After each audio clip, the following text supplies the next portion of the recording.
win so much, you may even get tired of winning. And you'll say, please, please, it's too much winning. We can't take it anymore. Mr. President, it's too much. And I'll say, no, it isn't. We have to keep winning. We have to win more. We're going to win more. We're going to win so much.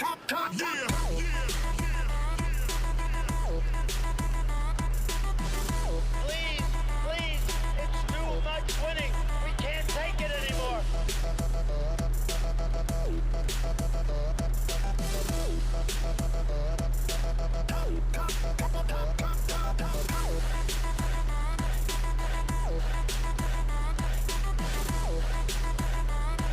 Mr. President, it's too much.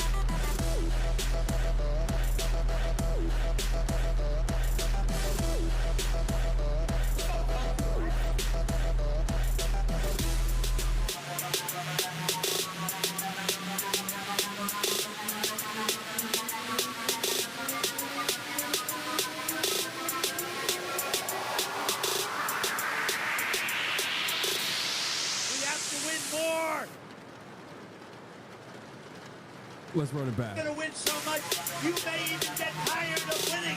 And you'll say, please, please, it's too much winning. We can't take it anymore.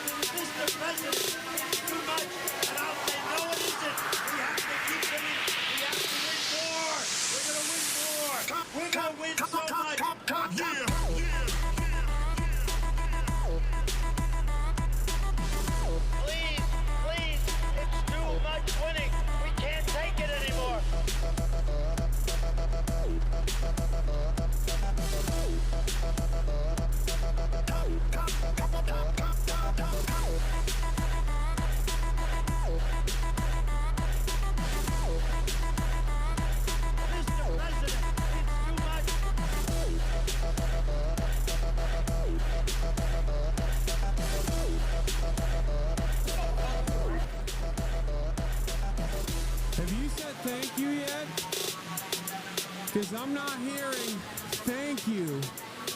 I'm not hearing anybody say thank you. Have you said thank you yet? Thank you, Mr. President. We're done with the winning, please. But we need to win some more. Ladies and gentlemen, boys, girls, and MBs, welcome. Welcome to the Hasanabi broadcast. I'm Hasan Parker, and this Hasanabi broadcast coming to you live from sunny and actually quite warm Los Angeles, California. We're live and alive, and I hope all the boys, girls, and MBs are having a fantastic one, because today's a beautiful day. Today's a wonderful day. Today is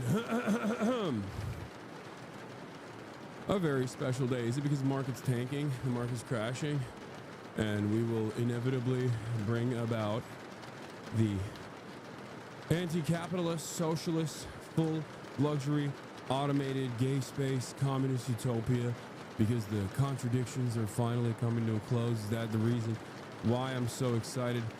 Is that the reason why? No, that's not. That's not the reason why. That's part of it, but that's not the only reason.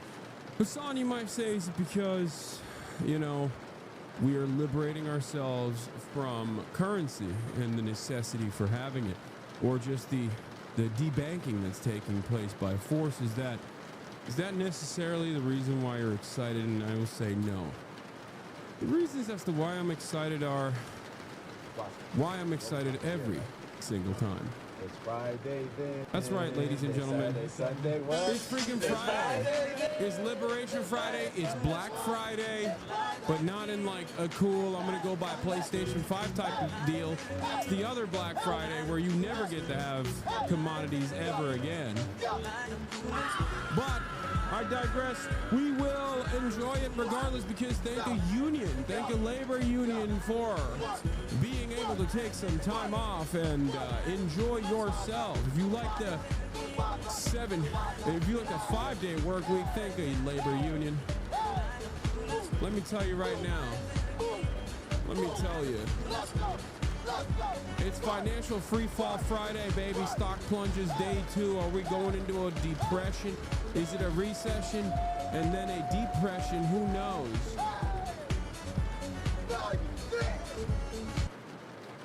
Anyway, the answer is yes, we're going to have some immaculate vibes. Someone said, do you see Doug completely misunderstand the housing crisis and solely blame progressives and regulations? Oh no. Is Doug like a Omega Yimby? Is that what it is? Because that's amazing. Your jawline looking snatched this morning. Thank you. I'm also wearing my old Capitalism is Voluntary, Get Bread or Get Dead shirt. This is the one that you guys wanted so much and so aggressively that I guess in the midst of all these tariffs, Warren James out of nowhere goes, hey, by the way, without telling you, we actually started manufacturing these again. And we're just going to drop it in the midst of the tariff, convo. They were like, I guess never let a crisis go to waste. I mean, it's union made, American made. It don't impact us, but it's just crazy that they chose today of all days to drop it. You know? I saw the pod that Chatter's talking about. That is not what happened. He just said Houston was a red city, not knowing Houston is hella dem.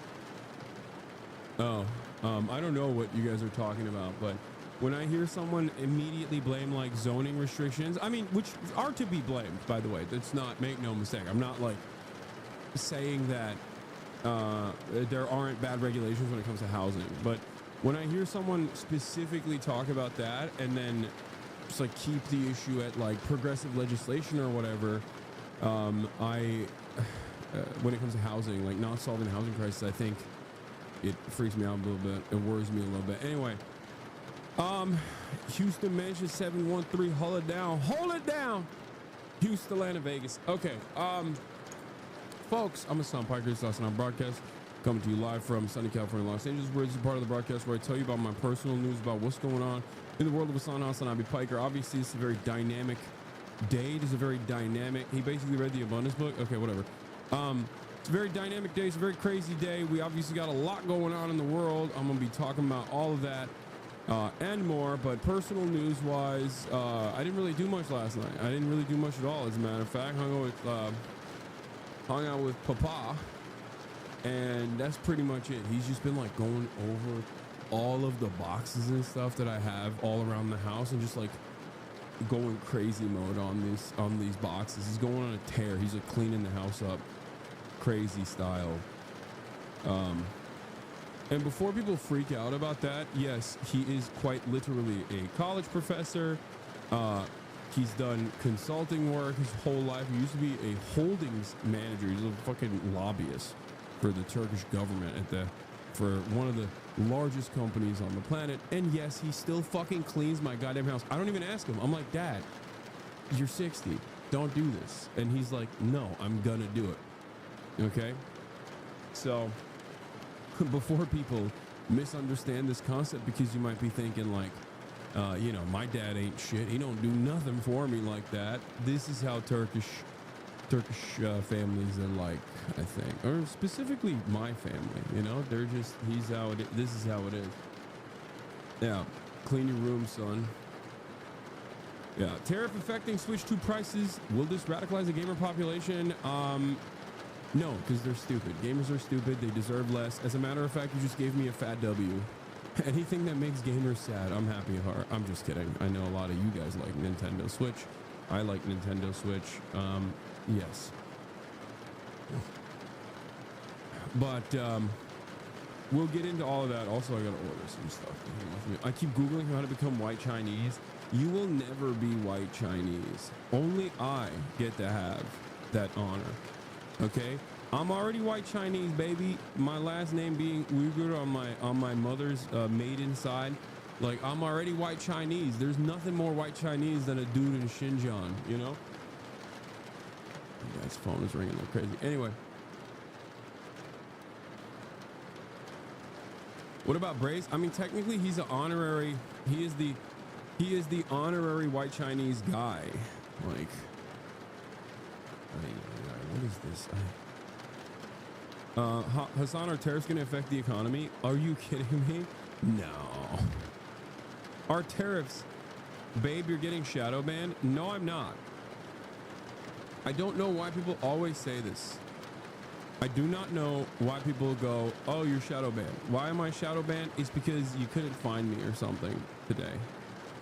Like, this application is busted. Did you get a weird message from Christian? Christian? No. I'm trying to order some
the foreign police, you know. And then, yeah, we restock capitalism is voluntary. Get bread or get dead. Looking like young Stalin. Thank you. He was very handsome. I mean, he was like 5'3", but he was very handsome regardless. So thank you for saying that. And he did cool shit when he was young. He robbed banks, which I think is very cool. That's like one of the coolest things you can do is rob banks. Other than all this though, honestly, this is it, you know. Working out. How's your 401k doing, bro? Bruh, I do not look at that kind of stuff.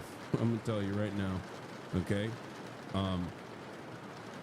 I do not look at that kind of stuff at all. Bernie announced LA rally. I know. I'm already in collaboration with them right now. I'm talking to them.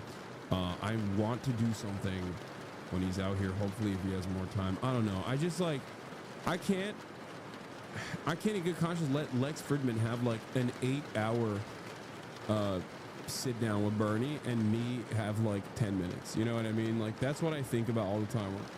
Where I'm just like, come on, dude. I need a little bit more than that. But yeah, that's the situation at hand right now. I'm gonna blast off. Hold on, after I'm done ordering some stuff for Pop over here because you want to see shit.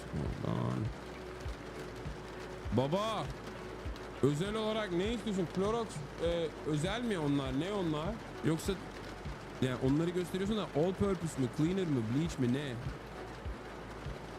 Ya ne olduğunu söyle bana sadece.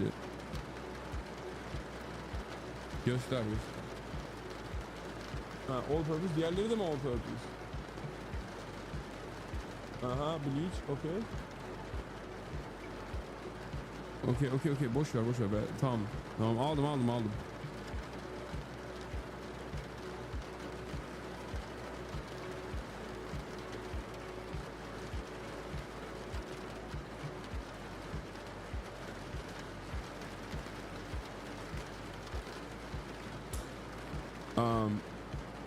Oh, he really is going crazy cleaning? Yeah, dude, he's been going nutty mode. I swear to God.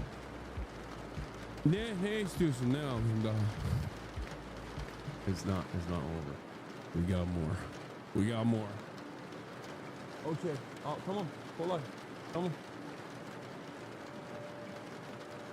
Okay. One last thing I gotta order and then we're good. You talking Turkish reminds me of adını koydum Feriha, popular in my nation.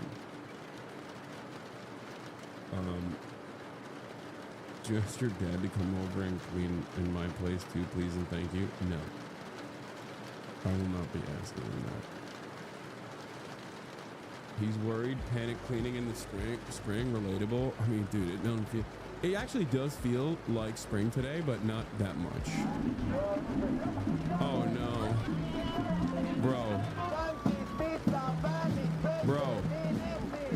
bro. The situation for the Israeli left is so dire right now. The Israeli Hasanabi heads are literally being shipped into prison. Okay, we lost another one.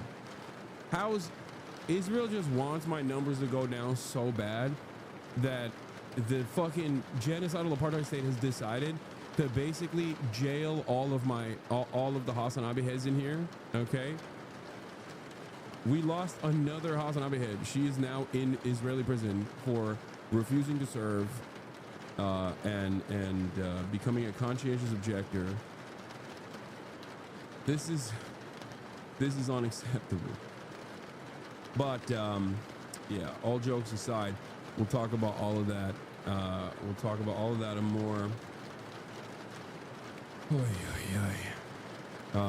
There's a lot to cover today, so I'm gonna get right into it. Hold on, let me just finish this last thing that I need to get.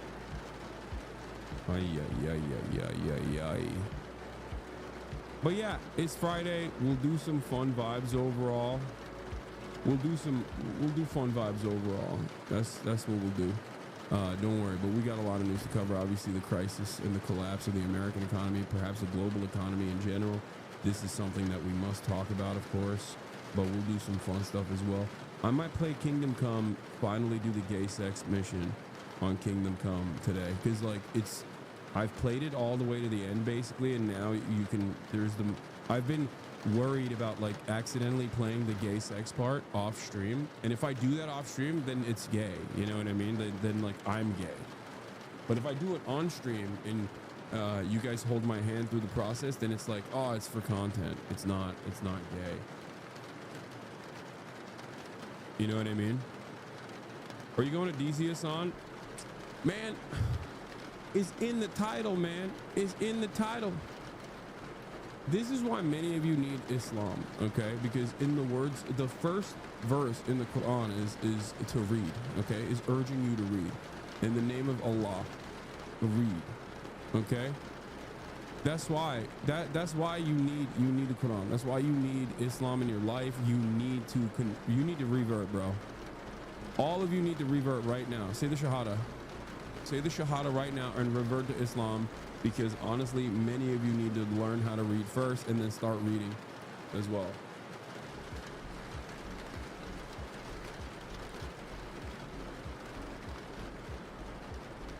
Yeah, all of you need Allah and to read the Quran. Okay. Where was I? What was I saying? What was I doing? Oh, I was gonna blast off. I forgot. Okay. Day 2 of the stock market plummeting. That's probably good, right?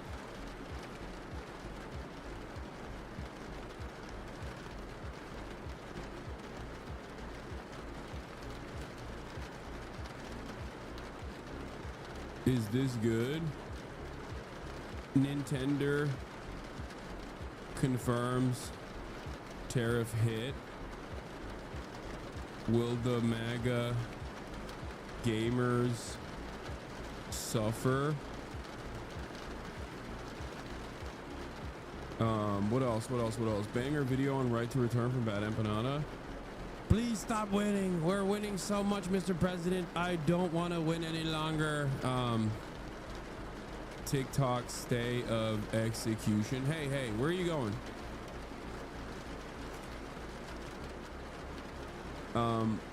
They defunded the Department of Education. What else do you exist? I love Tesla. I love Tesla. Everything's computer. I love Tesla. I love Nintendo. Everything's computer.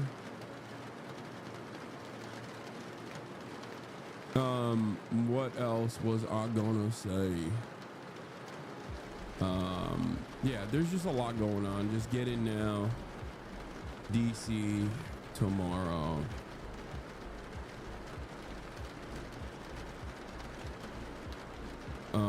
Yeah.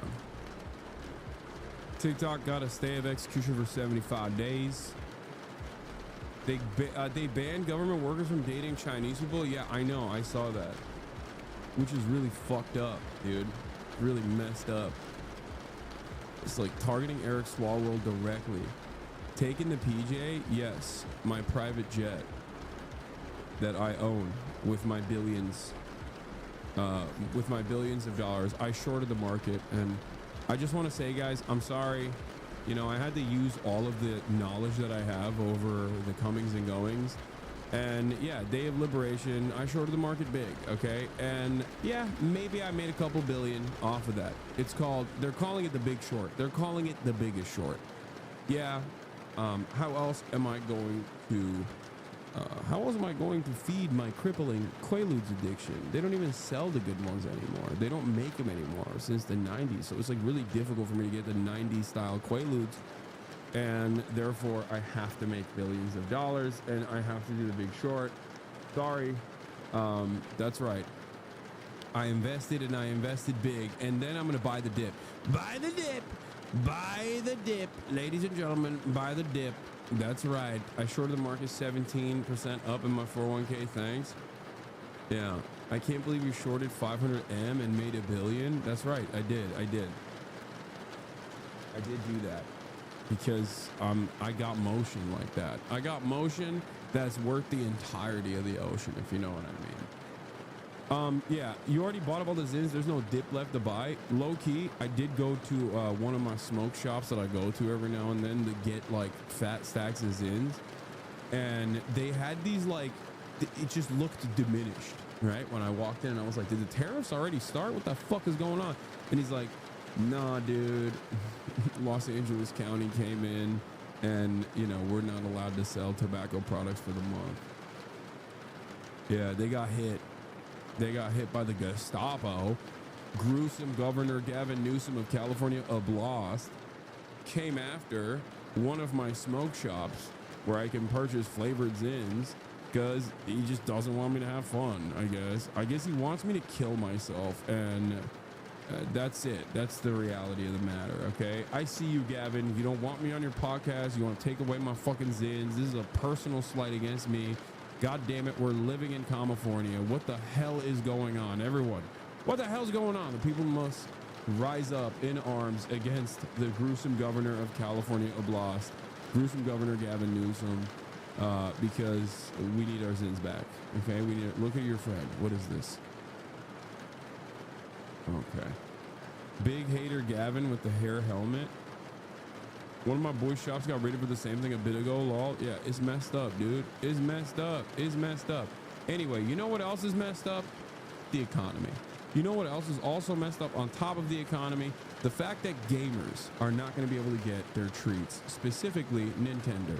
Everything's computer, everything's Nintendo. That's right. Switch 2 pre-orders are delayed in the United States amidst the new Trump tariffs. Let's take a look. Disappointing update for you lovely people. As reported by The Verge, Nintendo has halted pre-orders for the Nintendo Switch 2 in the United States. The original plan was that it would start on the 9th of April, but that is not the case anymore. There is no new date at the time of recording. Nintendo have simply stated that they will update the timing at a later date. However, the launch date of the 5th of June has not changed. The reasoning for this is to assess the potential impact of tariffs and evolving market conditions. If you need me to spell it out any more clearly than that, this is It's Trump. It's because of Trump. It's directly Trump.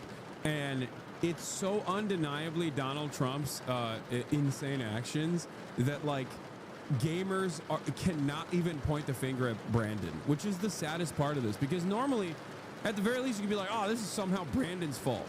But if you're a reactionary gamer right now who wants to, like, play the new Nintendo Switch stuff, and I assume many reactionary gamers don't even play Nintendo stuff because, like, it's baby games and they're big burly men, and they look to what the latest Nintendo releases are so they can just be like, this is for girls. And it's like, yeah, it is. Why are you commenting on this? But that's besides the point. I'm sure there are some right-wing gamers out there that are like, you don't need it. You want it. Exactly.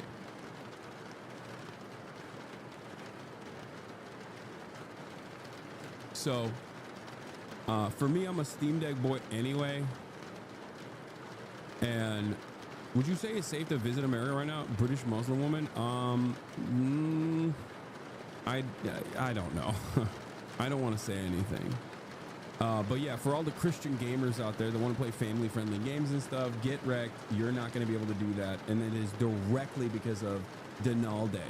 Okay, it is directly because of the Don. JD Pondon said no more treats. JD Pondon said permanent first world genocide. The suburbs will cry tears of blood. He said he is going to.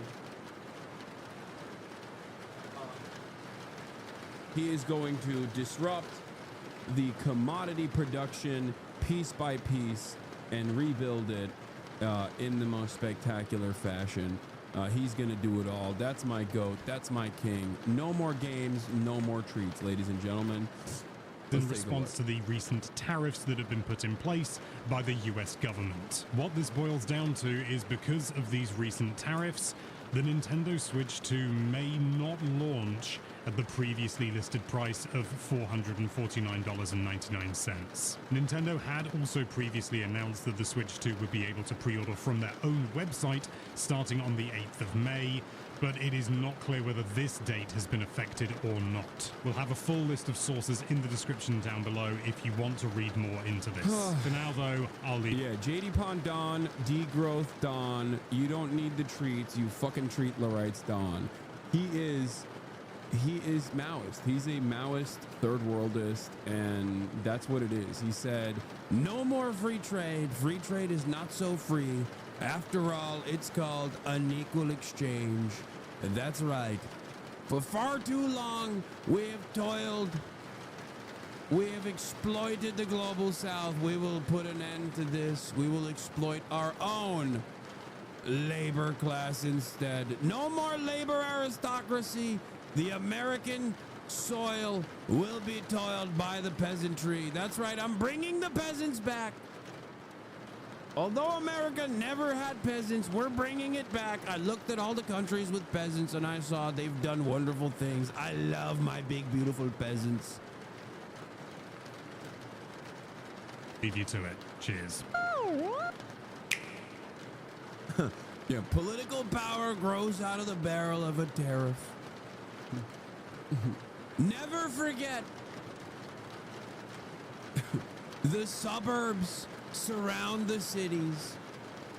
Not the rural areas, but the rural land, but the suburbs instead, and exurbs too. Donald Trump is a Maoist, but Maoist treat Lorite. To begin with. All right. Companies are seeing impacts from the stock market plunge after the tariffs announcement, of course.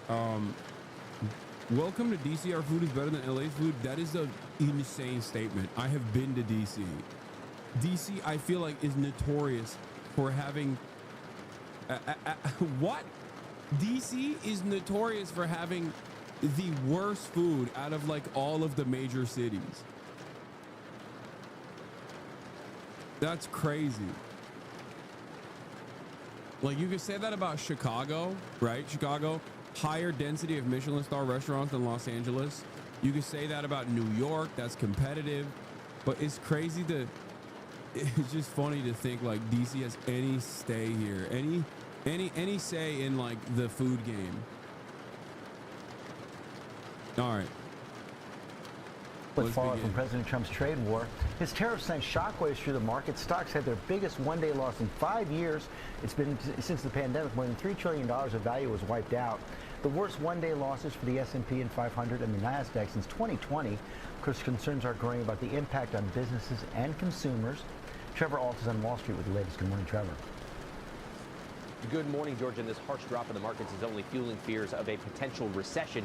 JP Morgan analysts have now updated their chance of a recession this year to 60%, meaning they think it's more likely than not. And we have seen stocks get heavily slashed since these tariffs were made official, and it seems like the bleeding may not stop anytime soon.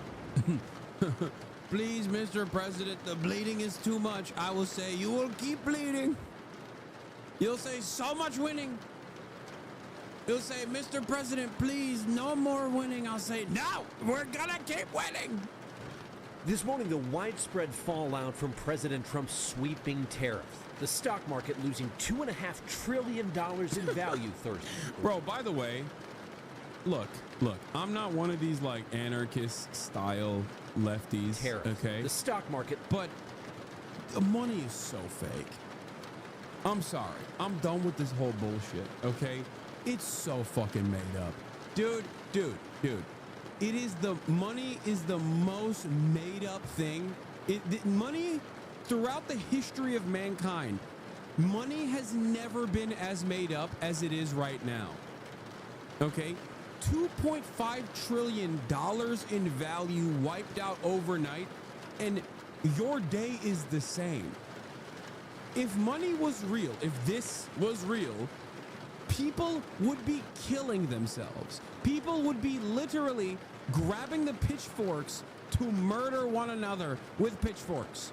And because they don't have anything else. No more commodities are being produced. It's a dead halt. Okay? It's just like, you can never convince me. You can never convince me that money is real. You will never be able to convince me that money is real. I mean, this is the other reason why I said that. Yeah, one of these men did not attend the inauguration, okay? Elon Musk lost $11 billion. Jeff Bezos lost $15.9 billion. Mark Zuckerberg, $17.9 billion. Warren Buffett, only $2.57 billion, okay? And it's like, I'm sorry, dude.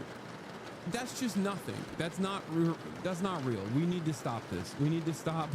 We need to stop entertaining this stuff. Okay. We need to go back to the fucking barter system. We need to go back to the gold standard. I don't know.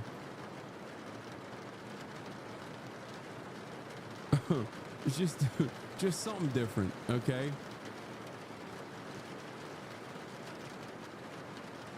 No, everyone's getting poorer. Everyone's getting poorer. Why do Democrats fall back on the same tired message as the situation changes and the rich get richer? Oh, not the working rich.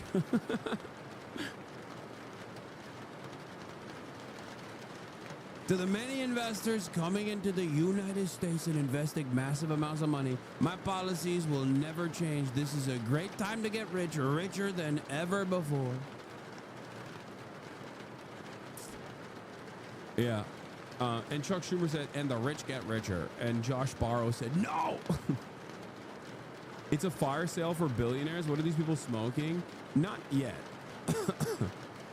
But yes. Call me Donald with the way she plunging on my stock. Nice. That's a good one. Peach jars.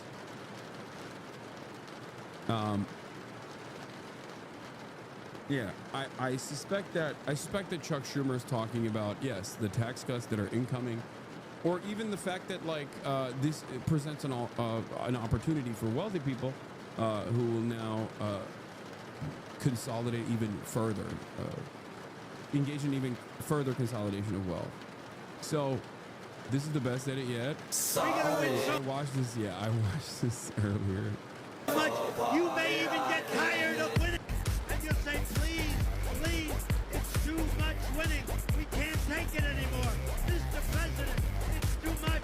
And we're going to win so much, you may even get tired of winning.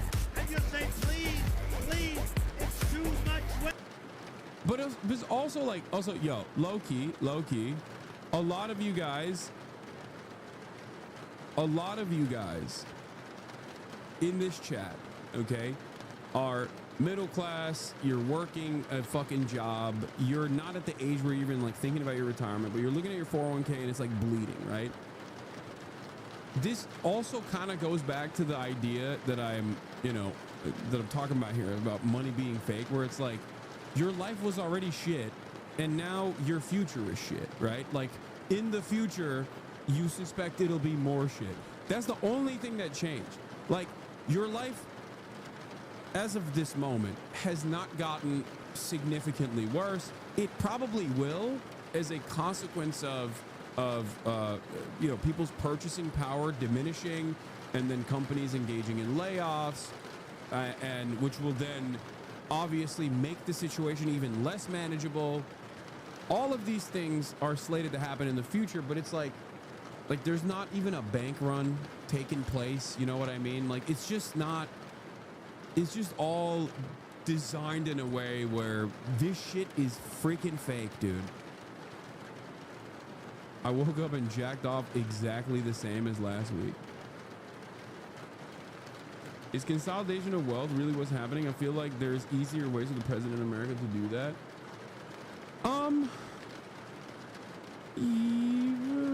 Yeah, I don't think that this is intentional to like make a wealth consolidation happen. I don't think he's like intentionally applying this market shock so his like buddies can come in and sweep everything else. That's just a normal part of the process, I think. As a normal part of the process. It's just what happens. But yeah. My index funds are in the bin. I'm 23 and no 401k. Is that okay? Can't do a bank run when there's no money to take out. Yeah. Banks are out of money.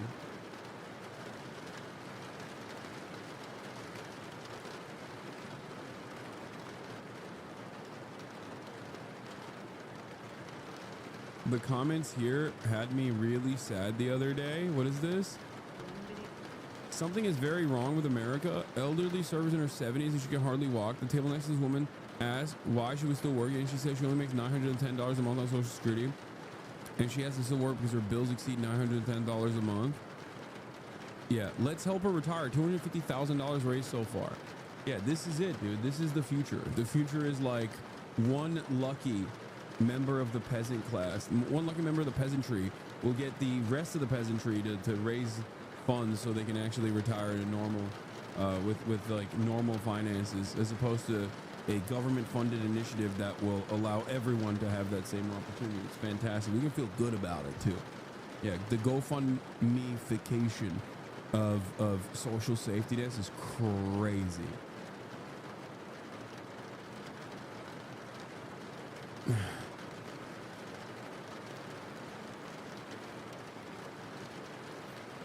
Did they get rid of the FDIC yet, or is my money still safe in the bank? Who knows? Who knows?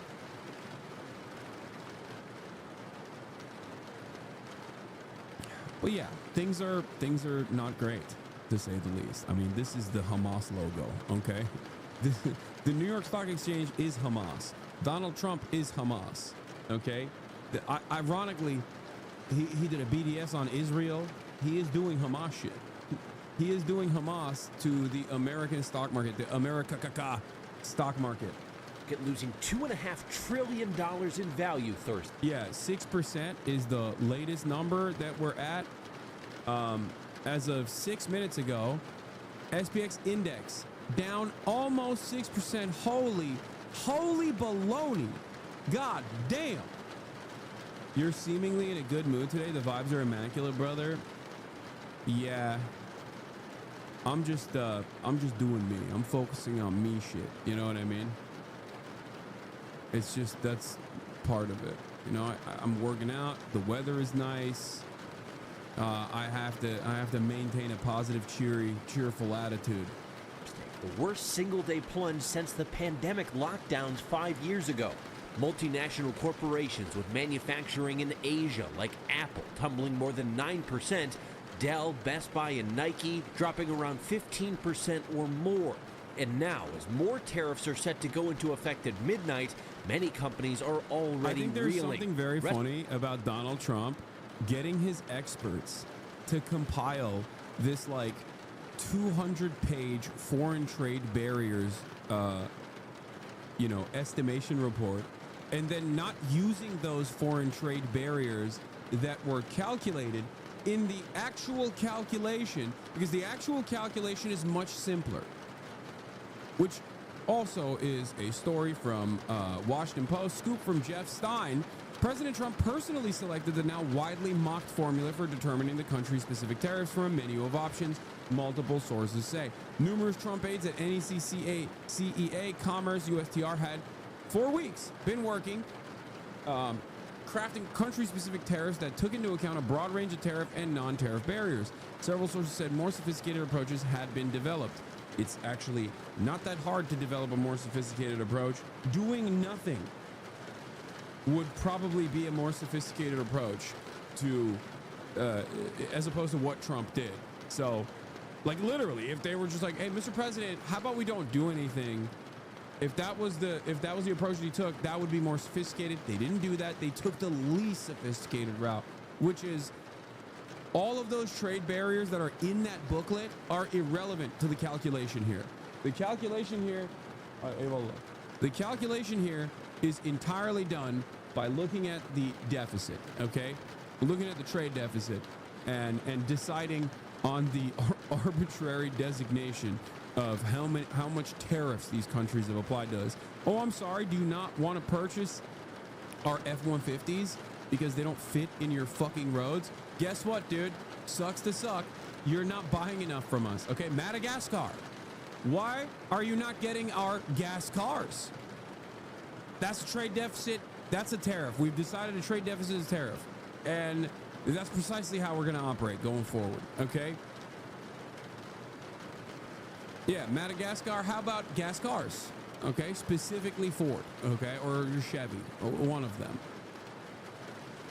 I can't confirm precisely who authored the one Trump picked. We have suspicions it might be ChatGPT, but it bears striking similarities to the methods previously backed publicly by Peter Navarro. As I've talked about before, Peter Navarro is the ultimate China hawk. He's Mr. Steal Your Tariffs. He's Mr. Disrupt the Global Economy. He's Mr. We need to decouple from China. And he's Trump's top guy. He's Trump's bravest soldier, most loyal soldier on this, at the forefront of this kind of activity. So Trump is doing it. He's doing the dang thing. The definitive story of Trump's whirlwind trade direction. And here's what they said. Oh, sorry, this was a scoop not from Jeff Stein. It's from Natalie Allison, Michael Birnbaum, Kat Zakharowski, and led by Amy E. Gardner, all at the Washington Post. He's at the peak of just not giving a bleep anymore, said a White House official with knowledge of Trump's thinking. Bad news stories, doesn't give a bleep. He is going to do what he's going to do. He's going to do what he promised to do on the campaign trail. Oh, brother. Oh, brother. Oh, brother. That's not good. Not good at all, because he promised a lot of awful shit, okay? Are you surprised to see that Switch 2 pre-orders are delayed because of this? No. Why would I be surprised about that? Of course not.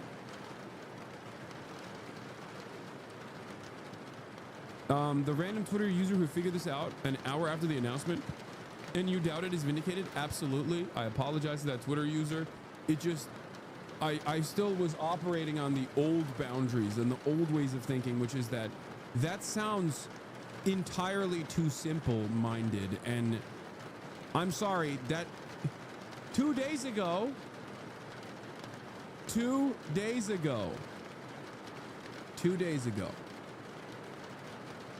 if I was looking at the situation and you were to tell me that the Trump administration is so stupid that they would create arbitrary designations that expand far beyond like trade barriers and you know, claiming that like a VAT tax, like a value-added tax, is actually a trade barrier or a functional tariff or whatever. Like, if you were to ask me that, I'd be like, yeah, those are the reasons why they're just slapping on these fake numbers. It can't be so stupid that they did this look at the trade deficit calculation and decided that that is the tariff, decided that that is considered a tariff, because it's not. It's an entirely separate thing, okay? Yeah, I would have said that's too stupid for the Trump administration. And boy, was I wrong. And I'm here to admit when I'm wrong, okay? I am here to admit to you when I'm in the wrong. This is one of those moments. The Trump administration is that fucking stupid. It turns out they're that stupid. Like, for me, I looked at the situation and I thought, there's no way. This is the American empire. Everything I've known. I'm not a nothing ever happens kind of guy, but when it comes to this kind of shit, nothing does indeed ever happen, because the entire purpose of the American empire is to maintain this hegemonic status and maintain global trade, this intricate web that we have designed in order to permanently exploit the global south so that our fucking labor aristocracy can get the treats at low cost. Yeah, no degree. He's just that stupid. Yeah. He does not have a PhD in macroeconomics. He is just that fucking stupid. All right? That's precisely what's going on. Respect. Respect. Respect. Because things are happening, okay? Things are happening at an alarming rate.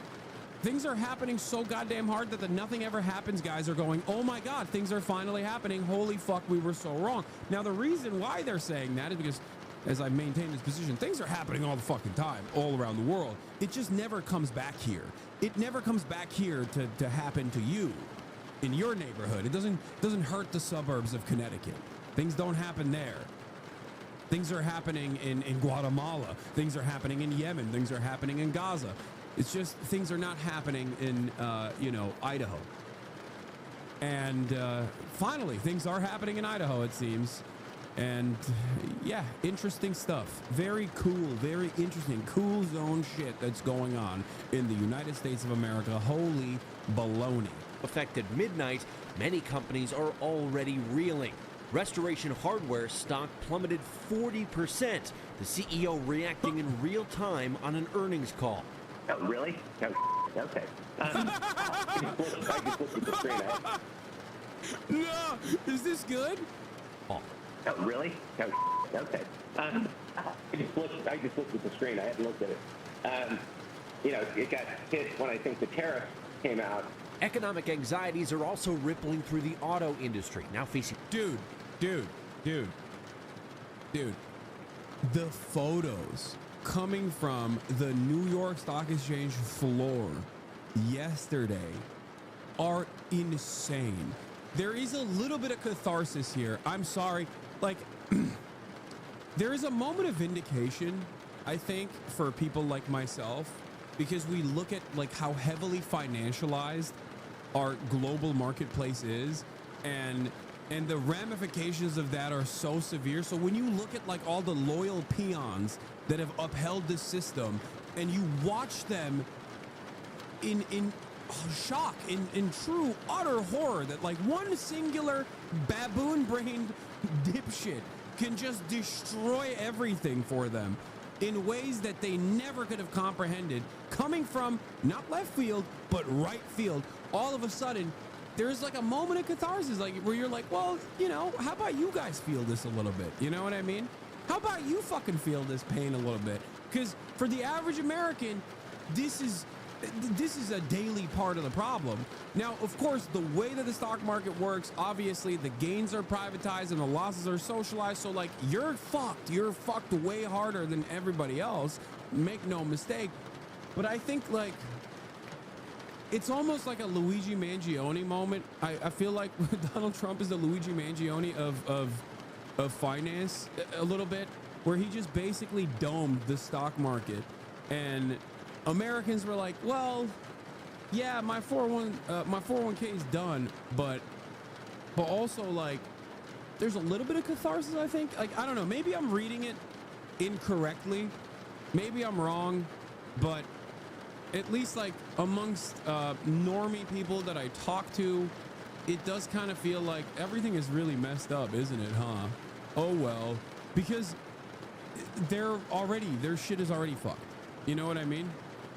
Their shit is already fucked to a severe degree, and people are genuinely fearful about what is to come next. I don't think a lot of people understand how devastating this will be. Obviously, I've talked about it quite a bit, about like what the impact of this is going to look like for sure, but because like inflation is terrifying people. But in all of that, I think there are some people who are just going like, okay, well, you know, like this was already pretty bad and it's getting worse. What the fuck do I do about it? My fucking portfolio is dying. I'm putting my money into historically safe investments and it's being obliterated. Help. Yeah. Dude, the stock market has a father and a husband. Show some respect. We made it through COVID. We be all right.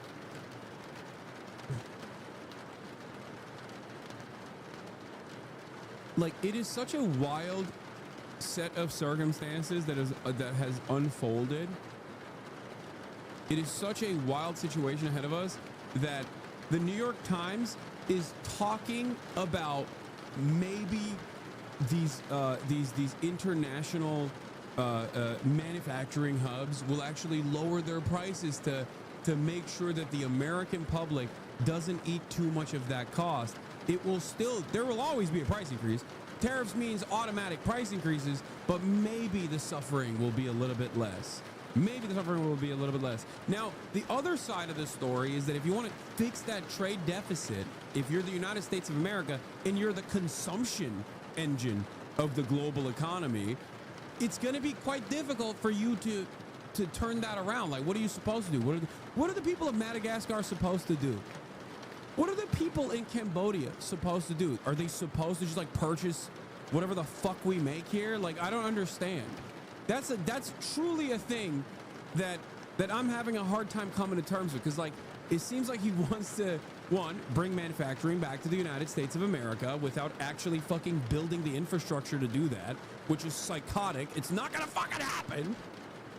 Two, he wants to decouple trade from China and even other like secondary manufacturing hubs that China has moved into, because they know that Donald Trump has been aggressively pursuing the tariff policy against China. So Chinese manufacturers, due to living standards improving too much in China, and also because of those tariffs, have moved their manufacturing hub to like Vietnam and stuff.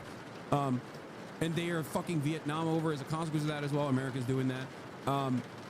So what are these countries supposed to do? Like, what are they supposed to do? Like, what can they do to fix the trade deficit?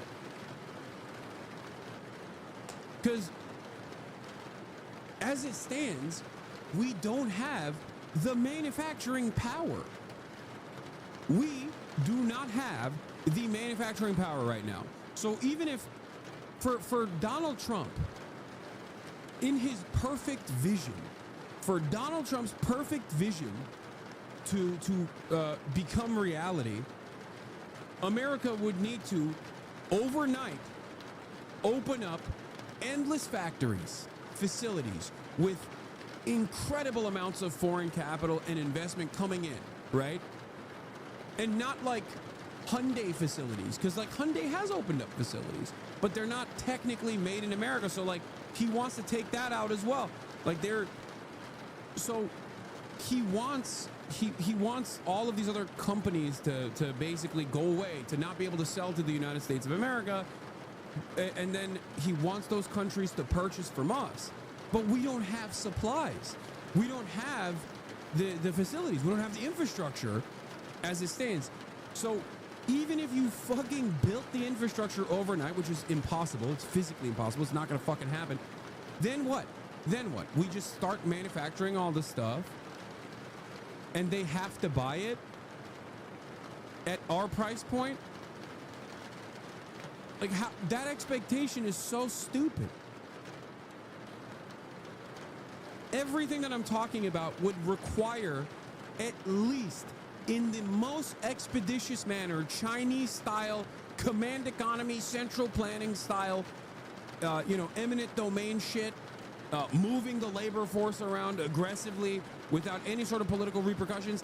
That, with all of that in mind, that's a 10-year plan, minimum. America does not even have the skeleton to be able to do this shit. America does not have the backbone to be able to do this shit. America has never done this shit unless it was like World War II. That's the last time we were able to do that, okay? So, like, yeah, they taxed Lesotho. What are they supposed to do? Lesotho, you need to buy what we make in the United States of America. We're not making shit right now, but when we do, you need to buy it. But we're gonna tax you anyway. Lesotho, all the countries. Do you understand why it's kind of funny and very frustrating to look at what the hell's going on around the world, you know? Lesotho.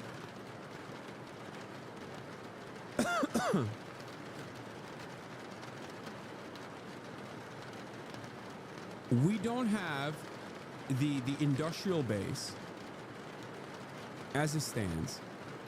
We don't even know if we have the labor power to be able to do this. And we broke it first with the hopes that we can build that, but with no incentive structure to build it anyway. Because the furthest that in these past couple of decades, the furthest along we've ever been in terms of bringing back manufacturing into the United States of America was Build Back Better, IRA, and the CHIPS Act. All Brandonian regime moves.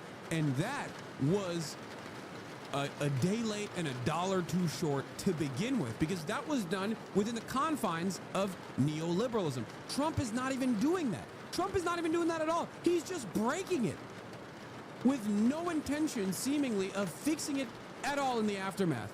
It makes no sense. It makes no sense. And like, we laugh about the stupidity because like, oh my God, they put tariffs on penguins. And it's like, yeah, they did. They did put fucking tariffs on penguins because they're that fucking stupid.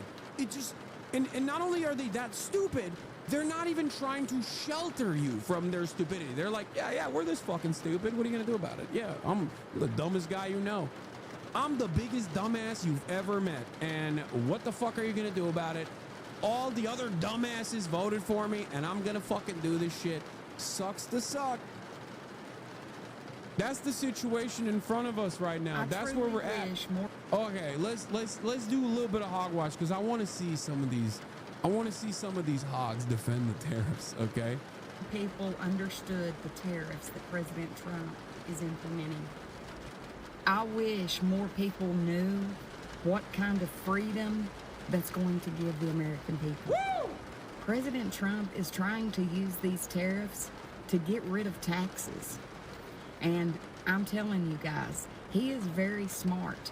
That's how the country was ran before taxes. I truly have a hard time understanding how anybody could be against that. I understand maybe not liking him.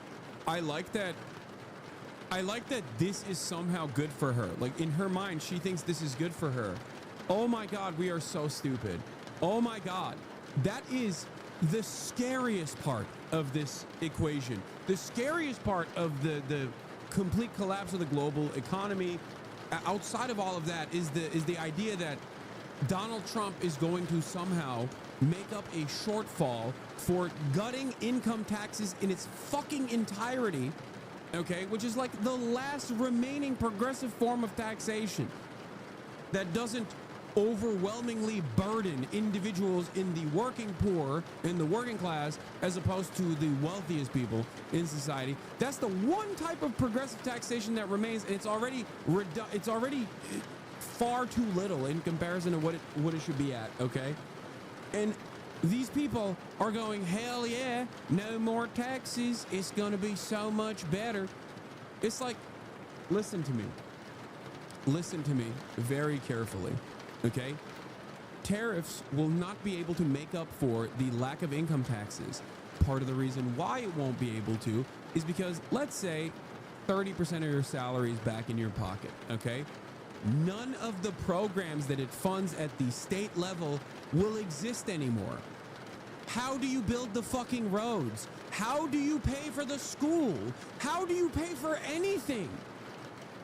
What are you saying? What do we do? We just Ancapistan? Like, what the fuck are you guys saying? Even if you're like an MMT guy on the federal level, like, what are we doing in state level? Where so much of those taxes go back directly to shit that you are consuming, using all the public resources that you take advantage of that you think are magically there, but they're not magically there. You're funding it. So I guess we're just nuking America. Like, I don't know. We're doing we're doing nukes. We're BDSing ourselves. We're doing boycott, divestment, and sanctions from the United States of America to ourselves. If you are a working class individual, okay, and it looks like you got an old ass, like, I don't know, Chevy Silverado or whatever the fuck you're driving, it's not like you're caked up, Deborah. You should not be excited at the prospect of no more taxes, no more income tax.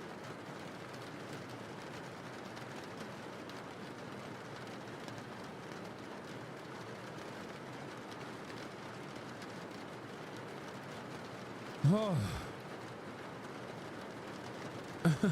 Could this hurt Israel in any way? I hope not. I sure hope not, chatter. Don't worry.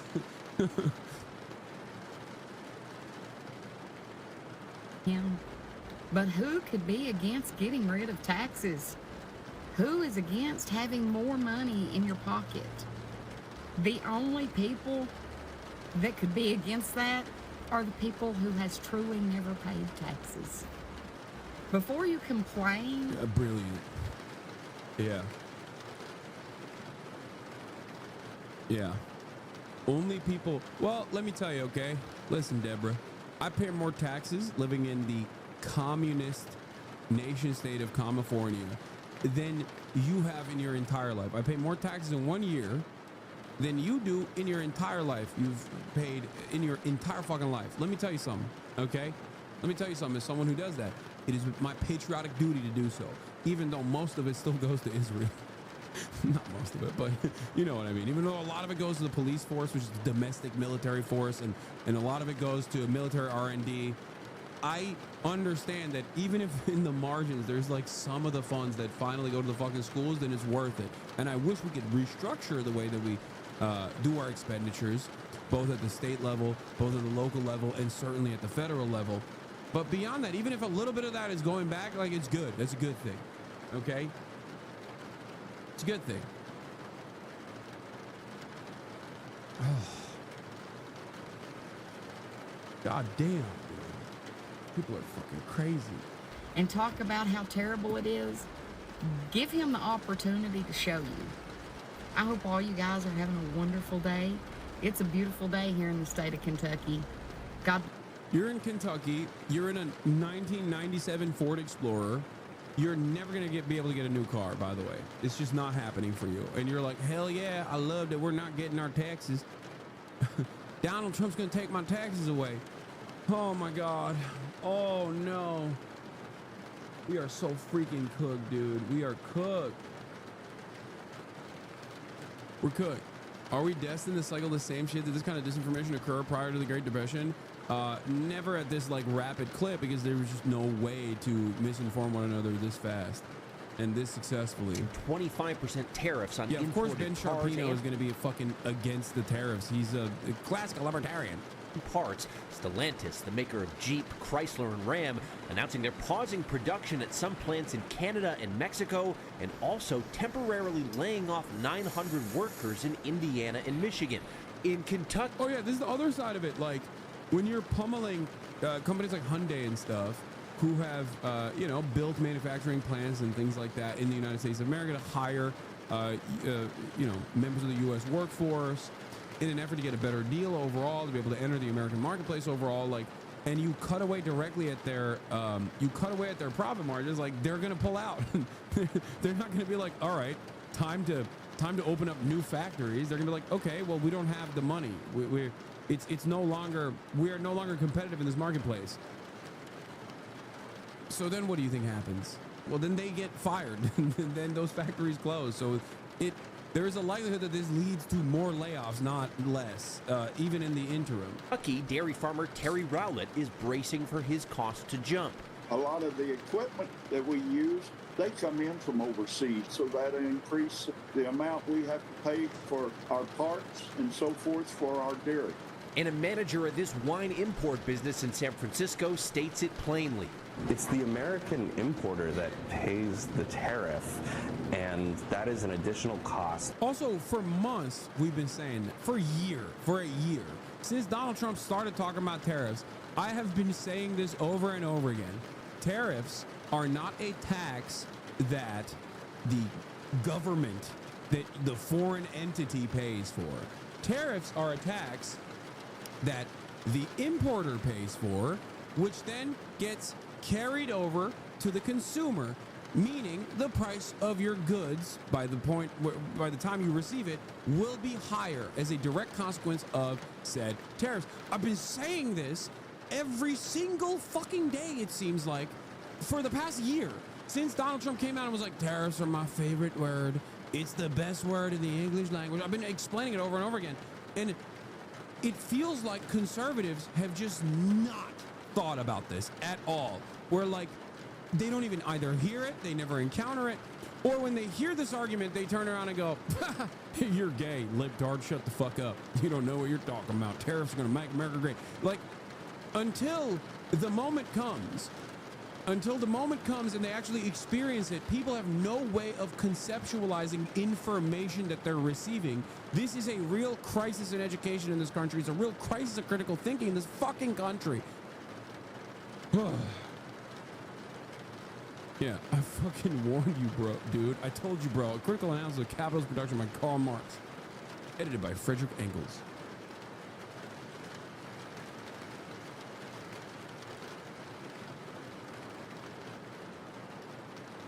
Yeah, every MAGA guy talking about Trump's tariffs sounds like the George W. Bush defendant from The Onion talking about the Iraq war law. Yeah, counterpoint. No, it won't. No, it won't. It just won't. None of that will happen. You're getting worked up over nothing. Everything's going to be fine. So just relax, okay? You're really overreacting.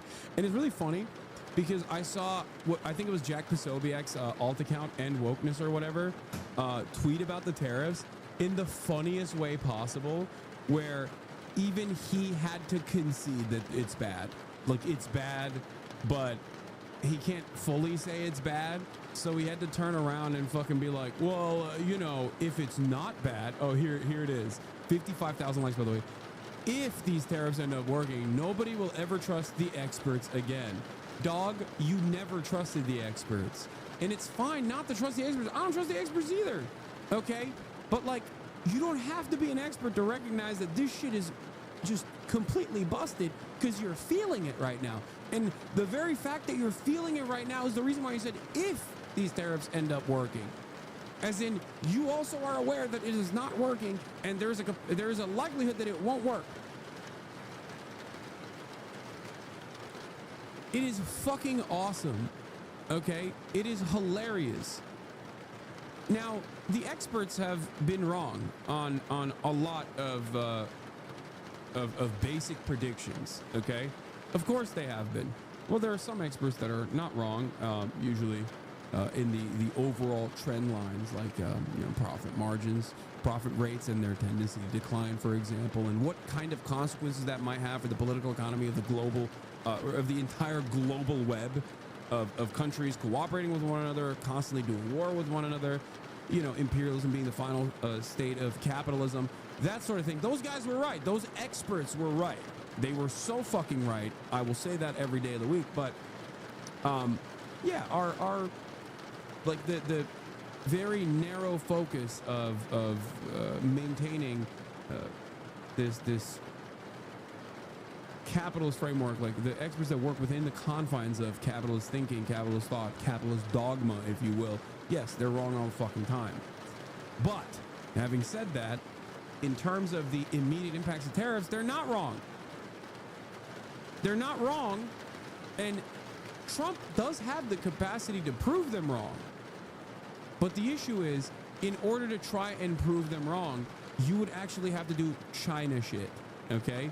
You would have to work outside of the bounds of capitalist dogma. You would have to do massive public spending initiatives. You would have to change the way that the American economy works. You would have to change the way that the American government works. You would have to be a socialist. That's it. Straightforwardly, you would have to behave like a fucking socialist to be able to manage this situation. And even then, okay, even then, as a leftist myself, I'm saying Trump's implementation of these tariffs, the way that he haphazardly slapped on these arbitrary numbers to countries, and the way that he is destabilizing the system is still incorrect. It is still not the appropriate way to do it. You have to build the infrastructure first before you break some of these things. You have to make it sector specific, piece by piece. You build, I don't know, battery plants or something, and then you go after batteries and you tariff that kind of stuff. Okay? You develop you develop extraction contracts, even though China currently has a monopoly on this stuff. You develop extraction contracts with these countries where you can get the resources, the natural resources necessary to be able to build the battery refinement process, and then the battery factories and facilities. It would take years of fucking this would take years and years of building ahead of time before you even did a sector specific tariff in order to boost American manufacturing. None of that is happening. None of that at all. That either has to be eaten or passed on to the consumers. Though some feel the change will be worth it eventually. It's going to be a hard adjustment for a lot of people. What leads you to believe this? What, other than just the other than sheer belief in Donald Trump, okay? Why? Aside from just simply having this cultish attitude towards dear leader who will fix it all because you think he's brilliant and brave and, more laughably, cares about you, what is leading you? What is an indicator that makes you think things are going to be better?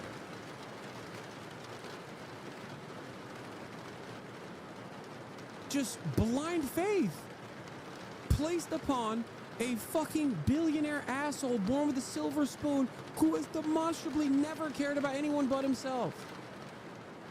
What are we doing?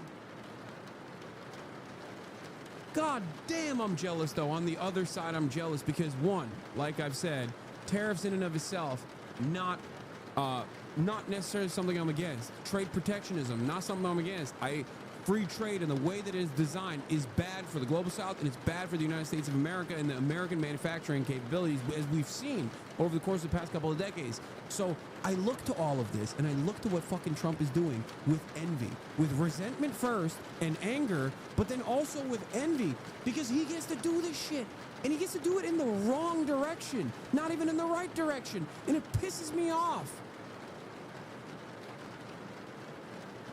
It makes me so mad that one singular telegenic guy who was able to take over the infrastructure of the Republican Party and basically rebuild it in his own vision with a little bit of populist sentiment baked into it, with no real motivation to enact any sort of popular policies that will help his base, can get away with basically destroying his base first and foremost. When these guys, like when Trump cuts funding to like telehealth facilities, right? Who do you think that hurts the most?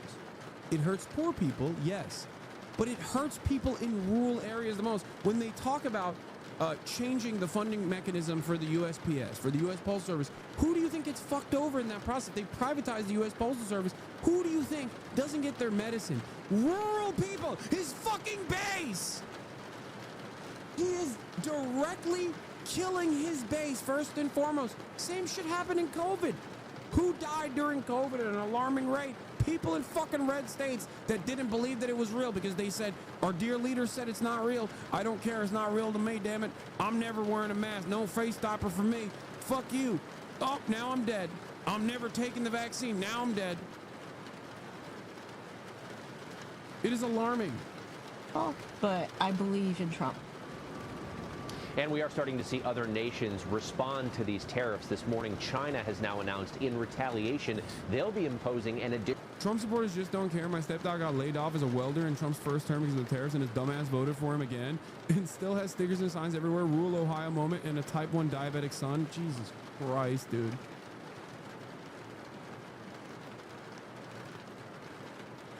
These guys want to cut Medicaid. Who do you think relies on Medicaid? Rural hospitals that are already in a state of fucking disrepair.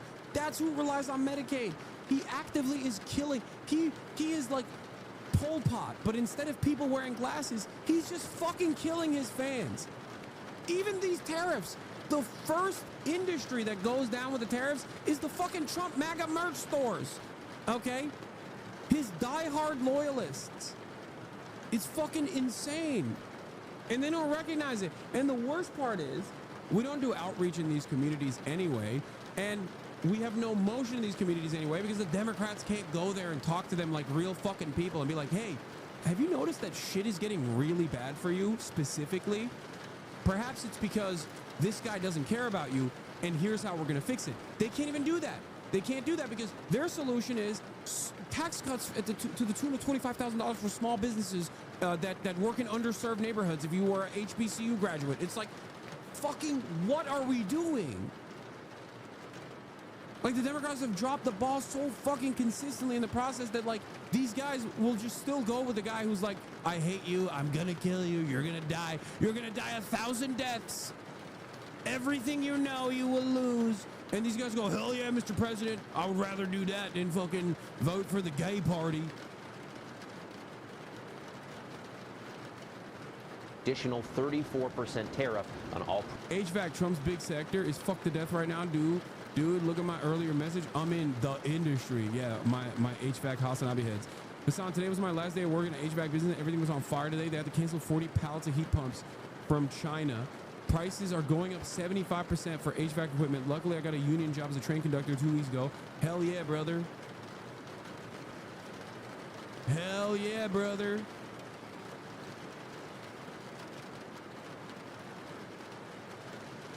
Products that they import from the U.S. Michael? Yeah, it seems like this may escalate even more, Trevor. Thank you so much for that. Steve. Yeah, Melissa, and... Also, here, I'm going to pepper in some reactions, obviously, from Republicans on this issue. Here's Ian Miles Wrong, who has, once again, never lived in the United States of America. As far as I understand, never stepped foot inside of the United States of America, is instead someone who lives in Malaysia.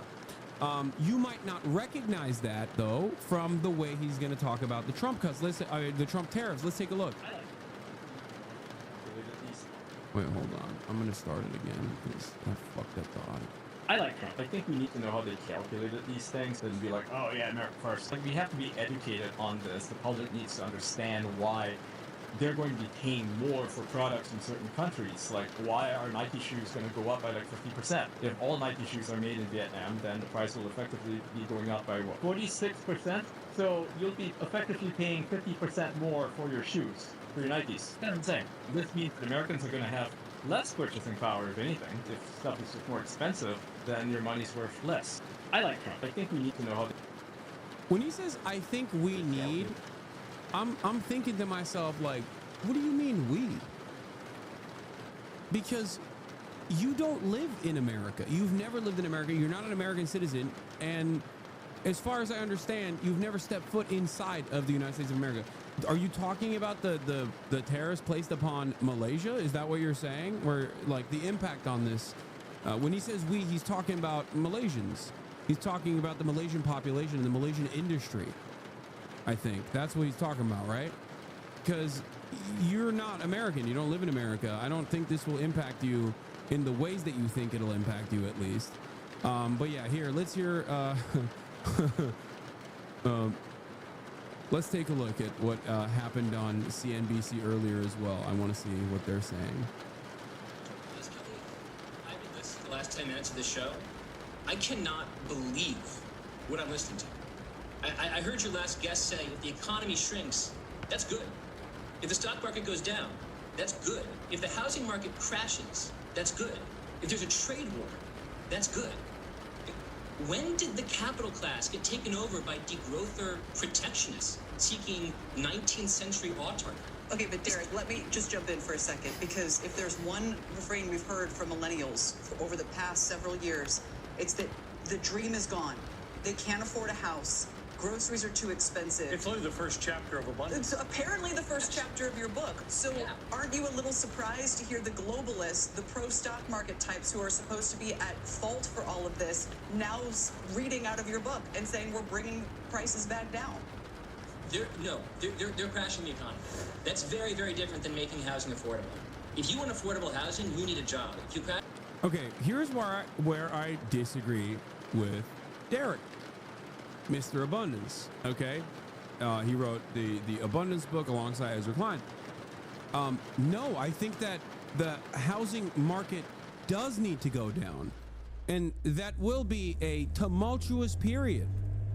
The problem with these tariffs is that it's not even fucking doing that to the housing market, which is so goddamn annoying. Anyway. So yeah, no, that will be hard times, okay? That will definitely be hard times. There'll be hard times for every single person, depending on what state you're in or what city you're in. Approximately 40% to all the way up to 60% of the population that relies on their house as a vehicle of investment, a nest egg for themselves. That is going to hurt, okay? It's going to hurt for them, because if prices within the housing market go down as a consequence of, let's say, a lot of public funds being expended to build social housing, public housing, that will readjust the housing market because there will be an abundance of new units, okay? An abundance of new housing that will, due to normal market conditions, lower the prices overall of the available inventory, okay? Because demand is always high, but now supply is also matching the demand. All of a sudden, prices are going to adjust. They're going to go down. All these people that have taken mortgages out, they're going to suffer. That's fine. That has to happen. I'm sorry. That literally fucking has to happen. This is the side of, I guess, leftist politics and socialism that people don't ever want to discuss, don't ever want to talk about. I usually refrain from talking about this, but I do explain to people why it is a major hurdle to do any sort of serious housing policy, even though everybody is like, yeah, this homelessness thing is out of control. Okay? That's the major roadblock. That's why I'm so fucking envious that Donald Trump can just, like, put his fucking hands on the stock market and just like, just destroy it, okay? Pick it apart. With some repercussions, but nothing as severe as like what I just suggested. If what I just suggested were to happen even in fucking California, they would assassinate Gavin Newsom, okay? Especially in the direction of fixing the housing market and not like just simply breaking it with no decipherable solution. Do you understand? Do you understand why I say I'm fucking envious? Because I understand that there will be a period. There will... What? Banned? What are you guys saying?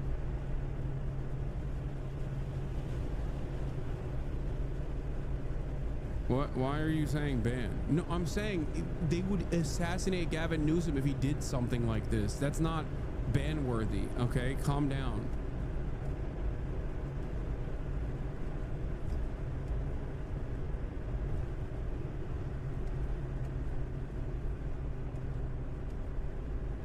Shut up, chatters, please.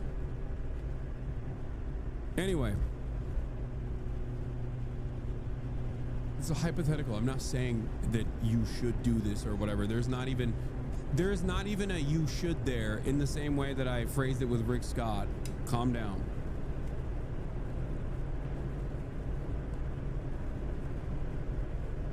You can't clip that in a way that makes it seem like I'm saying that. Crash the economy, you're going to have unemployment. And whenever unemployment hits an economy, as we just saw in 2008, and we saw before in the 1990s, who loses their jobs first? It's last one in, first one out. It's young people.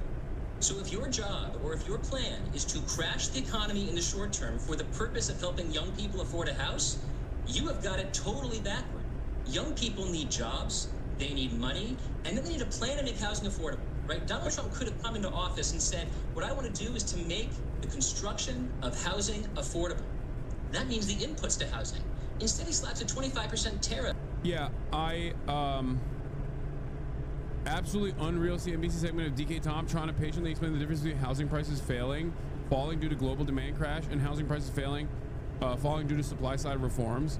So he's not entirely wrong, but he's not entirely wrong. He's right about this part of the process, like breaking the economy with no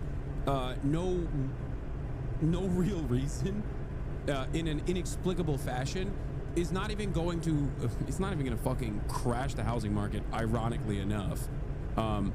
Having said that, the part that I disagree with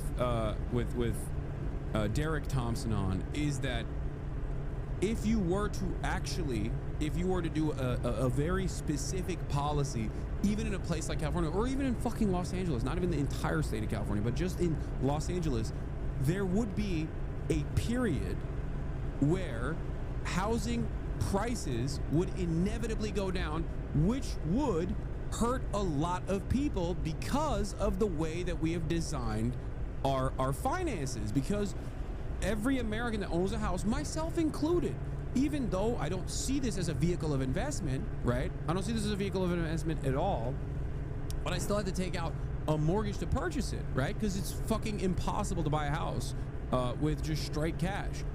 So if the value of this house that I'm inside of goes down, I don't rely on the value of this house and capital accumulation to beef up my net worth, so it doesn't matter to me.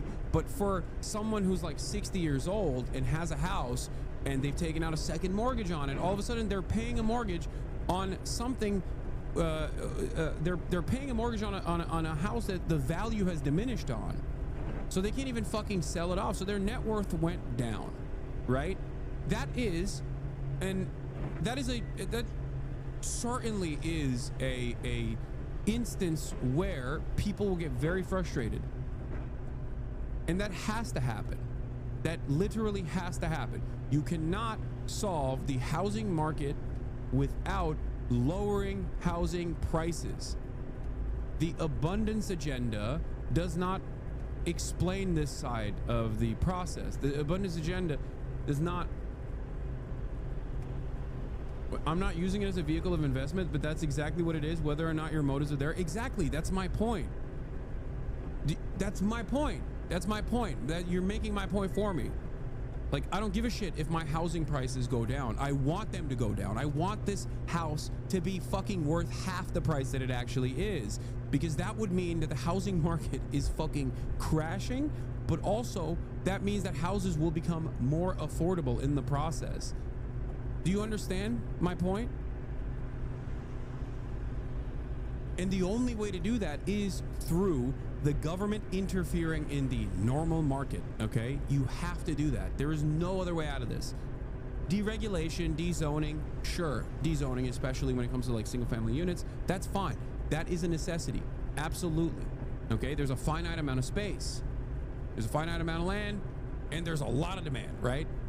Having said that, that's not the end all be all, because if you're fucking building luxury condominiums like they do in downtown Los Angeles, that's clearly not solving, that's not making up for the demand. That's not solving the fucking problem. You have to build houses with affordability in mind, or directly for free, built by the government. Through eminent domain, you take over houses that are no longer being used, or apartment complexes that are no longer being built, like the one in fucking downtown Los Angeles, the famous one, or you create affordable houses to compete with the pre-existing inventory of readily available housing that has skyrocketed in cost. There is no other way to claw those prices down. That's it. And in that process, if you look at a place like Los Angeles, where 44% of 44% of the available inventory of housing is like owned and lived in by people who own their own homes, those people who have taken out mortgages, those people who rely on their housing price going up every year, that see it as a nest egg, see it as a retirement fund, those people are going to suffer a little bit. But in the process, you will eradicate homelessness. You will make it so that this major part of people's existence will become more affordable. That's it. That's it. I guess that's the big disagreement that I have, seemingly, with Derek on this part. But he is right on the virtues. He is right on like how like Trump breaking the system for indecipherable reasons is not a good thing. It's not going to help the fucking millennials and the Zoomers and shit. It's just going to hurt them more. JP Morgan ups the recession odds to 60%. Let's take a look. Not one that is really quick on the trigger to make changes like that. JP Morgan upping its recession odds to 60% from 40% previously, citing obviously the tariffs, the effect on business sentiment, the effect on investment. Is this good? And the effect on... I'm not a finance guy. Is that good? Hey guys, I'm not... Hey guys. Can someone explain to me if this is good or not? I don't really understand this stuff. Oh my God, we're so fucked. Consumer price. They said, quote, these policies, if sustained, would likely push the U.S. and possibly global economy into recession this year.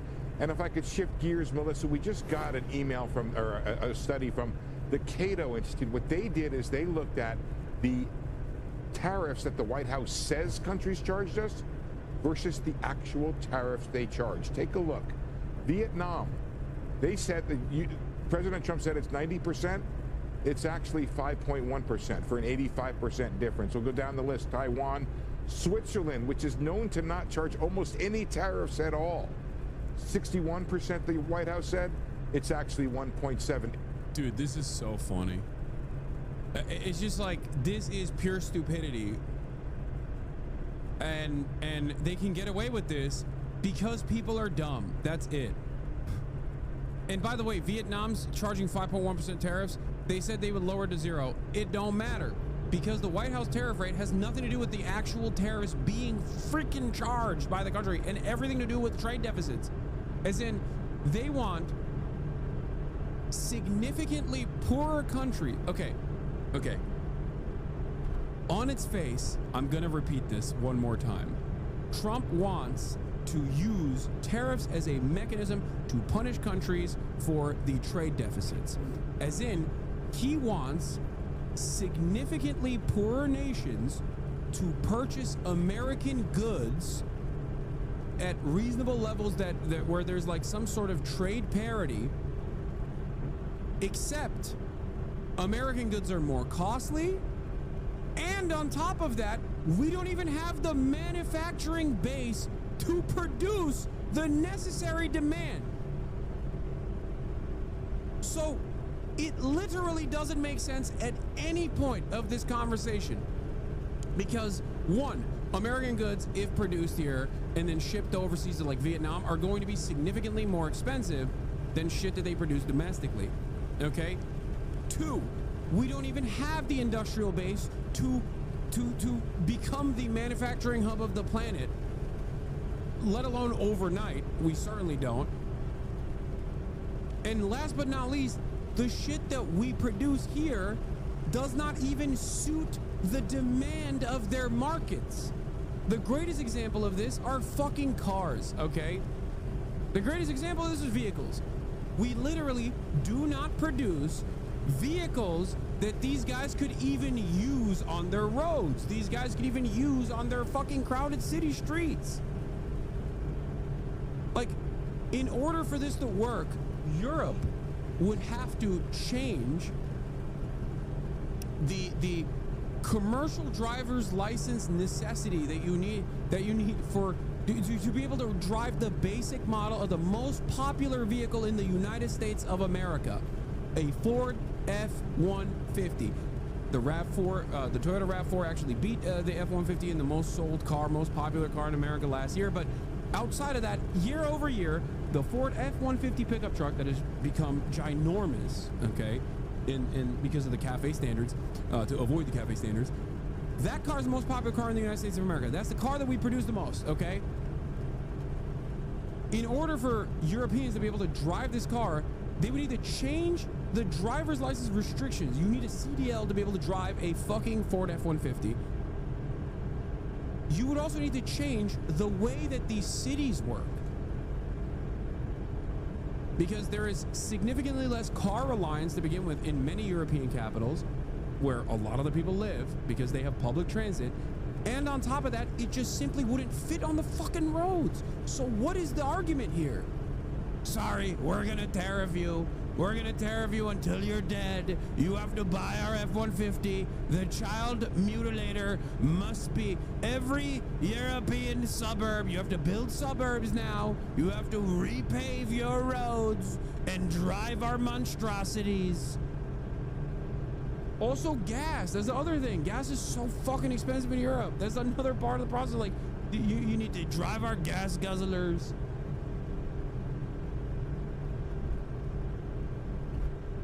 Vietnam has a trade deficit of $110 billion and a population of 110 million. In a country where, with the per capita GDP is $4,000, a quarter of that would need to be American purchases a balanced deficit in a year. Yeah, they're just gonna buy like, what are they gonna buy?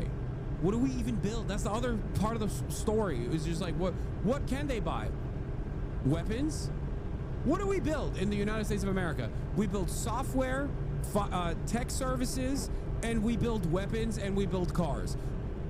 What are they supposed to buy? A fucking fighter jet? Like, what are they gonna do?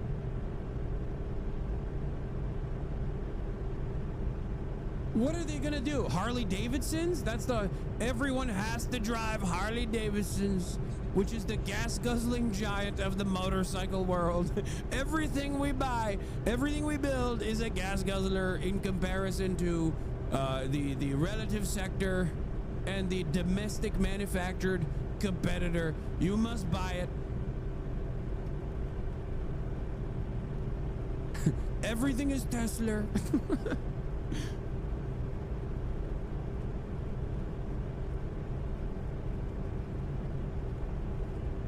Anyway, it just doesn't make sense. It doesn't make sense at all. It is indecipherable, and it is so perfectly Donald Trump. And considering that we have no sway in the way that things happen in the United States of America, the least we could do is kick back and enjoy the fucking show and watch these dumb hogs who were like, Donald Trump is gonna save the world, turn around and talk about how you don't need goods anyway. We need to do degrowth. What are you, freaking... What are you, a gay commie? You want to purchase commodities at a reasonable, affordable price point? What is wrong with you? I feel like I'm losing my freaking mind. Indonesia, where we get a lot of garments from, they're at 5.3. The White House says they're at 64. And very importantly, the European Union. Remember when the president said there was 39? And then we can go down the list. These are important trading partners. Now, of course, there are some non-tariff trade barriers that are difficult to quantify. But the White House basically being accused by people of using a formula that no one has ever used to come up with these tariff rates and then say, oh, we were kind to them and we did half. Melissa? Hey, Sarah, we're just hearing from the president on a couple of different topics here, two big ones. The first I want to bring you is that the president is saying on... One of the funniest aspects of this, of course, is that predictably, Donald Trump is going to do this thing that he's always done. He did it in the first term. He did it in the... He has done it multiple times so far in the second term as well, where he breaks something and then everybody freaks the fuck out. You wipe out trillions of dollars of fucking value in the stock market, and then he turns around and the other side, the foreign nations, actually give him assurances that make it seem like they're complying with these ridiculous demands that he's making. So then he restores the order and goes, see, I fixed it. It's like, you broke it. You didn't have to break it. You didn't have to break it at all. The classic. So we'll probably see a little bit of that in the upcoming days, even though this administration now is seemingly resilient to any of the naysayers that keep saying, please, Mr. President, you're killing us. Yeah. Countries, Claudia Sheinbaum does this very well in Mexico, will just be like, oh yeah, you've really put the fear of God in our hearts. We are going to combat the fentanyl crisis in our borders.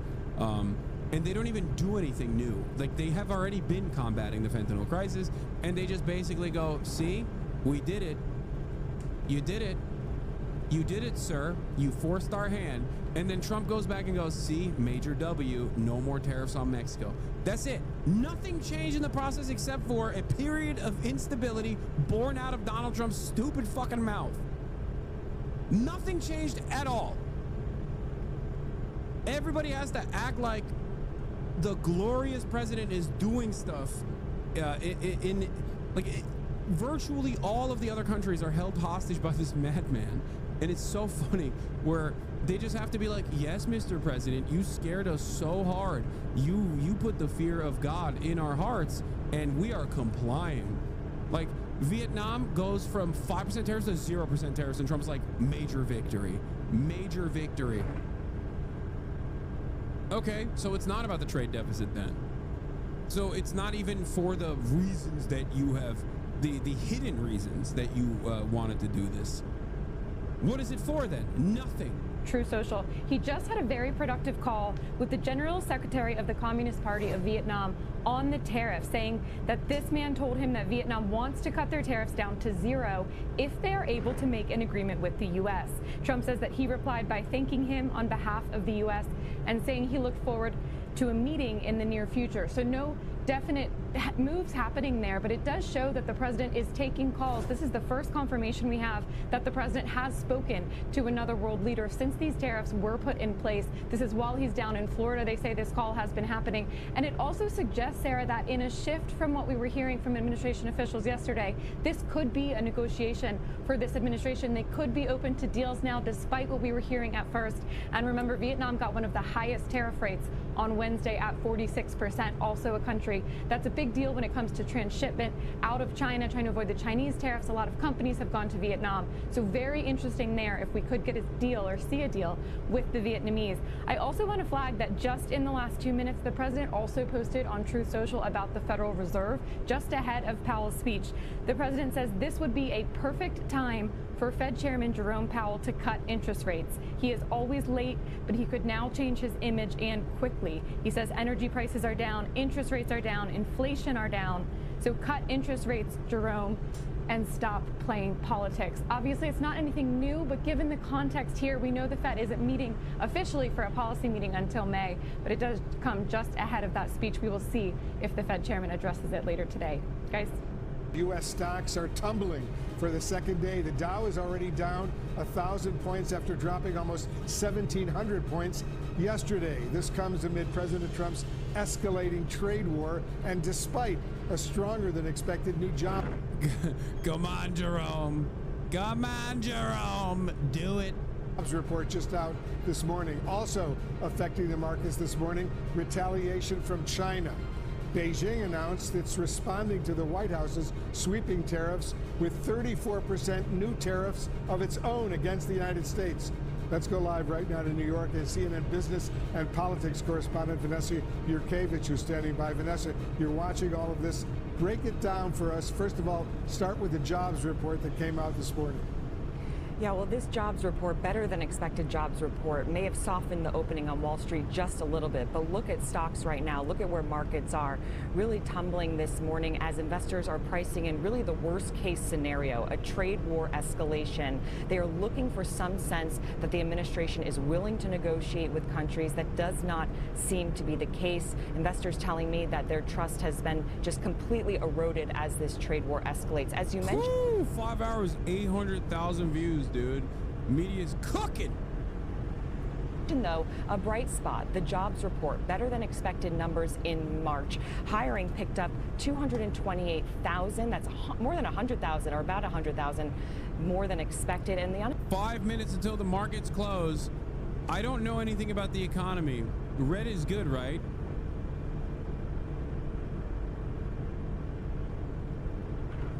Red means good, right?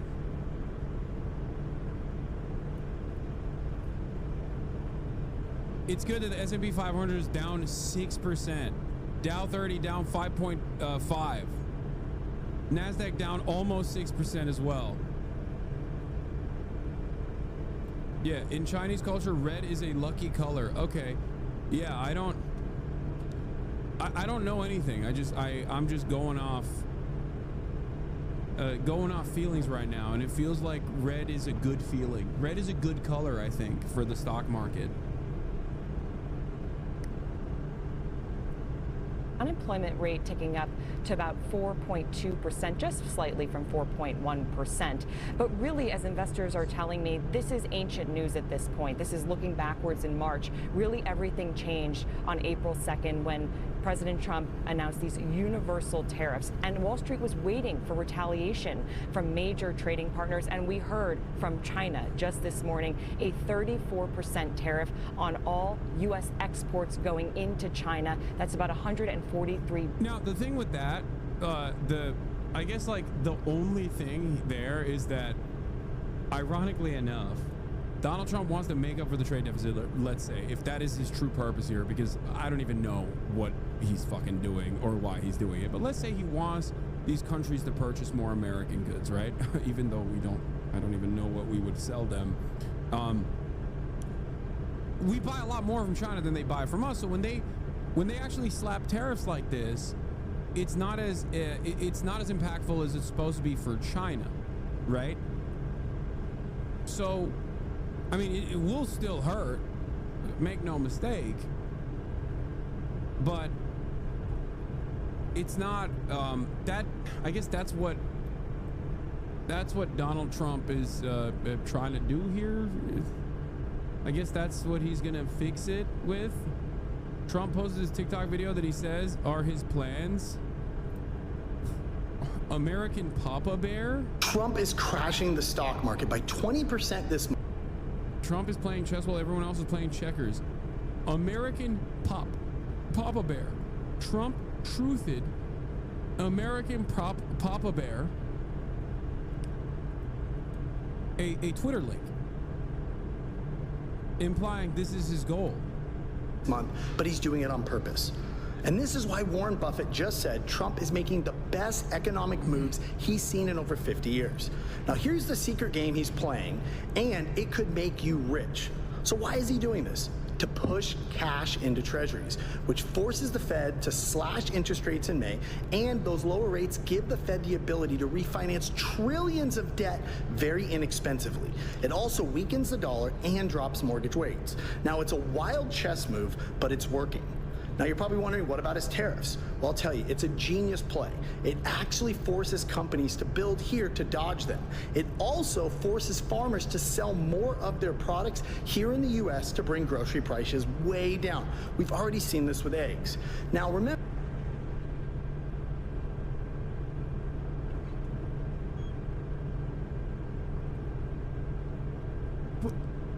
Trump is the president. He knows that's not what happened with eggs. His administration's decisions are the opposite of what this guy is suggesting. Why is he publishing this as though it's real and correct? He knows better. No, we went to the global market to make up for the supply shock on eggs as a consequence of the avian flu. What? That's not... What is he saying? I mean, this is just... This right here destroys the rest of the rest of the speculation.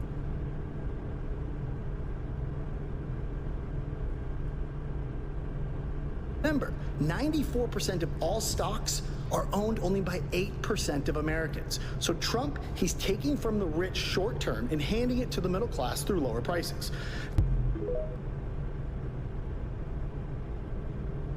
You don't understand, brother. Just because I'm going to lose my job and house and I'm probably going to have to pimp my wife and daughter doesn't mean Trump is making a mistake. You're wrong, libtard. Yeah, this doesn't... I mean, maybe the first half of it, but I feel like there's better ways of doing it without destroying... I mean, dude, I think about it like if Brandon did something like this, Trump would be calling for his head. You know what I mean? Like every day. They'd be doing a January 6th times 11 every single day. They'd be putting up guillotines outside of the Capitol. Okay? What are we talking about here? This is so weird. There's also better sources than TikTok.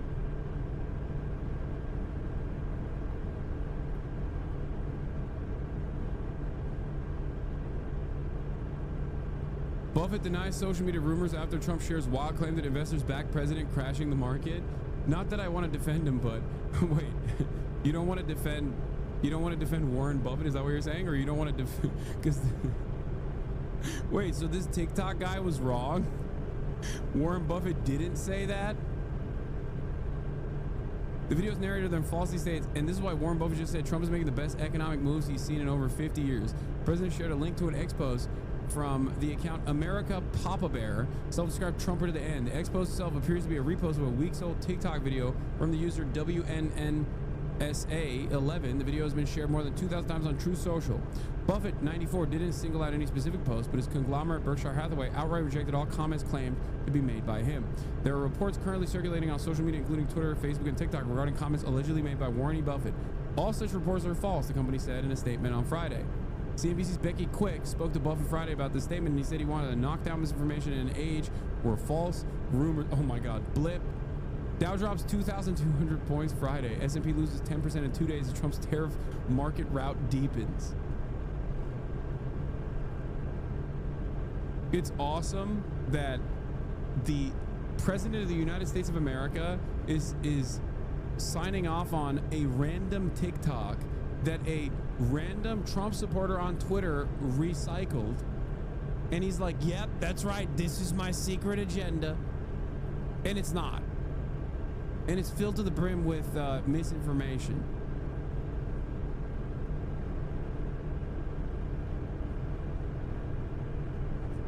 Update on your CNN segment, bro. Check logs, check messages, little bro. Dude, you are so fucking annoying. What I'm checking your logs. What do you want? I need your help, bro. I have a stupid friend who always argues with me anytime Trump says something like tariffs and consequences, especially stock market. She always says, oh, why didn't you vote for Kamala? This is why we vote for Kamala, and you were too scared to vote for Kamala. How do I counter that dumbass argument? This guy fucking trolls me every day, dude.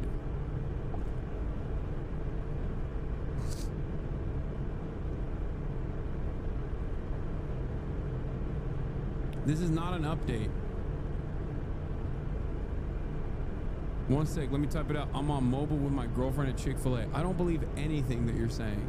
I believe nothing. I don't believe that you have a cousin. I don't believe you have a cousin at all, let alone one that works at CNN. I don't believe you have a girlfriend, and I don't think you are eating at Chick-fil-A right now. I don't even think you're on mobile. I think you are actually watching this stream on your desktop right now in your crusty ass underwear, okay? It is funny though, so I entertain it. Anyway, let's keep going.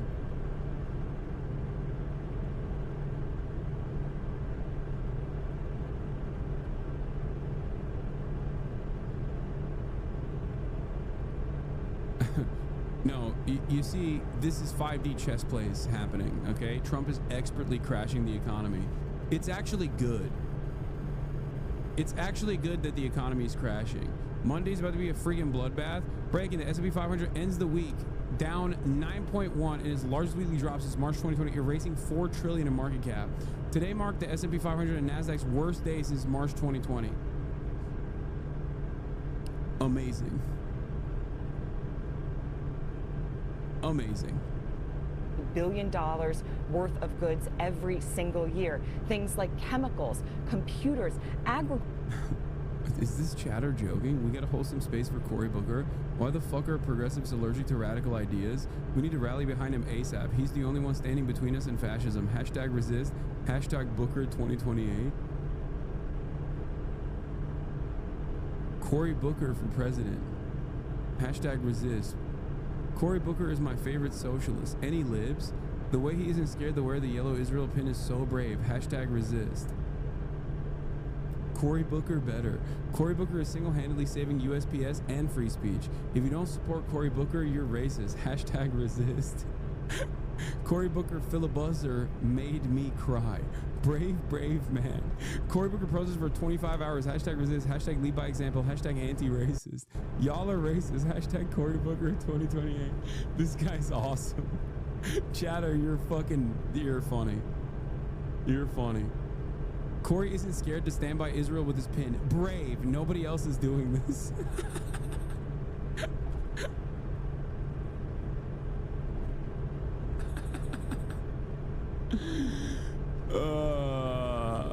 Dude. Oh my God. Fucking awesome. At least people get funnier when in periods of economic volatility, economic instability.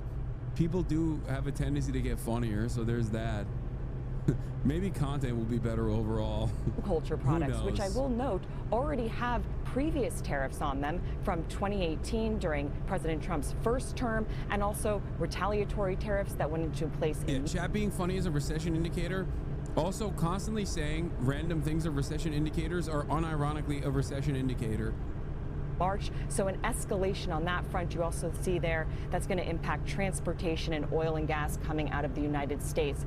But worth noting, though, that we, the U.S., get a lot more from China than we send them. We get about $438 billion worth of goods every single year. And that now also, because of what President Trump put in place, has a 34% tariff on those goods. Economists agree, Wolf, that those prices, those increase in prices will likely get passed down to us, the U.S. consumer. What if the libs are right and Trump is actually a Russian agent trying to have Russo-American solidarity by collapsing the U.S. like the Soviet Union?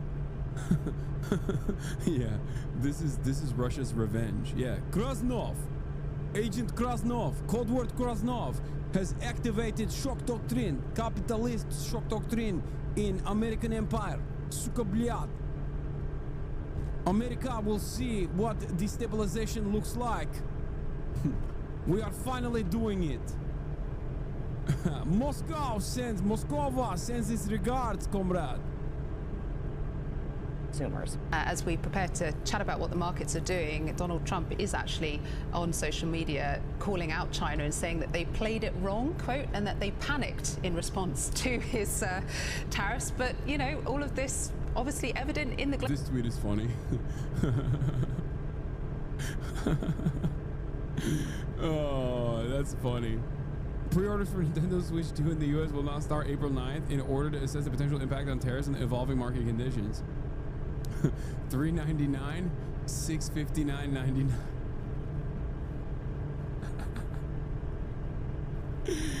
Oh man.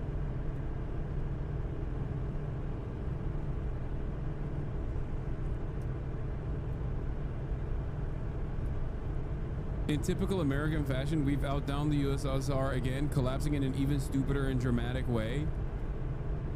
It's only fair for the US to do this after the USSR do it after the USSR did the same thing.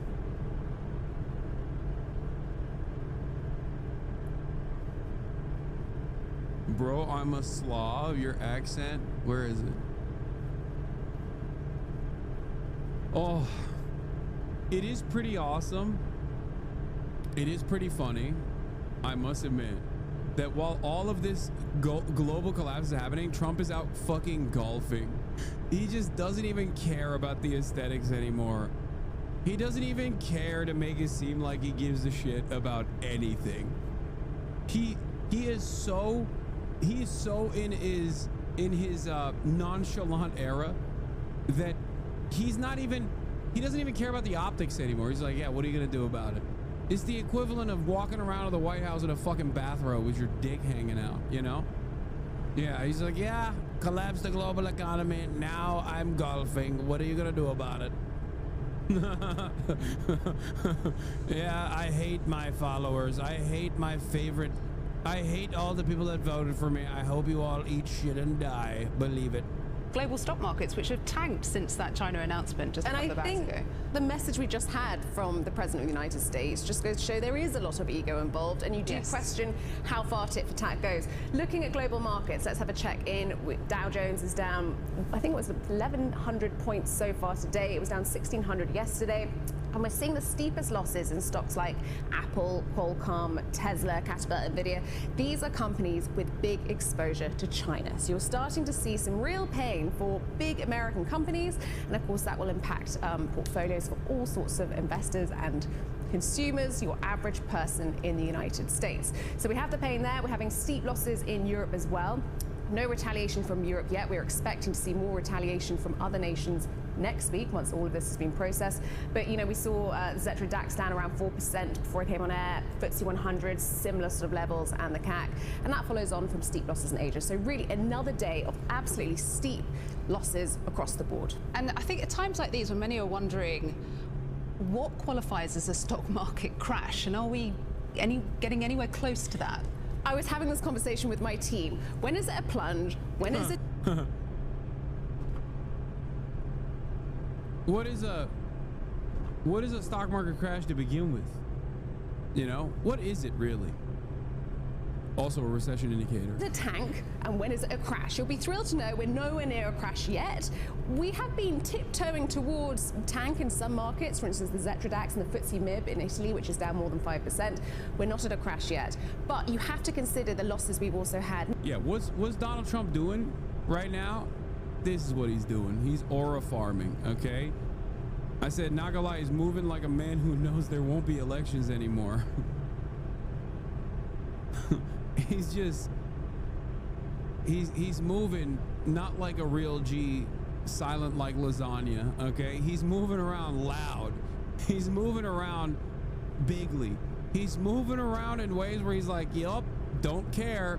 What are you gonna do about it?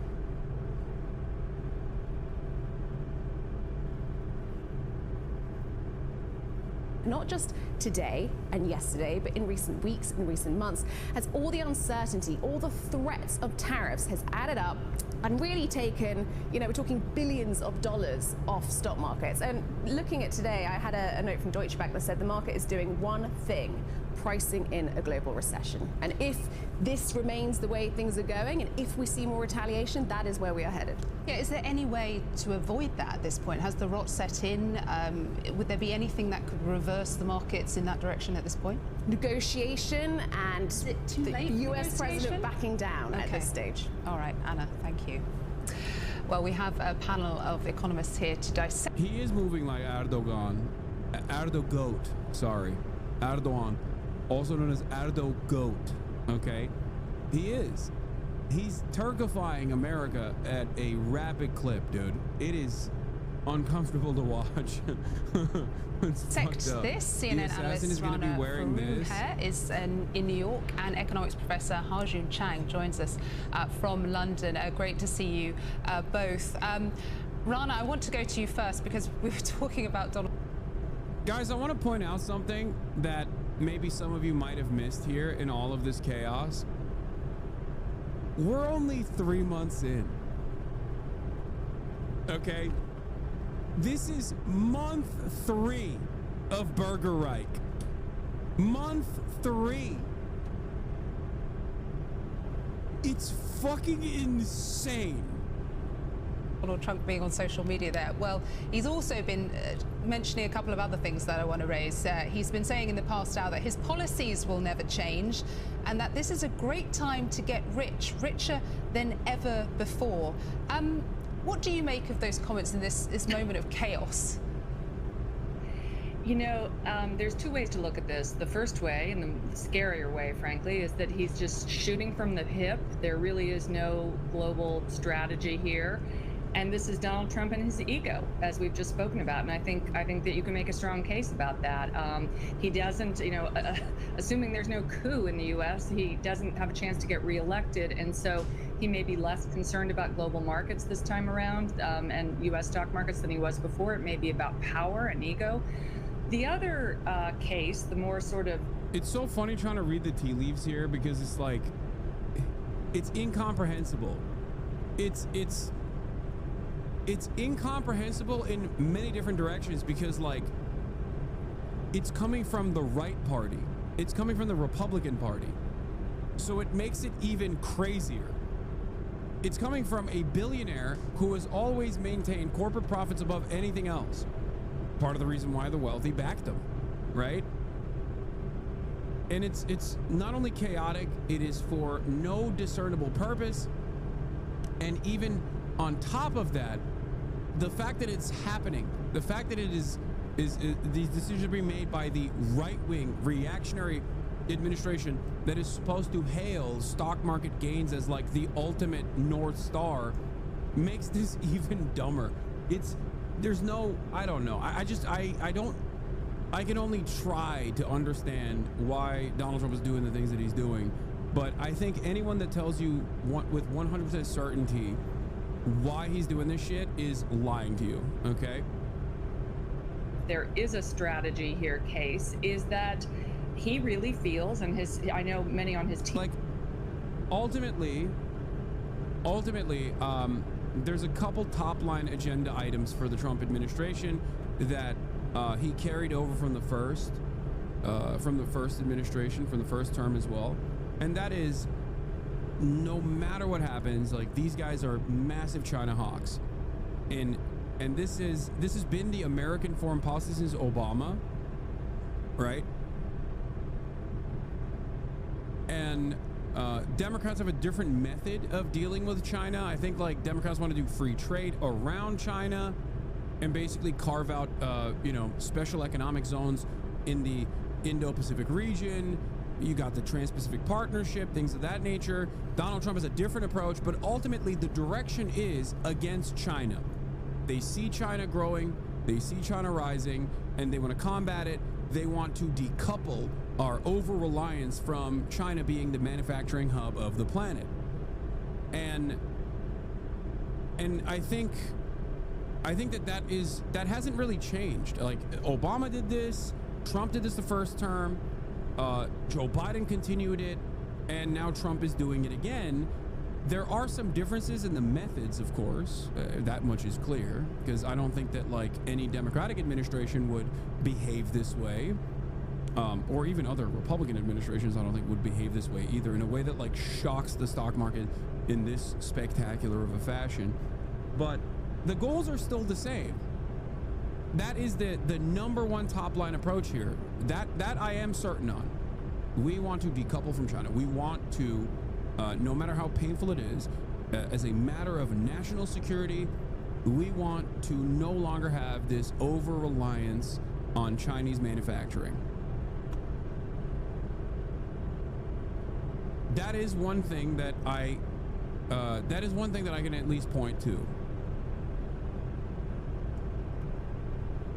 Outside of that, like the notion of fixing trade deficits and forcing the rest of the country, rest of the planet to like purchase American goods that we haven't even fucking manufactured yet, or the fact that we have no way of even manufacturing right now, that part is really stupid. That doesn't make any sense at all. Team feel that the global trading system has needed an overhaul for some time. He wants to move overall tariff rates that the U.S. puts on other countries versus what they put on us closer together. Of course, that's now all been thrown up because we're in a complete trade war. I don't think these numbers are going to last. I do think that there's going to be some horse trading, and there already is some horse trading behind the scenes. But it is, what I can say is that I think there's now a very good chance of recession, in part because trust has been obliterated. I also think we're in unprecedented territory. This is the biggest shift potentially to the global economic system that we've seen in half a century. Yeah, and on that point, Tajin, that Rana was talking about, I mean, even if markets do recover a little bit, we do see these moves to negotiate. How irreparable is the damage that has been wreaked on economies globally at this stage? Yes, last few days I've been trying to figure out whether there's some method in madness. I concluded that the method is wishful thinking. Because what is going on is that Mr. Trump thinks if he puts a tariff wall, foreign companies will first of all come and invest. They are not really going to do that on any significant scale because the U.S. industrial base has been run down for the last 4 decades, and you cannot rebuild it in a few years. Moreover, if they actually come in a major way, there'll be no tariff, so he cannot have his cake and eat it. As for American companies, they are not going to. This is my favorite, like, this is completely irrelevant to the point he's making, but my favorite thing that I've seen from like Korean and Chinese English speakers is the at the end of the question, and I want to put that in the way that I speak as well. I want to find a way to also speak like that, where you go at the end of every statement. You go or I think it's so cool.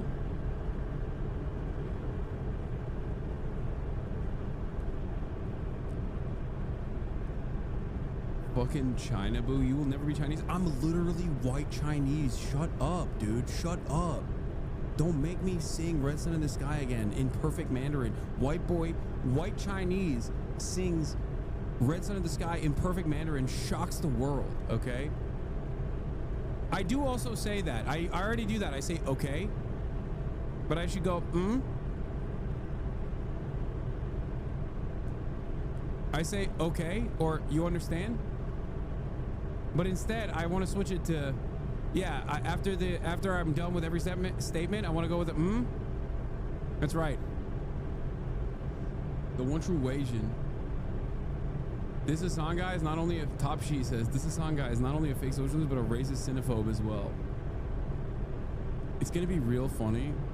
It's gonna be real funny when I actually visit China and this dude is not from Iowa, but instead actually Chinese, and he fucking assassinates me when I'm in Beijing or something. Like, he's just gonna come up to me and be like, I'm Top G and you fucked up.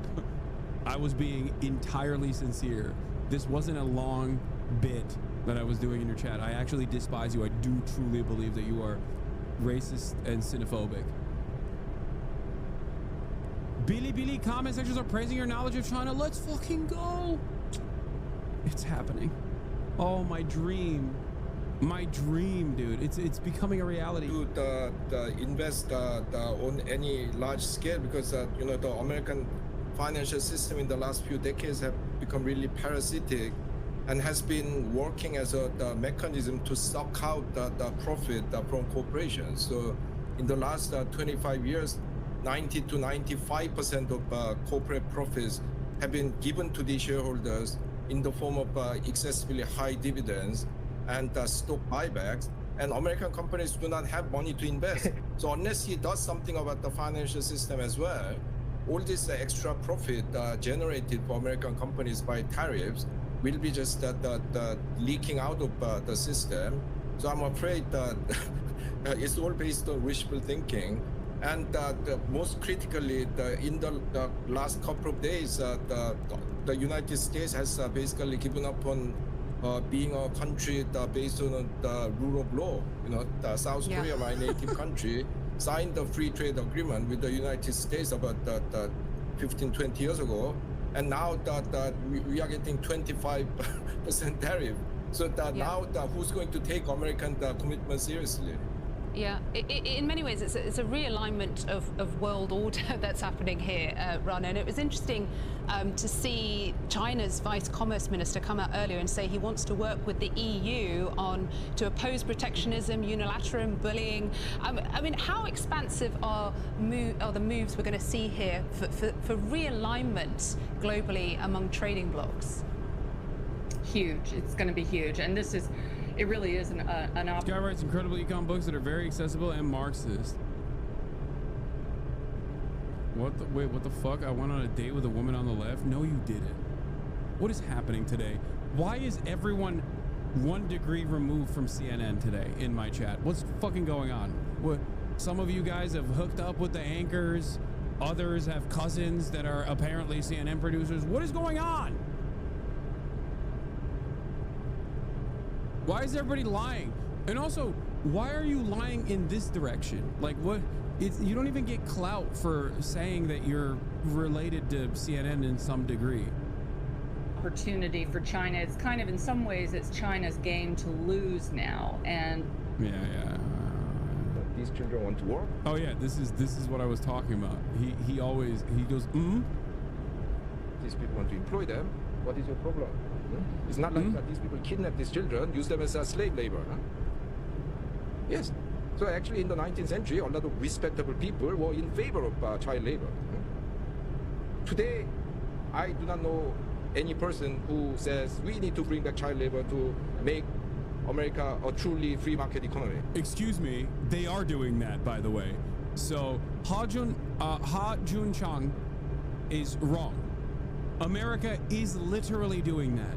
They are doing that, and it is a move that was spearheaded by Sarah Huckabee Sanders, okay, initially, and is now being implemented in places like Florida as well. So that is actually happening. The market is being liberated, all right? But that change in position came about because of political change. Changes in our ethical standard, not because someone invented an economic theory showing that we shouldn't have child labor. So the very boundary of market is politically determined. 200 years ago, you could buy and sell people, buy and sell children's labor services, narcotic drugs, and what have you. Today, you can't. And these changes have come about because of political and ethical changes. So when the very boundary of the subject is politically determined, you cannot say that we can get rid of politics. No? These children want to work. These people want to employ them. What is your problem? It's not like that these people kidnap these children, use them as a slave labor. I think it's very cool when he says, huh, at the end of his statements. I'm not even joking. And it'll be very interesting to see how Xi Jinping and how Beijing plays this. You know, I I would be a little bit skeptical about whether you're going to see some kind of complete new alliance between China and Europe, because what's going to happen now is that a lot of cheap Chinese goods are going to flood into Europe because they can no longer flood into the US. And are the Europeans going to like that? No, they're not. So this is where you start to get into that cascading sense of, oh boy, you know, we really are in a global trade war here. Now, if the Chinese were to suddenly say, you know what, we're going to acknowledge that we've been dumping cheap steel, cheap EVs, you know, cheap solar panels onto the world, and guess what, Europe, we are going to cut a new and more productive paradigm with you. Well, that would be very interesting. And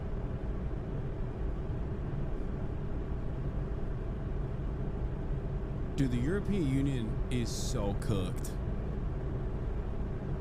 They're the most cooked here, okay? I don't see anything positive in the future of Europe unless they're like, we're gonna open up new markets. Like we're closely re-examining a world where we are not attached to the hip to the United States of America because it's a dangerous and unstable empire that is now attacking its own vassal state structure here in the European Union, and therefore it's China's time to shine. Without that, which probably will never happen because I think the Orientalist framework will stop them from behaving in this way.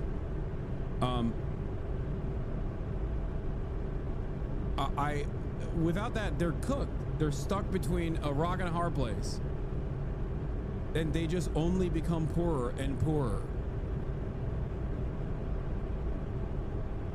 And in that, and in the process of that volatility, that economic instability is already causing right-wing fascist movements to grow at an alarming rate. Like they are genuinely galvanized.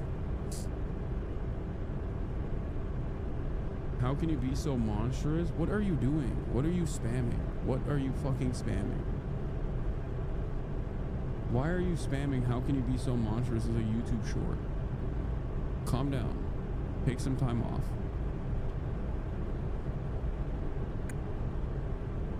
Right now, the Dow future is down sharply as global markets take a big hit in response to President Trump's tariffs announcements. I honestly don't understand how Europe can even be remotely as fucked as the US because Europe has already been suffering before this kind of stuff, before these kinds of moves to begin with.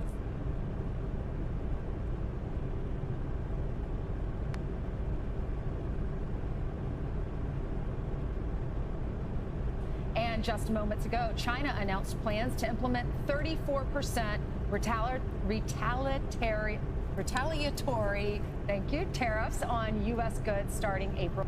Okay, before we get to the Fox explainers, okay, White House was nearing a TikTok deal, but China hit the brakes after Trump announced wide-ranging tariffs, AP source says.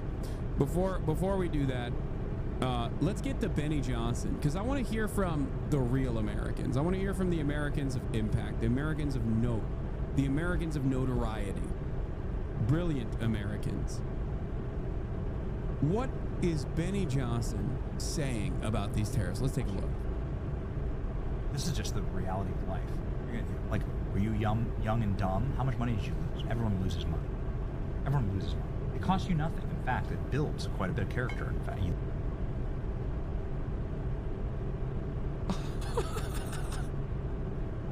Ain't no fucking way he's doing the raise the price of rent. That'll just make me grind harder. Has he been crying? What is happening? Bro!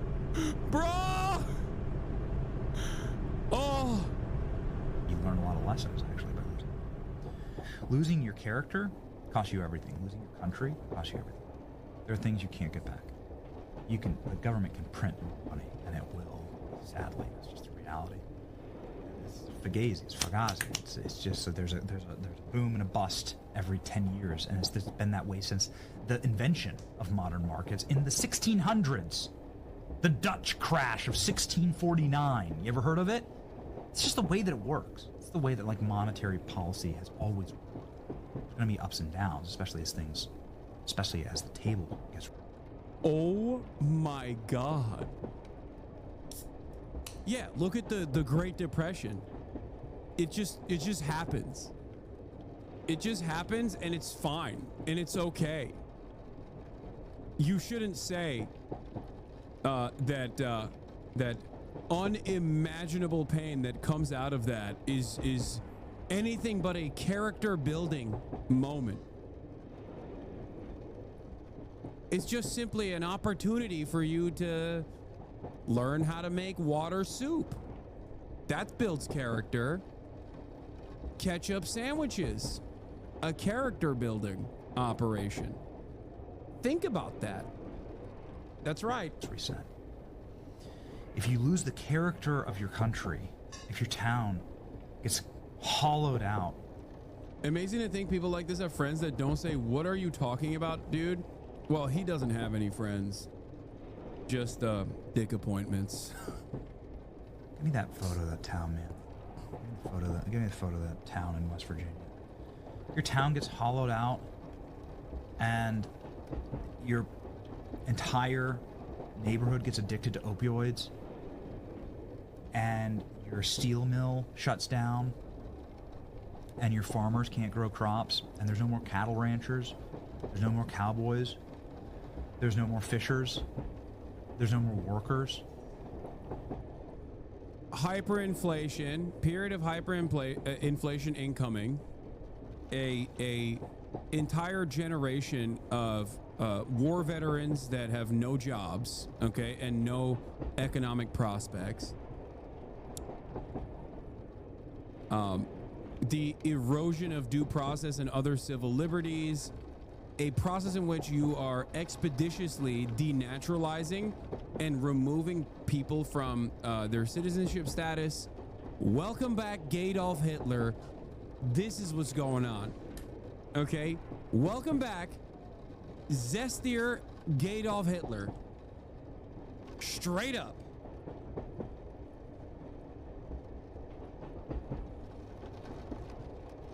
Incredible.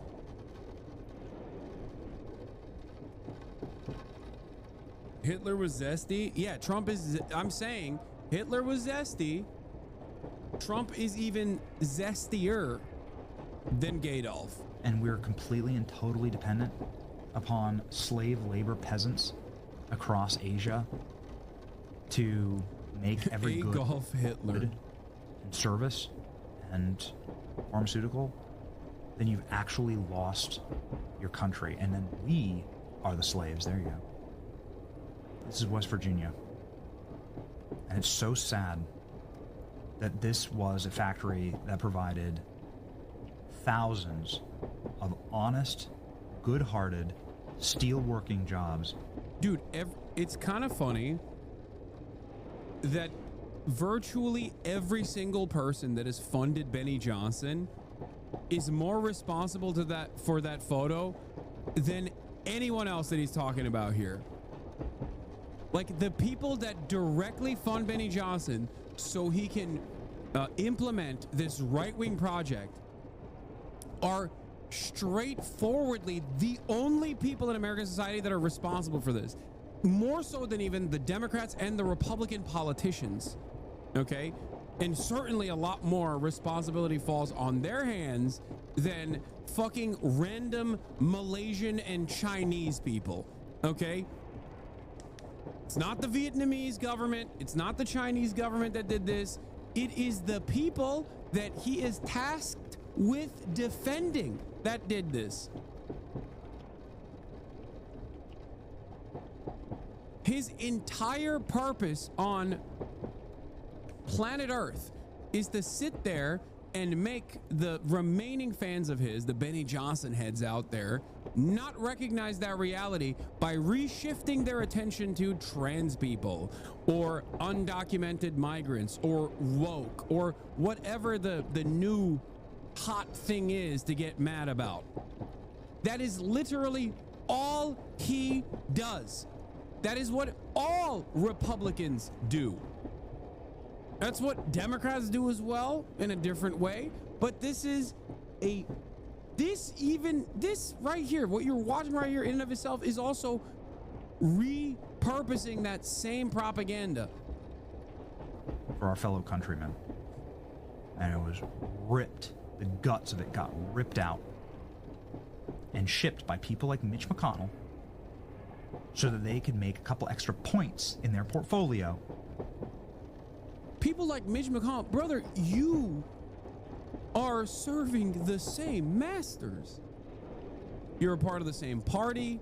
You have the same ideology. You have defended Mitch McConnell your entire career. These guys are insane.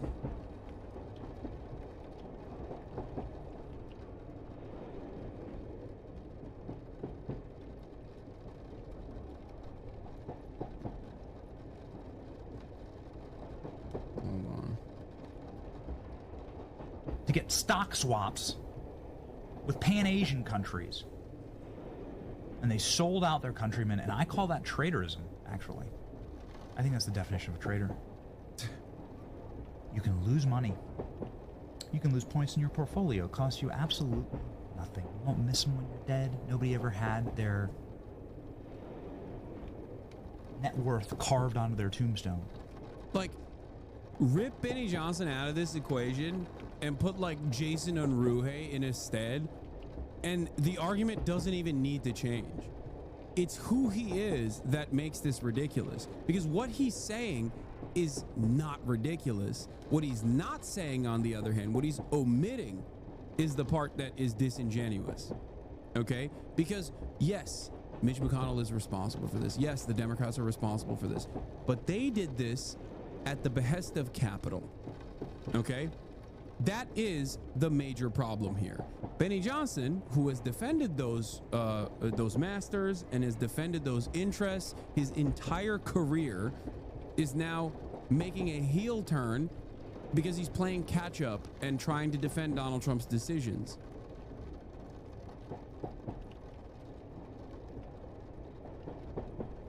But what he's saying is not wrong. The problem is, it should be the anti-fascist, anti-capitalist, worker-backed party that is supposed to be a counterbalance against the reactionary, hyper-capitalist forces in this country, and we don't have that. So in the absence of that, the absence of the Democratic Party representing that, right, you have these Republicans try and fill that void. Doesn't matter when you're on your deathbed. Who cares? It's just digits on a ledger. What will matter is, did you preserve your nation for your children? Okay, never mind. This part is also white supremacist callbacks.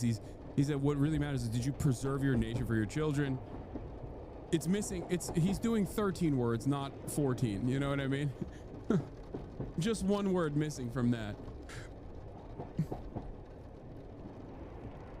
Yeah. The word that's missing is white. That's it.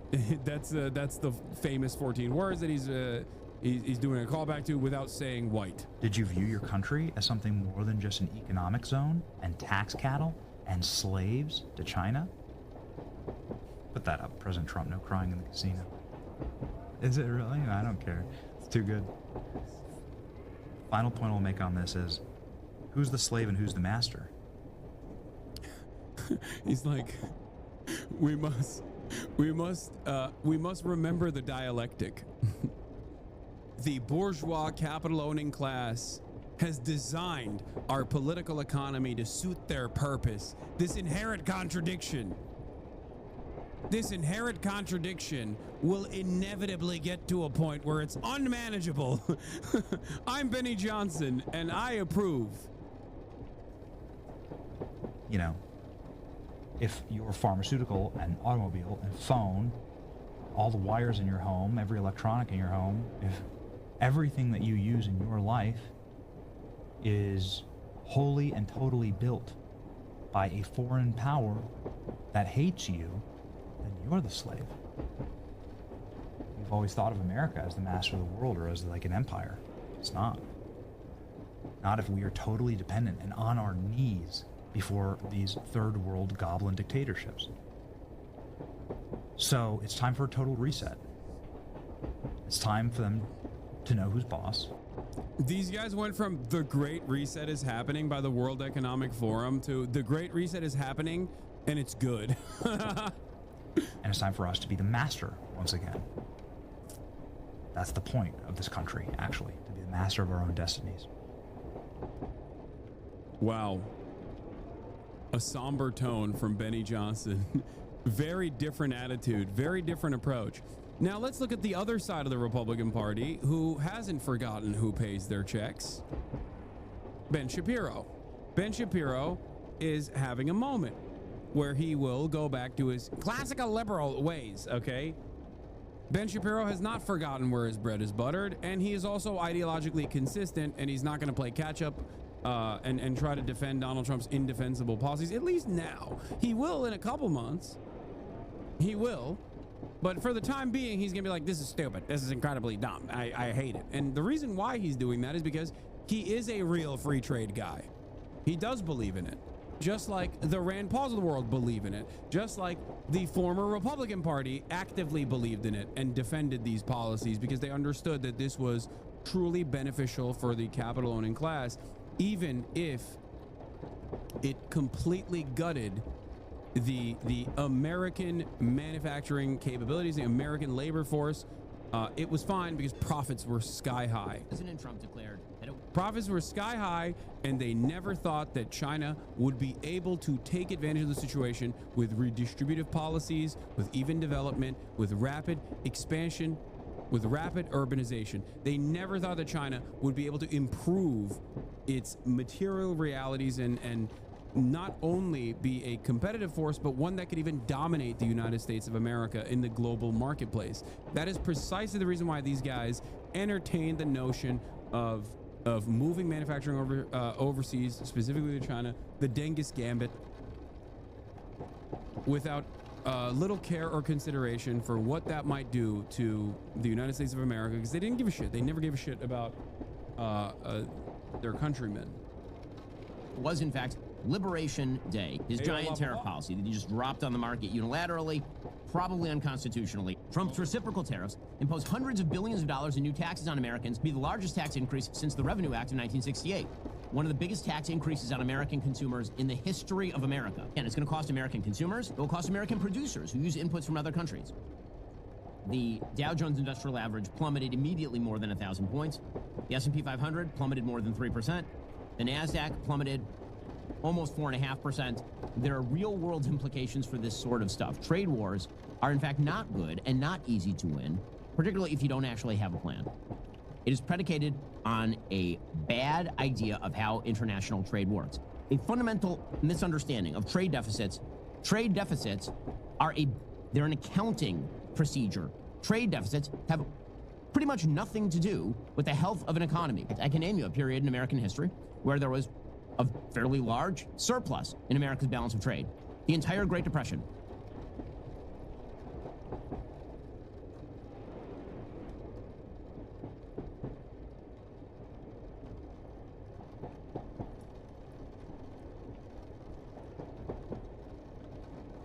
Bro got 99% tariff on wet pussy.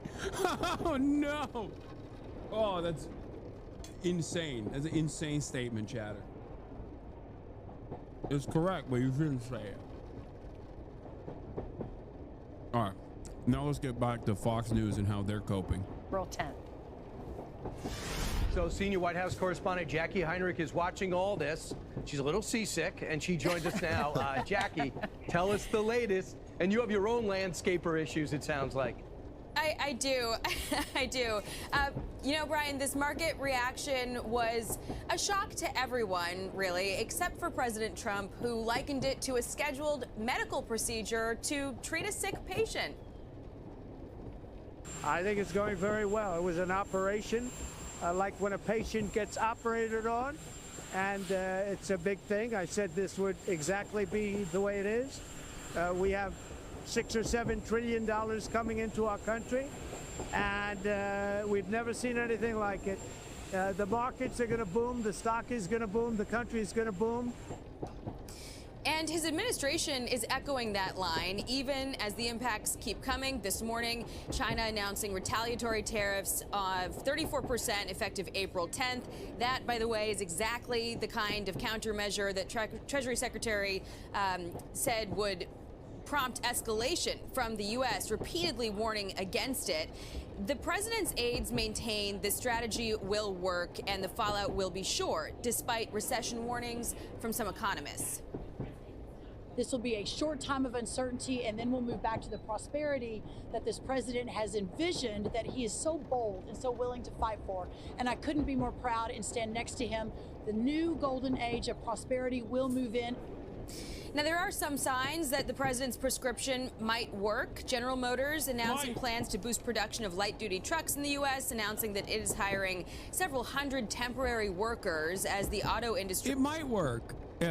Dude, by the way, look, I'm not trying to dunk on North Korea here at all, but there is an analog here, okay? I'm sorry. Whenever I hear a Trump administration spokesperson talk about the glorious leader, it immediately reminds me of the wonderful old lady that is that Kim Jong-un famously gifted an apartment complex to in Pyongyang. It's just they have the same exact energy. They're speaking English, but it even has the same like Korean intonation. Like the way that they're even like saying the words has that like like the what's the term for it? Like they're saying it with their chest. It's coming. The noises are coming out of their bellies almost. The cadence, yes.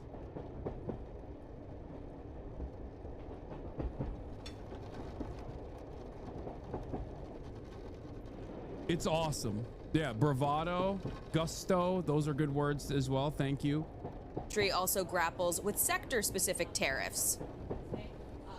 It's called pansori in Korean. Okay, that's what it's called. I love it. I personally think it's awesome. I hope Donald Trump also does like these parades as well. I do like parades. I love parades. I think they're gay as fuck. But like military parades are kind of cool. And the other thing that I like is, yeah, if the military, instead of like doing death and destruction, built shit and then did parades, I'd be happy with it. And then also the other thing that I like is like ginormous statues. And I've talked about this before, like people get mad at me for this. People think this is a bad take, but I think like giant statues of leaders are very cool. Like they just look cool in general. So if Donald Trump does that stuff too,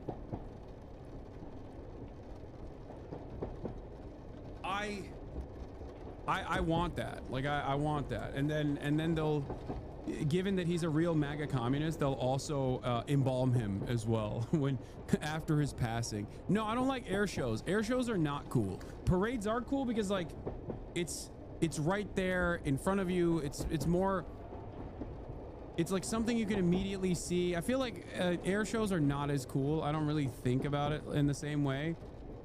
I don't know. I think air shows are kind of whack in comparison to like military parades where they're like marching side by side. You know what I mean? The renaissance of American manufacturing coming because Donald Trump is bringing them back. He's driving them back. $6 trillion, he said today, he's got committed to America. It's unbelievable. And other countries are also responding. Mexico and Canada both hastening negotiations with the U.S. toward a new USMCA trade deal. Eric Trump posting to X, "I wouldn't want to be the last country that tries to negotiate a trade deal with Donald Trump. The first to negotiate will win. The last will absolutely lose. I've seen this movie my entire life." Meantime, Democrats are sounding off about the inflationary impacts of this plan. In the House, planning to force a vote to try to kill the tariffs entirely, guys. All right, thank you so much. Jackie. Brian? So this just came across, guys. So China officially has retaliated. You know, when you put the fentanyl penalty along with the tariffs issued yesterday, we have tariffed China over 50%. They have just responded. They don't want to be bullied, air quotes. They with a 34% tariffs. They also listed 11 American companies of so-called unreliable entities and they're going to halt chicken imports too. Listen, we get a lot more from them than they get from us.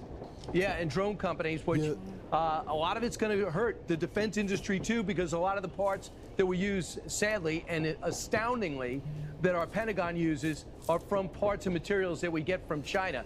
So this is a big wake-up call. The other big story is pharmaceuticals are going to be targeted as early as today. Why? Remember, we don't make any drugs here, but yet we use them all. So how do you bring manufacturing back? Well, if you're in Ireland, there's no reason to come here. It's at 0%. But now we're going to start bringing them back as tariffs hit. Lastly, about China, it looks like we're going to tariff third parties that buy Venezuelan oil. Guess who buys Venezuelan oil? China. So they could be hit in the oil pocket too. Well, Brian, I think the statement that they produce saying they're being bullied is comical. They steal products. They use slave labor. They spy on everything that we do, especially if you're a company there, you got to turn over all your data to them as well. And they use that to build up. They're funding some of our enemies as well. So if there's anybody getting bullied is the United States. We finally you got COVID as well. Good point, Ainsley. So what we have now is a president that is taking it seriously and taking it to China. Yeah, and Bill Ackman, who is the billionaire hedge fund guy, he said, my advice to foreign leaders is that if you have not already Yeah, Bill A. Packman had another fucking statement that was really funny where he was like, Mr. President, please don't tariff China. Please don't tariff Israel. That was hilarious. He's like, Mr. President, please. Bill smoking Crackman.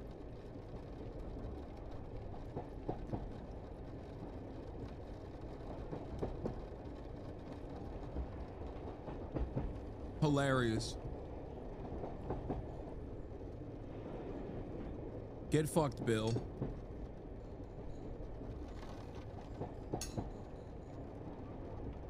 Reached out to President Donald Trump, you need to do so immediately. Trump is, at his core, a deal maker who sees the world as a series of transactions. Based on his track record to date with foreign governments, law firms, and universities, he is a tough but fair negotiator. He loves to make deals, and he loves to get things done promptly. Promptly. I expect Trump will reward the early deal makers with fairer deals than those that wait to sit down at the negotiation table, which sounds just like what Eric Trump said. And Donald Trump said, every country has called us. That's the beauty of what we do. We put ourselves in the driver's seat. So I think if you're one of the first few countries that's calling him, trying to make a deal, that's the one that's going to get those countries are going to get the headlines and going to say they're working with the United States. So I think it would be smart if they were doing this. It looks like they might be behind the scenes. So a couple of things. Yesterday, Ainsley and I, we know a shirt manufacturer and textiles. And he said the one thing that I was showing Ainsley, the text messages that people should realize is that we don't really have textile mills that make shirts, because it's not a matter of just plugging it in, turning on a machine. Right. You actually need skilled people to do it. So if you're going to tariff 25%, let's say, coming from Vietnam, right away they almost become insolvent, especially if you took on debt after the pandemic to keep your company alive. So there's so many different elements to it. You could sincerely want to bring your business back, but America right now says, I'm sorry, all we have is vacant warehouses where factories used to be, or we were never good at it. You don't say. This is why Brian Kilme, Mr. Kill Myself, is a fake friend. He's always been a fake friend of Trump. This is why he played baseball with fucking Ron DeSantis, like Ron DeSantis was his dad. This is what he was worried about. And now he's just like trying to manage the situation while not getting fired from the regime propaganda outlet. Ethan Lane, the senior vice president of government affairs, exporters, said doesn't love tariffs, but understands what Trump's doing. Nobody who imports or exports likes tariffs, us included, right? This is not a tool that we would pick if we had other options, but the president makes a very good point that for a very long time, we've had the raw end of a lot of these trade deals. You know, in the case of the beef industry, we've been used as, trade bait or a bargaining chip in some of these international relationships, and it's led to some really lopsided relationships. And our hope here is that the president can use this tool to square up the deck and get us a little bit of a better deal with some of these trading partners so that we're not balancing the backs of these different trade. You know, of course this guy is saying it. It's like one of the fucking areas of surplus that they can actually fucking force other countries to purchase. Trump is going to go back to every one of these like European nations and be like, you have to lower your restrictions on what kind of food is allowed and only purchase American beef, I guess. Yeah. Everyone has to eat the hormone jacked beef that we sell. Everything is burger. Balances on U.S. farmers and ranchers. So, you know, we're hopeful this happens quickly and that we can get back to some low tariff trading with our neighbors and our partners. Yeah, I think he highlights a point, Ainsley, that I think, you know, shouldn't have to be highlighted is they don't want tariffs. That's not something that these communities want, but they're saying they're getting screwed over. And why are we accepting products with no tariff on it and the other countries are putting tariffs on our beef? And I think that's what it's gonna come down to. All these mom and pops, all these local businesses, whether it's the steel, the farmers, all the other producers, they're saying that it needs to be some give and take here. Yeah, it needs to be free and fair, and that's what Donald Trump says. I'm Steve Doocy. I'm Brian Kilmeade. It needs to be free and fair. I guess the free trade agreements that we did prior was not free nor fair, which is true. They weren't, but not in the way that these assholes are fucking talking about it. This is an ABC News special report. Now reporting, David Muir. Good afternoon. We're coming on the air for a moment here. The closing bell on Wall Street ending what has been a very tumultuous 2 days for the stock market. Another day of steep losses here after President Trump announced his sweeping tariffs. Millions of Americans obviously worried about rising prices and about their 401ks already taking a hit in the last 48 hours. Take a look at the closing bell there. The Dow down 2,200 points, closing well below 40,000 there at 38,314. The loss over the last couple of days, the Dow now falling well below 40,000. As I mentioned, the NASDAQ and S&P 500 also recording major losses today, both down more than 5%. The Dow immediately dropping more than 1,000 points after the opening bell sounded this morning. The market's spiraling globally over President Trump's tariffs on America's trading partners. Of course, those tariffs then... These were the photos I was talking about on the fucking Florida Stock Exchange, dude. This is so funny. Paid for by businesses and companies bringing products into this country, and economists say then passing those prices on to consumers here in the U.S. Many of these countries have signaled that they will take counter action with their own tariffs against the U.S. In fact, today, China announcing it will be imposing a 34% retaliatory tariff on all U.S. products. President Trump firing back a short time ago. China played it wrong. They panicked. The one thing they cannot afford to do, he said. The president insisting my policies will never change. And just a short time ago, he said only the weak will fail. I want to bring in Rachel Scott. She's our senior political correspondent. She's live at the White House. And Rachel, is there any indication from the White House? And obviously we heard what President Trump just said. I like that Trump's trade policy is like that meme of the guy who just like shits in his pants and then everybody goes, hey, that guy shit in his pants, and he goes, haha, I was just pretending. I was just pretending to be R-worded. Like, that's it. That's his negotiation tactic, is just putting a gun to his mouth and being like, I'm gonna pull the fucking trigger. I'm gonna pull it right now. Don't stop me. And then everybody's like, okay, well, that's weird. Don't do that. And he's like, ha, you panicked.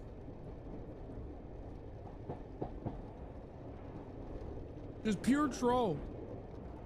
Any indication that they're going to spend this weekend ahead examining any potential shift here in strategy, given what they've seen in the markets over these last 2 days? Well, David, I just spoke to a senior White House official who told me they are staying the course. That official pointing to me to the president's statement that he put out just moments before the stock market closed, saying that only the weak will fail. The president has been largely out of sight today. He has been on the golf course. He did respond to those retaliatory tariffs by China, saying that they played it wrong. The president is insisting here that this is going to lead to an increase in manufacturing jobs here in the United States. But he has acknowledged that could take time, possibly a 2-year-long process. The president has also acknowledged that there will be some disturbance, some short-term pain, he says, for the American people. The message from the White House is to trust this president, to trust this White House. But right now, David, they are moving forward with these sweeping tariffs as planned. But as you say, Rachel, the White House saying manufacturing, it could take some time, up to 2 years to come back. Economists saying that could be 3 to 5 years before some of these factories that they're talking about could be up and running here in the U.S. I want to take our viewers back to the closing numbers here. Again, the Dow closing just a short time ago, down well below 40,000, losing 2,231 points, closing at 38,314 today. The question I have is, with what industrial manufacturing policy?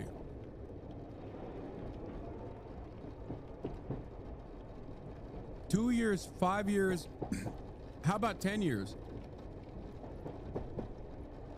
These are the things that you shouldn't have just planned out, but instead implemented before this happened. You can't just wing it when it comes to rebuilding American manufacturing.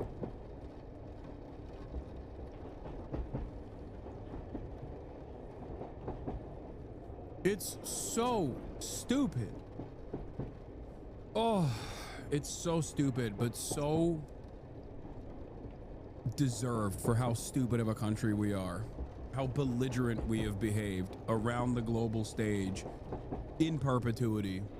Like, while the impact will be felt by the working class that have no say in this process whatsoever, overall, it's just like, the more I see people fucking defending these things that are taking place, the more I'm like, I guess it couldn't have happened to a fucking better person, really. Like this. This is what I mean. Okay? Are you happy you voted for Trump? Says Thomas Ricard. Nerdic Viking says yes, and I was buying a Switch too. Now that they made it a political thing, I'm out. Wait, who made this a political thing? Thomas Ricard asks. Nintendo just did. ... Didn't you read the article? I'm sorry, dude. If you're this stupid, you don't deserve the bounties of technological improvements or even being at the Imperial Core. Like, you don't deserve it. You are genuinely too stupid.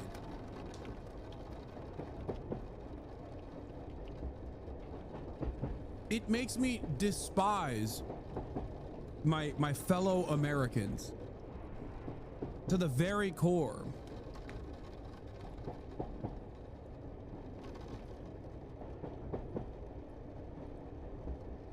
It's like that guy we saw yesterday when Dye Workwear was defending the truth that my merchandise is made in the United States of America with union manufacturing, and when proof was presented of that, the guy just went, nah, don't believe you, it's Photoshop. It's like, how do you deal with that person?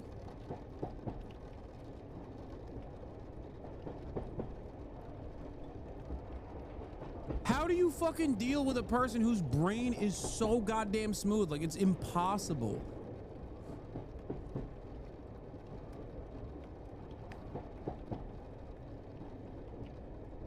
It makes no, like, we're not, how are we the same organism at this point? Like, I don't understand how you have survived for as long as you have.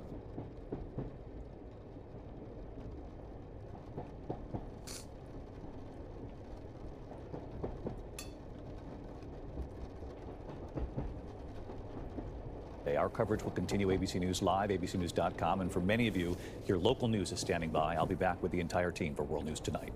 I'm David Muir in New York. I'll see you then. 您正在收看的是。 This was the moment the real trade war began. China imposing its own tariffs on $160 billion of American goods. 美方做法不符合国际 Western framework on this is so funny. Yeah. Trade war actually begins when China retaliates, not when America shoots against literally Sky News' own fucking country too. America, in the most American fashion, in the most belligerent way, decides to open up the floodgates of tariffs, and then one of the many nations that is impacted by it retaliates, and they go, this is the real trade war. This is the moment where the trade war actually began. Not when America shot across the bow. It's just when there was retaliatory tariffs. How dare they do that? How dare they?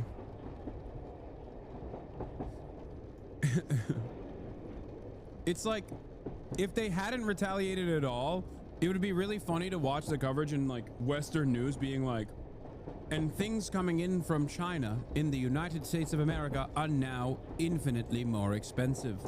And the reasons are, of course, predictably, the Chinese. Yes, you might say America instituted these tariffs, and therefore tariffs as an entry fee are directly increasing the costs carried over to the consumers. But this is still somehow China's menacing failure. It kept engaging in trade policy menacingly.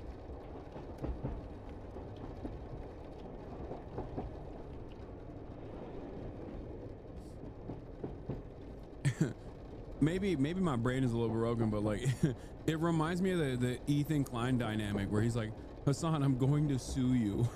For what? For just kind of doing your own thing while I fucking go on an extended crash out that has caused me financial harm. A complete self-owned, complete own goal, but I somehow still blame you for it. Why? Because you were just kind of there and you pissed me off. How could China have done this? Yeah, stick in the bike wheel meme. How could Hasan have done this to me?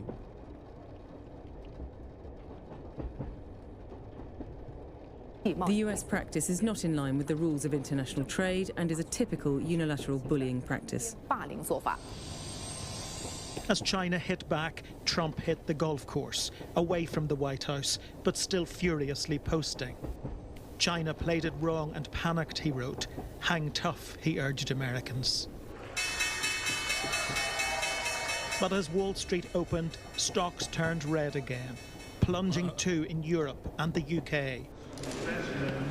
Face to face with America's NATO allies, Trump's top diplomat, arriving late and playing down the economic risks. No, their economies are not crashing. The markets are reacting. No, their economies are not crashing. Their markets are reacting to a dramatic change in the global order in terms of trade.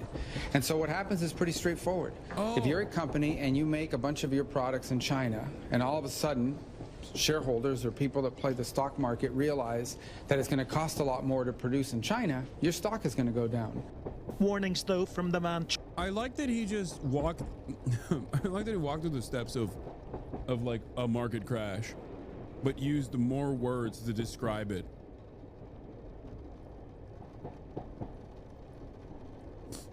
Okay, I guess it's not then. Never mind. Yeah, this is just a brief moment of instability that has caused stock prices to plummet, but that's actually healthy and good. And you couldn't consider it to be a market crash, more like a market bump. Charged with keeping US inflation in check, striking a somber note. It is now becoming clear that tariff increases will be significantly larger than expected. And the same is likely to be true of the economic effects, which will include higher inflation and slower growth. The size and duration of these effects remains uncertain. This guy at the Fed announcement using the term cooked, not Jerome Powell, but the other dude. is also a recession indicator. I saw that clip. He verbatim said the market is cooked. Another recession indicator. When you got like a 65-year-old dude saying that, it's like you're cooked, ironically.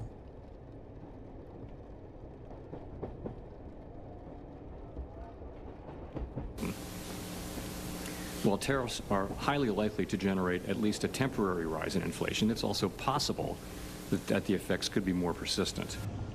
That's a potential game changer for a nation that's benefited from an open market. With free trade, America lost manufacturing jobs but gained cheap goods, many of them made in places like China. But now that the president wants those manufacturing jobs back, it seems the days of cheap goods made in places like China are over. And that's bad news for Americans when it comes to the price of their shopping. That means the prices are going to go up on the consumer. So it is wild that Donald Trump is such a force to be reckoned with that he's gotten all of these people to like openly admit the negative consequences to domestic manufacturing after multiple decades of unlimited quote-unquote free trade policies. Like, this is the type of shit that I have to badger the average college educated liberal on for hours every single fucking day until they get it, as they tell me that I'm doing voodoo economics when I describe the negative consequences of this free trade negotiation. And now they're just revealing it. Shouts out to Donald Trump, I guess. How crazy? How crazy is that? That virtually all of these mainstream liberal outlets are now openly explaining what the truth is and what has become of the American manufacturing. The American manufacturing capabilities, American labor. It's blowing my mind. What is this?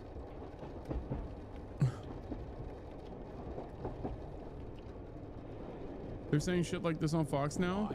Buying cheap goods is not a real prosperity, and we don't have to accept that. So you lay the law down, that's all. And look, all the badly behaving children in Asia and elsewhere, they're coming home to Papa, as I said earlier in the show.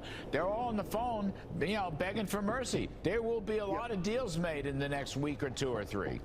You look at the $5 trillion in investment, the factories that are going to be built here. These are big companies: Honda, Mercedes-Benz, NVIDIA.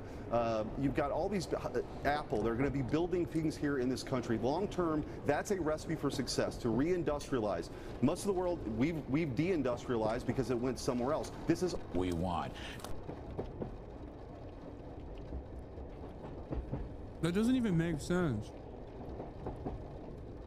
I mean, I called this early on where I said Trump is going to cause inflation, and then Republicans are going to say it's patriotic to pay high prices, and they're already doing that predictably. But what doesn't make sense about this argument, coming from drunk ass Larry Kudlow, and it's probably indecipherable because he's drunk as a skunk, is the notion that, like, oh, well, these guys are coming back to do big deals with America. Okay, so then what? You're defending prices increasing so that we can build, manufacturing hubs in the United States of America. And then you're saying, but all these silly Asian countries, these Asian children are coming home to Papa to cut new deals with the United States of America so we can keep the flow of cheap goods. Okay, so then it is good to have a flow of cheap goods then. It makes no sense. You're getting shit talk right now. It says stable Ronaldo. What the fuck is this, bro? What is this? Oh my God. Oh my God. Oh no. Hey, I'm eating, bro. God damn, that was wet. Oh, he dookied in there. Oh my God, that was a shart, brother. That was disgusting. Stable Ronaldo, fuck you. Holy shit. Oh my God. What was that, bro? No. They're eating too. Oh, bro, he knows what he did. Look at his face. He knows what he fucking did. Oh, no, my God. It almost played again. Oh, my Lord. Oh, my God. Stable Ronaldo, you fucking asshole. Look at what you did to us. We're already suffering over here. The fucking global economy is collapsing. And you had to come in here with a 7-month-old clip. Lacey doesn't even look like that no more. His farts, he done farted all of his farts out of his body. It's over now. He can't fart like that no more. He doesn't have motion like that.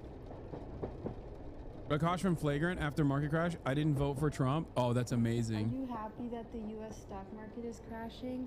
Why? Isn't that what you wanted? I mean, because you interviewed Trump. Oh yeah. And voted for him. Oh, okay, you just interviewed him for millions. For millions of people. If Gama wasn't a Kutiji, we could have got her one too. Maybe she didn't want to come because maybe some of you guys shouldn't have podcasting equipment. Did you ever think about that? Oh yeah, it's good. What other TikTok talking points you got? It's not a TikTok talking point. That's a pretty good sentence though, right? Literally. I'm not talking to you. Bro.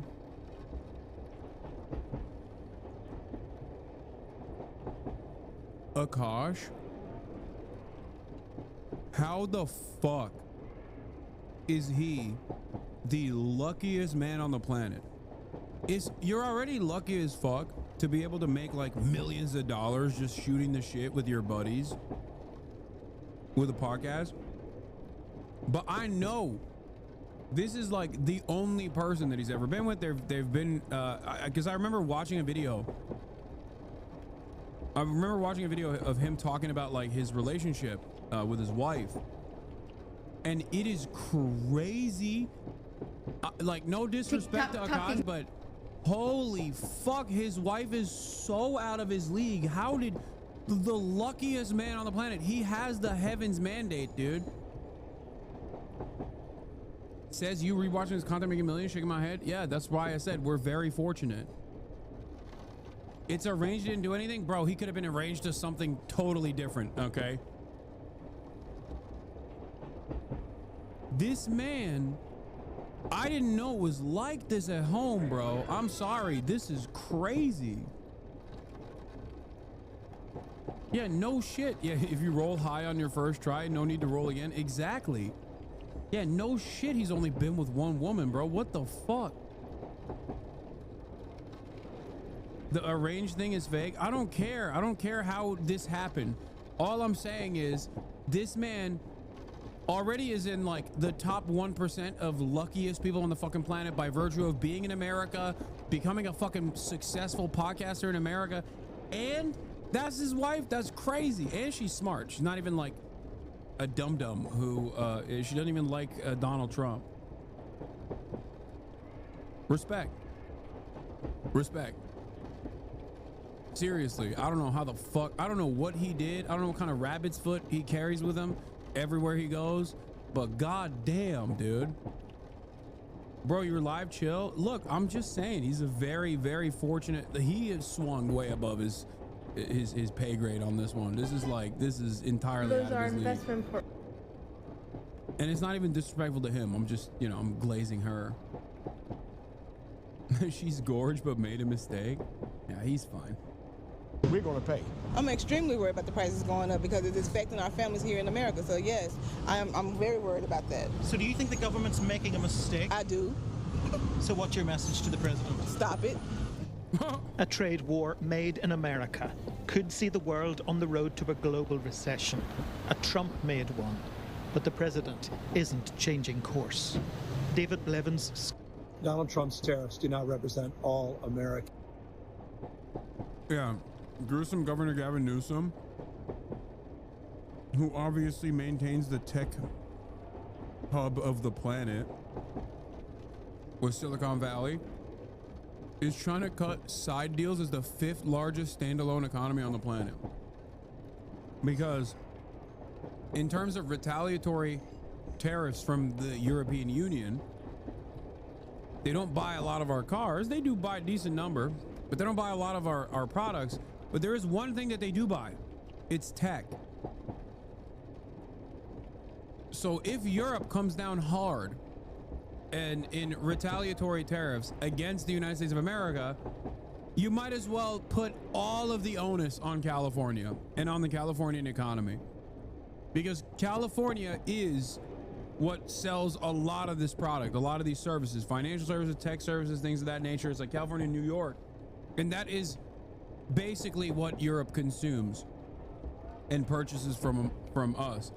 So if the EU comes back hard with retaliation in the form of adding additional hurdles to enter the marketplace for tech coming in from the United States of America, or additional regulation, California's kind of cooked. Oh, see, France singles out digital services for EU's tariff response. Exactly. Tech accounts for 21% of all U.S. exports. Yeah, also for EU, it's a larger percentage, if I'm not mistaken, and a big chunk of that comes from California, which is precisely the reason why Gavin Newsom is like, hey, now we are the 5th largest economy as a state. Let's make a side deal. Let's make a deal. We love deals. And on behalf of 40 million Americans that live in the great state of California, the tentpole of the U.S. economy, 14% of the U.S. GDP, the 5th largest economy in the world, the dominant manufacturing state in America. Our state of mind is around supporting stable trading relationships around the globe. And that's why today I've directed my administration to look at new opportunities to expand trade and to remind our trading partners around the globe that California remains a stable partner. Seeing a lot of penguins in your social feed recently, more than usual? You can thank U.S. President Donald Trump for that. On Wednesday, Trump announced sweeping reciprocal tariffs against nearly 200 global trading partners. We will establish a minimum baseline tariff of 10%. But far down, or far south you could say, on the list were a group of remote, barren, and uninhabited islands near Antarctica. Heard Island and McDonald Islands, a territory of Australia, were slapped with the 10% baseline tariff despite importing no products from the U.S. in the last year or having any economic activity since 1877. And that's why they're fucking us over. Those penguins, they're fucking us over. Oh, you thought you were slick. You thought you were slick with your trade deficit. You better start purchasing F-150 pickup trucks right now. Get to work, you lazy fucks. For far too long, these so-called uninhabited islands have refused to buy American.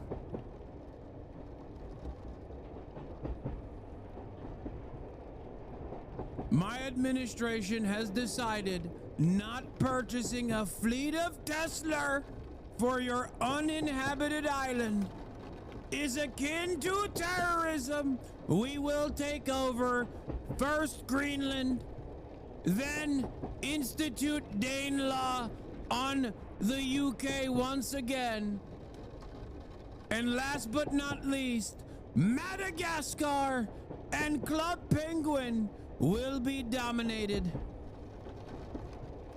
We are taking over the Penguin Island.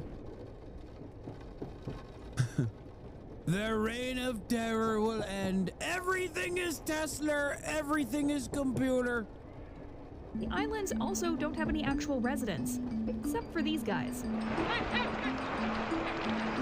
And so the internet did its thing and exploded with penguin memes, mocking the seemingly pointless tariffs on the islands, which are among the most remote places on Earth. Some expressed the penguins' frustration with the tariffs. Others poked fun at Trump and Vice President J.D. Vance's last meeting with Ukrainian President Volodymyr Zelensky. while others even suggested the penguins in Ukraine should join forces.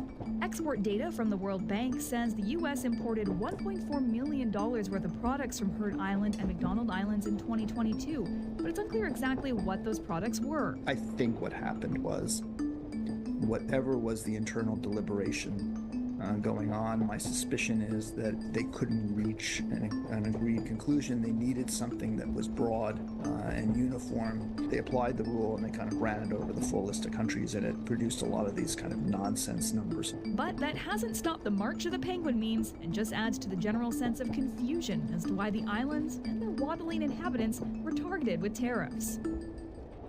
I mean, the European Union won't take chicken from America. They won't take lobsters from America. They hate our beef because our beef is beautiful. And theirs is weak.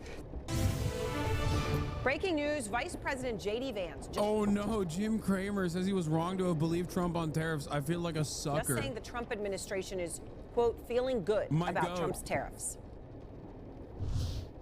We're feeling good. Look, I frankly thought in some ways it could be worse in the markets because this is a big transition. You saw the president said earlier today, it's like a patient who was very sick. We did the operation and now it's time to make the patient better. And that's exactly what we're doing. All right, this says Jim Cramer from CNBC's Mad Money. How could he have thought that it would be worse than what has happened so far? Like mass suicides at the New York Stock Exchange? Like, what is he saying?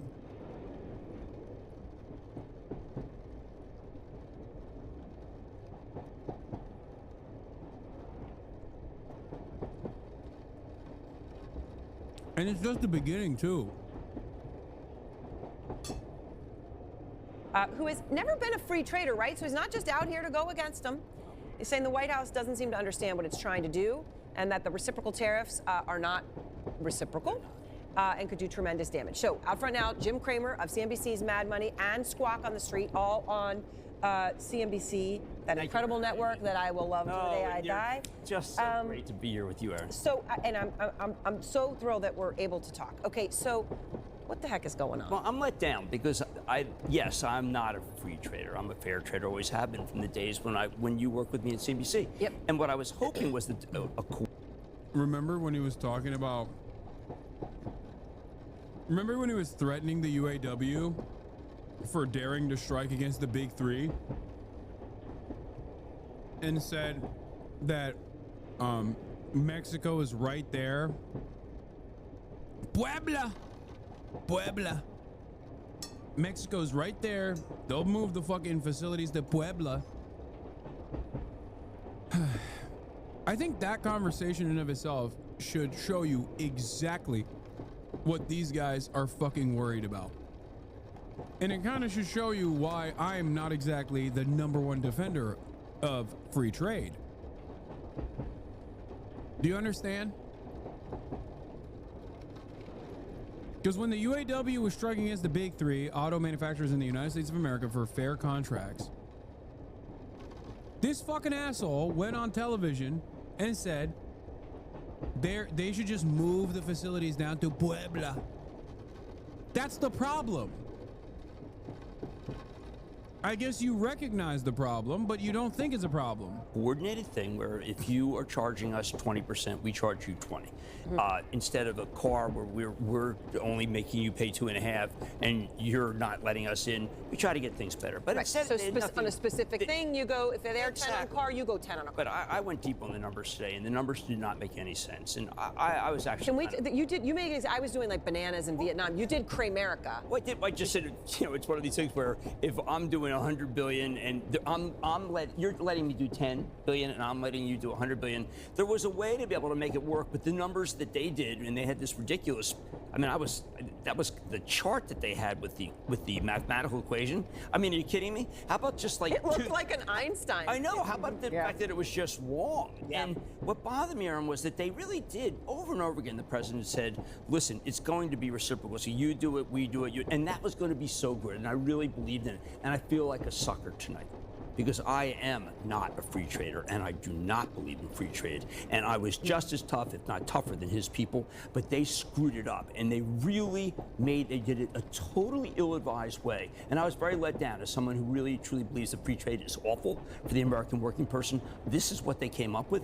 Jeez, come on, have some gumption, have some math. I mean, so... Okay, if someone send me the Pueblo link, please.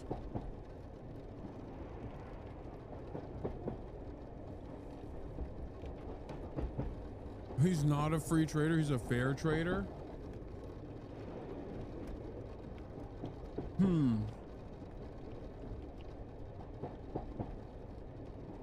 Because if I recall, like I said, when he was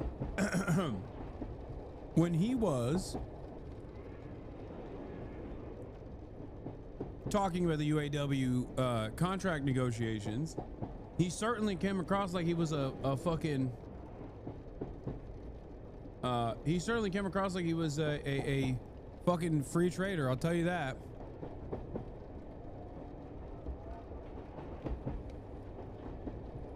Why would you link me a lol overruled tweet that just says I'm definitely gonna have to post cock and balls? Like, what does that have to do with anything? Yeah, here it is. Contract they're operating under more money, which is the only way to get them within the contract they're operating under more money. So I know that Ford felt a little upset that Biden joined that picket line, but at the same time, Ford is seeing some movement by Fain. David, I have a feeling that if Fain doesn't come to the table, Fain being, of course, the man who runs the UAW. I have a feeling that, David, if they don't come to the table soon, Mexico will be involved. How soon? A couple of weeks.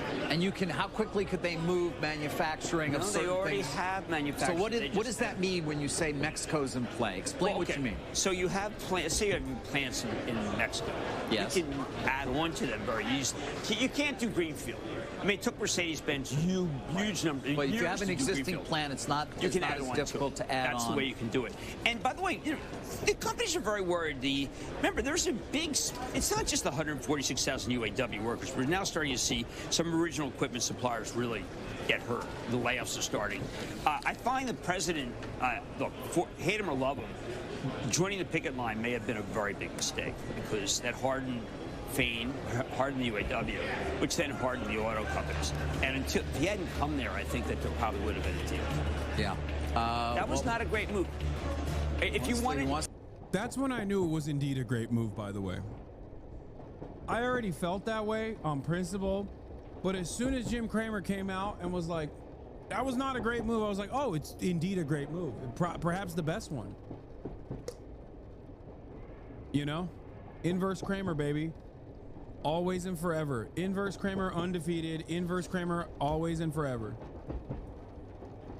Puebla. But remember, he's a fair trader, not a free trader. You know, he's a fair trader. It's just the UAW was being unfair. You know?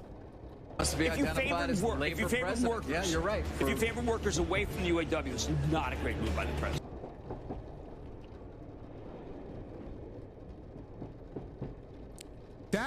The reason why I brought that up is not to dunk on Jim Cramer, even though it's a favorite pastime of mine. Obviously, we love making fun of Jim Cramer. The reason why I brought that up is because he's fucking lying here, and it's very instructive for people to understand exactly how free trade works. Do you see what I mean? Because what he's saying there as a threat to the UAW is a weapon that the bosses over at the big three could have wielded over the UAW to be like, all right, we're fucking changing the manufacturing to Mexico. That is in the USMCA. That is how that was in NAFTA. That is how these things work. That's why we have designed these trade relationships, these trade agreements with other North American countries. That is a direct example of how these free trade agreements undermine labor union power, labor power across the board. It is perfect. That's why I showed it to you. How in the world do they do that after all of this? Jerome Powell, they assured us over and over again, Aaron, that they were going to do the thing that would make it so that the tariffs would come down and the countries that were bad actors would change their. I feel so out of my element trying to learn all about the interconnectedness of politics. Holy shit. I mean, I try to do my very best, but if you have any specific questions, I can explain it to you. Their ways, and then Israel decides to get rid of tariff, and they tariffed them anyway. Vietnam decides to cut their tariff, and they still got the highest tariff. It was such a shame because they missed the opportunity, and now they have to pay the price. And it's funny too because none of this stock market, none of this had to happen, and I feel bad because a lot of people lose money when this happens. I hope people just be calm, be constructive, but the way that they handled it was so Bush League that I was surprised. President Trump has people who around him know these. Yeah, and the people around him who know these things have been begging for exactly this to happen, specifically Peter Navarro. So, no, I don't think this is all that shocking. I think this was expected. He said he was going to do it. If you understood what Peter Navarro was all about, you would know that this is what he wanted to do. And the purpose here is not to like rebuild American manufacturing necessarily, but it's seen as a matter of national security. They want to go to war with China, and they can't do that if the relationship between China and the rest of the world, but specifically the United States of America, is so interwoven to the profit margins of American capital owners. You can't go to war with China. I mean, dude, Donald Trump's shadow president, Elon Musk, has fucking factories in Shanghai. Like, what are we talking about? The guy who is literally shoving his dick in every orifice of the federal government right now.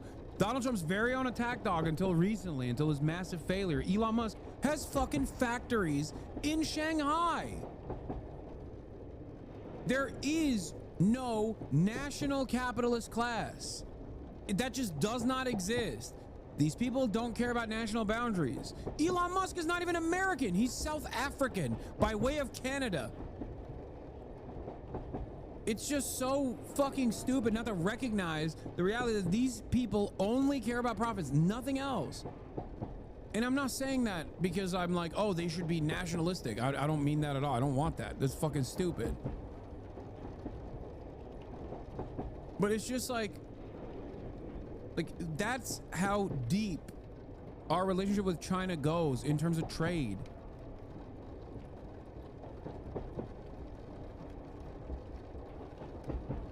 These things, and can you explain why when you hear why not just tariff China then? Why do we tax almost every other country? Because we're fucking stupid. That's the first answer. The second answer is, number one, we're stupid. Second answer is because Trump thinks in the short term that we are going to generate revenue off of this, and then that revenue will make up for at least one taxable period where he can just claim to fucking erode or permanently erode all fucking income taxes.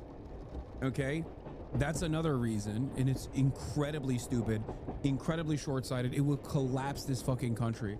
I cannot even imagine a world where income inequality and the wealth disparity grows even larger in this country, because we are already, I feel like we're already fucking tapped out, you know? What more? Just like servile slave masses, 99% are enslaved in like prison style company towns or something at gunpoint. They have to, Disco Elysium, basically. The answer is not Disco Elysium, sorry. The answer is Elysium, the movie. Not Disco Elysium. I apologize. Disco Elysium looks like a fucking utopia in comparison to this.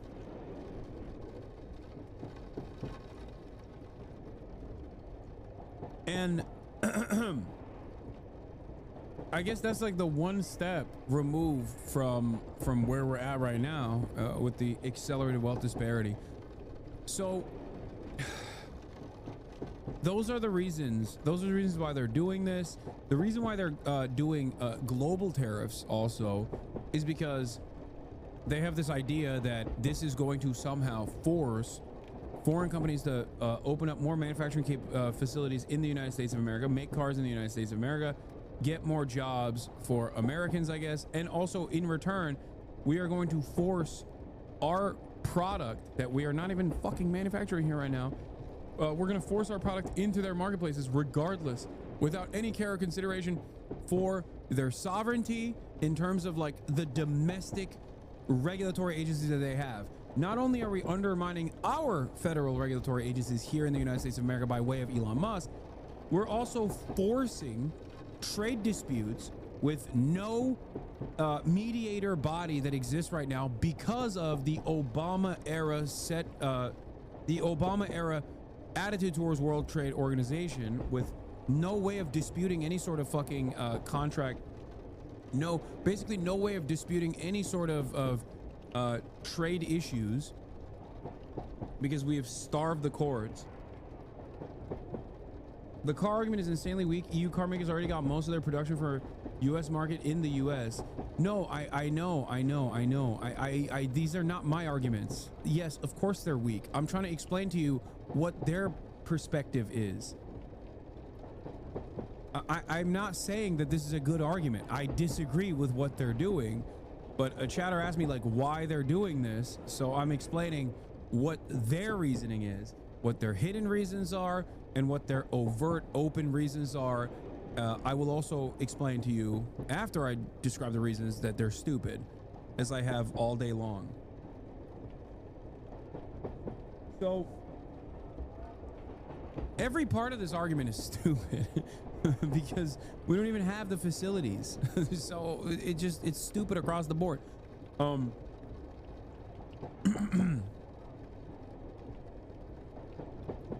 And some people think it's a wealth transfer. I don't think it is. I mean, everything we do is a wealth transfer. The system is designed for everything to be a wealth transfer to the very top of the wealthy. So that's just a normal byproduct of the structures that we exist under. So whichever way Trump goes, it's always going to be a wealth transfer unless it's a directly anti-capitalist initiative implemented with an anti-capitalist vision. So that's just a secondary consequence. That's just a permanent thing that happens under capitalism regardless. But yeah, I guess like they want to fucking abolish income tax, which is so stupid. And also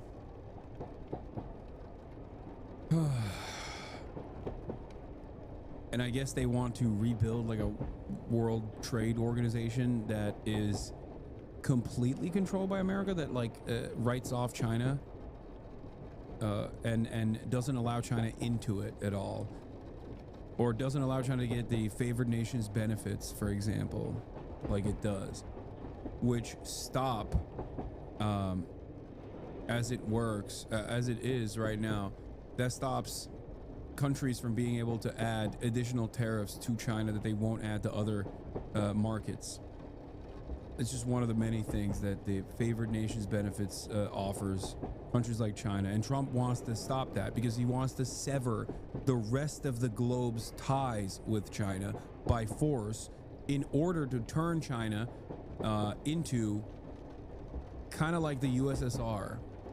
Because the USSR did not have complex trade relations with the United States of America, which made it easier to engage in Cold War. But if you have a direct trade relationship with the United States of America, and Americans rely on cheap commodities that they get from you, that makes it infinitely more difficult to sever relationships with, sever ties with, and to go to Cold War with. Here's a great example of this. Fucking TikTok. TikTok is a treat. Think about how costly politically it is to make Americans not look at TikTok any longer, make it illegal to be on TikTok. Think about how difficult that is. It's the same principle for every commodity that is produced in China or in a secondary market that China has moved into in an effort to avoid the sanctions regime that Trump was signaling towards China. That's the reason why Vietnam gets hit with these tariffs too, by the way. Part of that is because they're not buying enough from us and we're buying everything from them. And the other reason is because Vietnam isn't just Vietnam. It's not just Vietnamese interests. It's just Chinese interests as well. He wants to turn China into Japan, essentially like a vassal state. You can't do that because Japan was a vassal state post World War II. You can't do that to China. China is a sovereign nation. China does not have military bases. Chinese constitution was not written by the United States of America and completely controlled, as it was like developing post World War II, by American interests and the American military.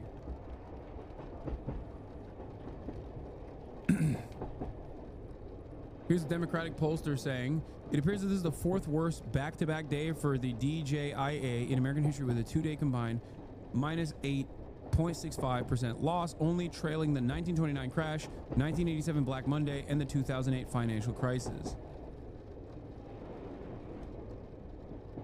I guess you can't correct 30 plus years of budget deficits, trade imbalances, and anti-American globalist giveaways in less than a week. Why are these guys actually like right populists? Like, I'm a little confused because their output comes across like they do care about American manufacturing, but I don't think that they do. I've never seen anything from the Trump administration nor its dick riders that suggests that they give a fuck about benefits and compensation packages and unionization in this country. They are inherently antagonistic towards American labor unions, and the only reason why they can even ostensibly present themselves as pro-labor or pro-labor union is because there is no motion within the labor unions anymore. The union participation rate is 10% in this country. Unions are entirely gutted. They have no power through constitutional, through Supreme Court decisions. They have eroded all semblance of power. The Trump administration is also delivering a final blow to the NLRB as well. So, and he fucking, with the stroke of a pen, revoked the rights of federal union employees to collectively bargain. 1.5 million people lost their right, according to the Trump administration, the power to bargain, to engage in collective bargaining agreements. This is not an administration that cares about labor unions. This is not an administration that wants American manufacturing to return to its heyday, to return to its glory days. So I don't know why these guys act like they're actually labor populists here. I don't know why they're fucking presenting themselves as that. Scott Besson, he is a smart guy. He's very smart. He is a smart, thoughtful, respected person. And he came out and defended these. Well, I think when you But people like that, they know. He knows. You know, I tried to think like that because Peter Navarro is someone I've known for 5 decades. Yep. And I was hoping that Peter, who I talk with a lot, really understood, because he understood. He taught me these things. And I know he knows what reciprocal tariff really is, and he didn't deliver on that. And that was a shame, because there was such a great opportunity to course correct and make it so all these people who have taken advantage of our country repeatedly and wiped out all of the jobs in small towns, wiped out my father's job. This is one of the reasons why I've always felt like this. It's ridiculous how badly we've been taken advantage of. And I thought they were going to do something. And what they do, they cratered the damn stock market and gave us nothing. Well, I just want to emphasize again, I think it's so important to emphasize where you're coming from. Because there are some who will come out and say, well, you know, free trade, you know, Larry Kudlow, your old friend, I know that we always had a very flashpoint with me and Larry. Right, was about free trade, and they'll make the economic argument for it, and they'll make, right, that you're not actually coming from that. You would have been open. You're not ideologically opposed to the concept of what they were trying to do. Not at all. But they didn't do it. They made a bargain with the devil. They decided to get rid of the American working person's good job with a good pension and sacrifice it so we could get cheap goods. And they never thought for a minute, the Republicans or Democrats, what would happen to those towns and those people, and they were left behind. And I always felt that was horrendous. A president... He's such a liar, and not a particularly good one, because he's talking like he does an emotional plea by invoking his father.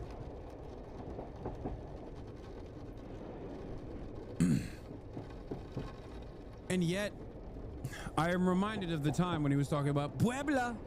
Remember, don't forget Puebla.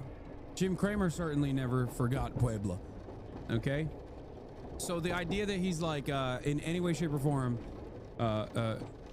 in support of better contracts and beefing up American manufacturing and American labor unions is ridiculous. He's a stock trader. Of course he doesn't give a shit about that. He loves all of these decisions that were made I don't care how much he tries to claim he's in support of these decisions. And comes along that's going to do something about it, and this is what he does. You know, part of the reason, and you and I are friends for a long, long time, but many people know our relationship for this one moment. Not this moment, but a moment. They should know it for decades of my so fortunate to be friends with you and your family. You know, there was this moment, and if anyone hasn't seen it, I'm going to play it. I'm going to play it because we're in a moment right now. I don't know if you heard Peter Tuchman describe it on the floor today. That it was a feeling like in COVID, of just feeling a darkness and a fear and on that floor that people hadn't felt. And it was a horrible feeling. It makes you feel sick. And there was another moment, he mentioned COVID, there was one other moment. And that moment was that horrible crash when nobody thought they could even get money out of an ATM. Well, it was us. And you said it like it was at that time. I want to play the moment. He has no idea. Kramer. I have talked to the heads of almost every single one of these firms in the last 72 hours, and he has no idea what it's like out there. None! Mad money, baby. That's the mad money guarantee. And Bill Poole has no idea what it's like out there. My people have been in this game for 25 years, and they are losing their jobs, and these firms are going to go out of business, and he's nuts. They're nuts. They know nothing. Kramer. I have not seen it like this since I went 5 bid for 500,000 shares of Citigroup when I got hit in 1990. This is a different kind of market, and the Fed is asleep. Nailed that one. You know, the little, obviously is very much less medicated than me now, or maybe just younger and a little more fiery. But yeah, that was 2007. You and I both knew, and I was getting tired of trying to be calm and trying to be like you are supposed to be on TV. Right. But I always felt comfortable with you, and I know that. Okay, I don't care about this. All right. Trade war is also bad news for some American auto workers right now. Stellantis says it is temporarily laying off 900 workers in the Midwest. Now, that's the company behind Jeep, Chrysler, Dodge, and Ram vehicles. Lana Zach has more on this part of the story from Detroit. This is where I work. Myra Ziegler-Moore has worked on the line at Stellantis in Michigan for more than 6 years and is a member of the United Auto Workers Union. I take so much pride in being able to make these vehicles. She is currently on medical leave and in an earlier round of layoffs learned she would be losing her job at the end of the month. Thank you. Tell me what that was like. It hurt. It hurt. The Stellantis layoffs have nothing to do with, they don't have anything to do with the tariffs, but it might get worse. But I have to pay bills. You know, I have to have a place to live. Me especially, my medical, you know, having hip and joint replaced. Top Trump official so freaked out by tariffs he wants to quit. Scott Bessent is out. Treasury Secretary Scott Bessent may be planning to cut and run after Donald Trump's disastrous reciprocal tariff announcement earlier this week. That's so funny because he was just defending these decisions on Reuters immediately after the reciprocal tariff Liberation Day announcement. I was there. I saw him. We watched it together. Bro, you're reading Yahoo News? Yeah, it's also an opinion. No, it's a New Republic. It is a New Republic article. Never mind. It's not Yahoo News. It's just distributing a New Republic article. The reporting on this is more sound. It's not Yahoo News. Anyway. Oh my God. Everything. Being a breast cancer survivor. And now with President Trump's 25% tariff on imported cars and parts in effect, additional layoffs are coming. In a memo to North American employees, Stellantis announced the company is, quote, continuing to assess the medium and long-term effects of these tariffs. The automaker is temporarily laying off 900 employees at 5 U.S. factories in the Midwest as a result of pausing production at some of its Canadian and Mexican plants. The Motor City Sports Bar and Grill is the watering hole for one of those American plants, Warren Stamping. These unions are useless. Might as well scrap them. Scrap yourself, bitch. Nearly everyone here works for Stellantis. Are you worried that these tariffs, even if they were good for the auto industry, that it's going to mean that it's going to cost more when you go to buy things? Yeah, it's going to affect a lot of the small people. People are worried. The fear is they could be bigger. Yes. They could last longer. Always. Anytime you hear a layoff, bigger and longer is definitely something that we think of. And in a statement, the president of the United Auto Workers Union, Shawn Fain, took aim at those cuts, saying that Stellantis continues to play games with workers' lives. Now, you know, he hasn't always been supportive 100% of President Trump, but he is supportive of this tariff plan. The president's wave of new tariffs includes... Great, people are buying cars. We're winning. That's great. Here, let's watch Dave Porkboy cry, losing $7 million overnight due to tariffs. I almost tweeted out, Dave, how much are you down right now and today? 7 million. I'm down 7 million bucks in stocks and crypto. And it's tariff city. Trump has put his tariffs all over the place. I've been trying to understand them. I don't. Like, it's more a trade deficit tariff to me. Like, hey, we get this much shit from you and you get this much from us. Let's even that up. Let's get some wacky formula and do tariffs. And everything's in the shitter because of it. I almost tweeted out, Dave, how much are you down right now and today? 7 million. I'm down 7 million bucks in stocks and crypto.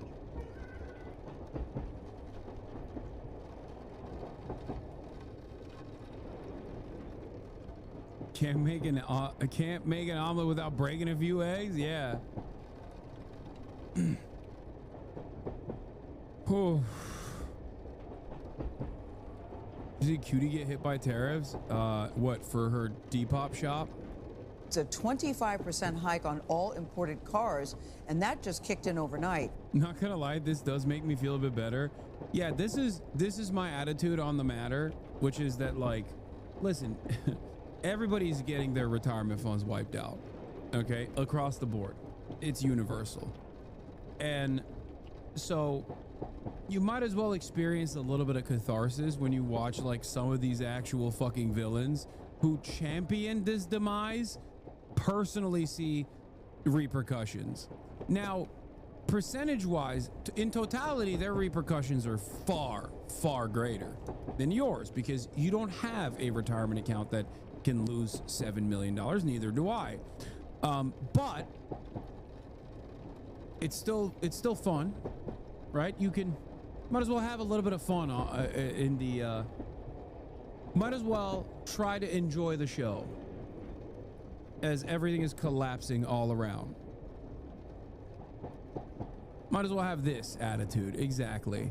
Breaking: world's 500 richest people have lost around $500 billion in the past 2 days, according to Bloomberg. I have words to tell you. And let me tell you, I've been taken up to the third heaven. I've been jacked into the big plan. I've seen it. I can't even compute all of it. It's so fantastical. You've not seen nothing. You ain't heard nothing. You ain't smelled nothing like this. I don't have words to tell you. But I tell you, anybody tries to get in the way of the incredible plan the big guys got for us has got me pissed, and I'm just begging to stay on the team, man. Just put me in the game, coach. Whatever you say, coach. I know I'm weak. I know I'm pathetic. Man, you're amazing. I'm so lucky you made me. What do I do, Bob? Like a hunting dog, man. Just take me out of the house. Just turn me on them. Just tell me what I got to do. Tell me how I serve you. Tell me what I can do for you right now. Woo! That's why he lost the weight. They sent him to the countryside to atone for his counter-revolutionary ways. That's why he's so skinny now. That's what happened. Like, look how fat he is here, like the capitalist pig that he is. And then they shipped his ass to the fucking countryside, and he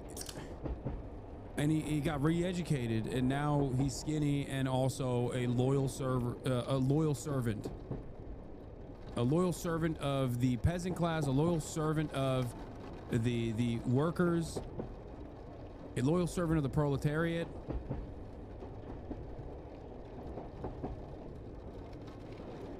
Yeah. He had his own personal cultural revolution. It's true. Honestly terrified with everything that's happening now. Is there anything we can do? I mean, this is the type of shit that you have no say or control over. So I don't have a good answer for you. I mean, we barely have any say or control over protesting against things that everyone should be on board with, like protesting against the destruction of the First Amendment, protesting against the destruction of the erosion of due process. But in terms of like foreign trade, trade policy, tariffs, and the like, what the fuck are you supposed to do? There's not really. They're not asking you about any of that shit.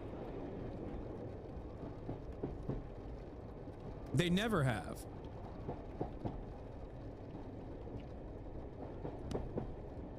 I feel like when it comes to trade policy, when it comes to tariffs, things of that nature, there's not even the aesthetics of the democratic process there. That's just like, nope, elites decide. And in this situation, it's not even the elites deciding. It's like one guy deciding, seemingly, with a bunch of his friends. And there's not really anything you can do about it. You gotta sit back and observe. Not everything needs a reaction. Sometimes it's okay to sit back and observe, you know? CBS News Money Watch correspondent Kelly O'Grady shows us how that means many car buyers are rushing to buy before the prices go up in the dealerships. At this car dealership in New Jersey, Tom Aioli says there is a flurry of activity going on. Customers are in a panic. There's a frenzy going on. They want to buy cars before the tariffs hit and prices go up. Aioli is the owner of several new and used car dealerships in New York and New Jersey. Need a strong close.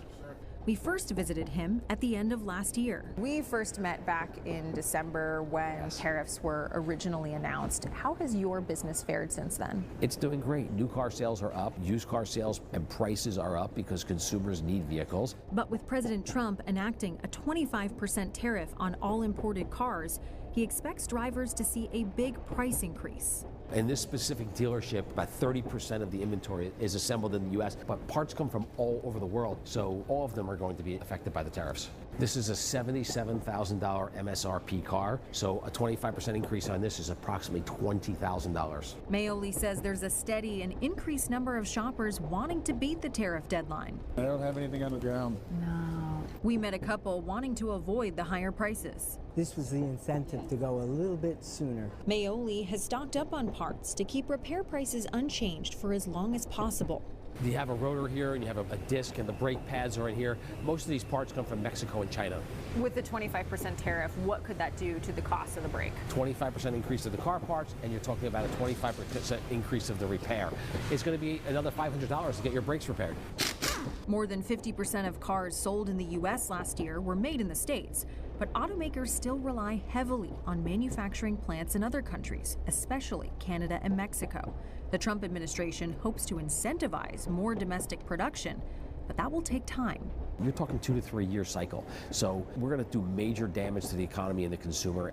You're a longtime supporter of President Trump. Yes. What are your thoughts on how he's handling tariffs, particularly in the auto industry? Well, listen, if I were to sit at the table with him today, I would ask him to reconsider his position, and I would say that he needs to do this with a carrot and not a stick. Kelly O'Grady joins us at the table, so we know the auto tariffs. Other tariffs are expecting to follow. How soon do you think it'll be before we, the consumer, start to feel it? So normally a dealership has about 1 to 2 months of inventory on the lot. So anything after that, when they have to import a car, is going to get hit with that tariff. I did ask Aioli, though, you know, is that the case? And he said, look, so many consumers have actually come in to get ahead of that deadline. Their inventory is pretty much wiped out. I do think what you're going to see, though, is some automakers try and get creative with pricing. And in fact, Ford announced this morning employee discounts for all through June 2nd. So any customer coming in is going to pay what you would as an employee. So that's kind of where I think you're going to see them try and you know, get a little bit creative, because consumers may start to pull back and not want to buy. Of course. So what does this mean for the market and also your 401k? Well, so last afternoon when the president was speaking, we saw the market start to go down significantly. It's continued that this morning in pre-market trading, and specifically you're seeing the tech stocks take a hit because so many of them rely on China and Taiwan to import products. The problem is that is what drives a lot of the S&P 500. And so you mentioned your 401k. A lot of our 401ks are invested in funds that track the S&P 500. So when that goes down, so does your 401k. All right, Kelly, we appreciate you. And all this tariff talk could be convoluted for some, so we have something for you. It's a useful tool. I mean, I expect it to go down. I didn't expect it to go down that drastic. Give me some Hogwatch, chat. Come on. I want to see more. I want to see more Americans. I want to see conservatives try and defend and fail to defend Donald Trump. And I want to see conservative, like normie conservatives, be like, yeah, I voted for him and I still think this is the right thing. That's what I want. I want to take out my cigarette paper, okay? Unfold it, and then put all of the delicious copium in it and pack up the fattest of hand-rolled cigarettes and smoke on it, okay? I need it. It is my crack, it is my cocaine, it is my fentanyl, and especially since Donald Trump has bravely decided to engage in this tariff war, fentanyl prices have gone up tremendously. I want to smoke on that fucking spliffy. Coping with it in his mouth. Bill Mitchell. Who else sees an incredible buying opportunity? With what money? Who's he talking to? Like, even if he was talking to the like, wealthiest people, they just wiped out like $7 trillion of their net worth. So I don't think they're making any market moves right now. I like these guys also trying to... Oh, this is also hilarious. First true believers, there's literally nothing he could do that wouldn't be just a part of the plan. This is QAnon, by the way. And it's really funny because he's a partner at Sequoia Capital.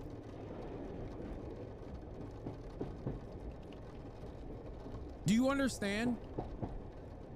Donald Trump thinks in centuries. You mere mortals think in decades. He thinks in centuries. First long-term thinking president of my lifetime, he says. This motherfucker's a partner at Sequoia Capital, bro. How is that possible? How do you have fucking peasant brain like this?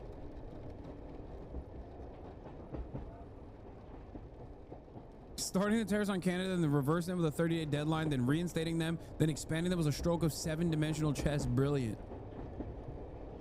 Like, it's his job. This is directly his job. Donald Trump fucked him. 2 days ago, Donald Trump basically destroyed this man, and he's over here being like, "It's you don't understand. This is forward thinking. This is the kind of forward thinking that we need."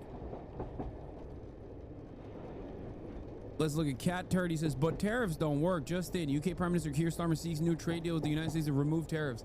You know what's really funny about this? This is Brexit. This is very similar to Brexit, except there was at least like a lot of people that wanted Brexit, even though it is a unnecessary fucking own goal, right? This is Ameriexit. So it's hilarious that he's like, Cat Turd is like, hell yeah, we did it. Like, what do you mean? What do you...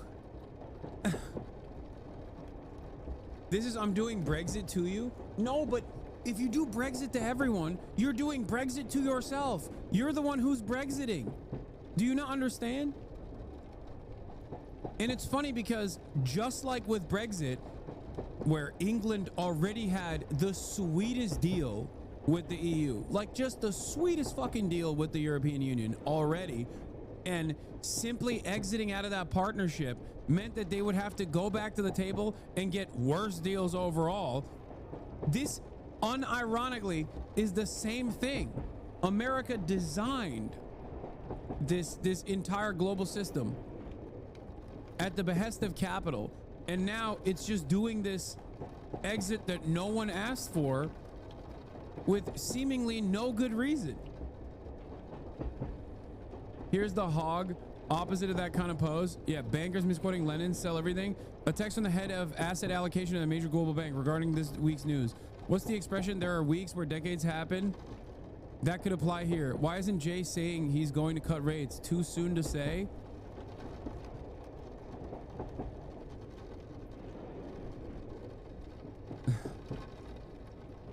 It's also falsely attributed to Lenin, but I like consistently attributing it to Lenin regardless, because I think it's cool. It's a cool quote. No more Turkish barbers. This is the Brexit genius. The barbers, that's not Turkish. What are barbers that pays tax? Yeah. No, surely We not. are the only one that takes card. You're not. Apparently. You're going to tell me you actually have customers. Yeah. There's literally thousands of them, isn't there, sprung up all over the country. Turkish barbers. I know. It's ridiculous, isn't it? And there's only more coming as well. Absolute racket, the whole thing. But lovely Good, to meet you. good luck. Genuinely. Good luck. Thank you. Nice to meet you. Yeah. Yeah, I'll get in the chair. So there you are. We have found a barber shop that doesn't have a Turkish sign out the front. It's so funny because like all these dudes also look like lizards.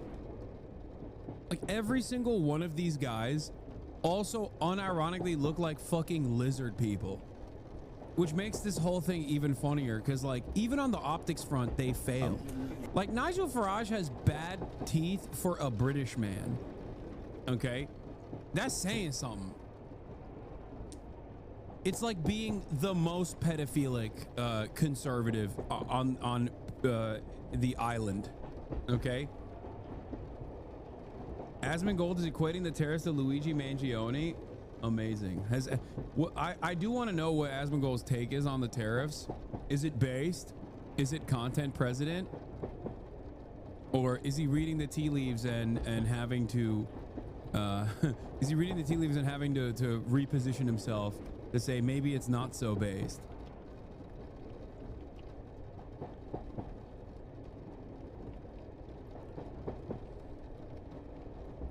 Yeah, well.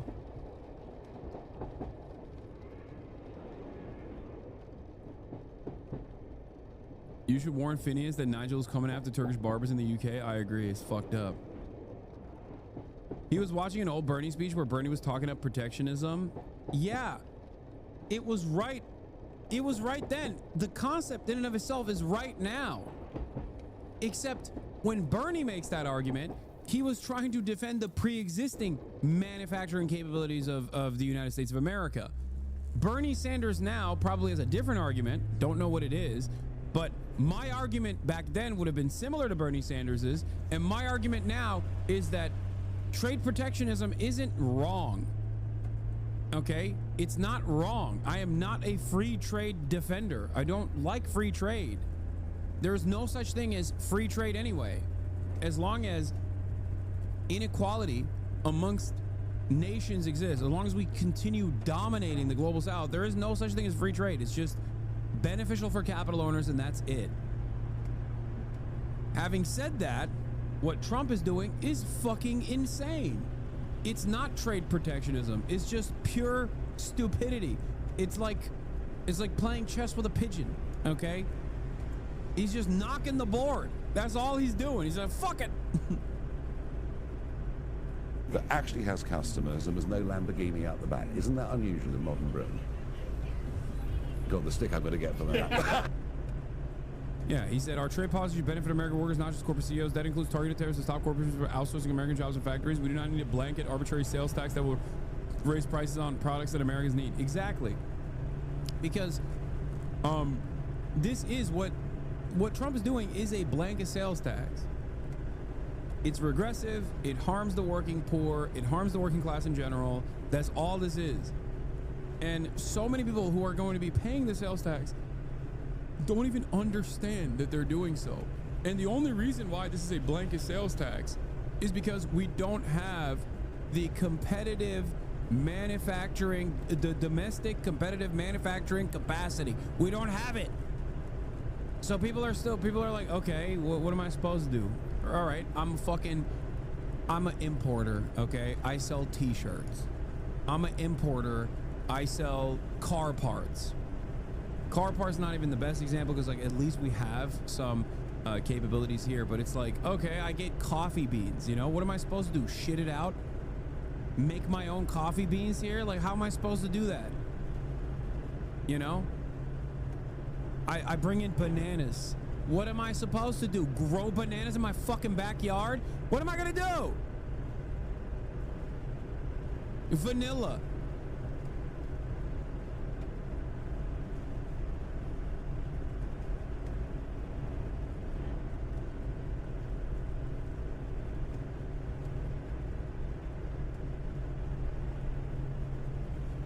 Yeah. Targeted protectionism to promote certain businesses is good, except exactly, Trump is not even protecting businesses that exist. He is quote unquote protecting businesses that don't exist yet and a manufacturing capacity that will take a decade to build if America already got serious about rebuilding its infrastructure and its manufacturing capabilities. It's so stupid. This temporary, I believe in America. I don't believe in America.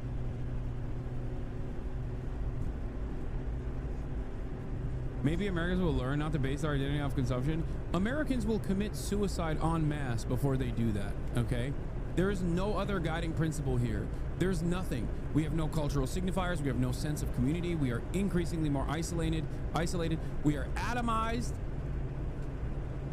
There is nothing but the things that you consume. That's it. That's the only thing that creates a semblance of culture here that is everything to your identity, whether it be guns or Gucci purses or whatever the fuck it is, okay? It's what kind of Disney movies you watch. Every single thing. That is what makes up the average American's identity. Outside of that, you got like racism. I guess that's another one, but that's it. And this administration is taking away one of those things that makes up a ginormous percentage of people's identities and the way they see themselves. And I guess the only other sense of community you can get is from being a fucking white supremacist. So maybe they'll elevate that side a little bit more. Oh. Yeah, it's who you protest. Everything is burger. Everything is gun burger. Burger gun.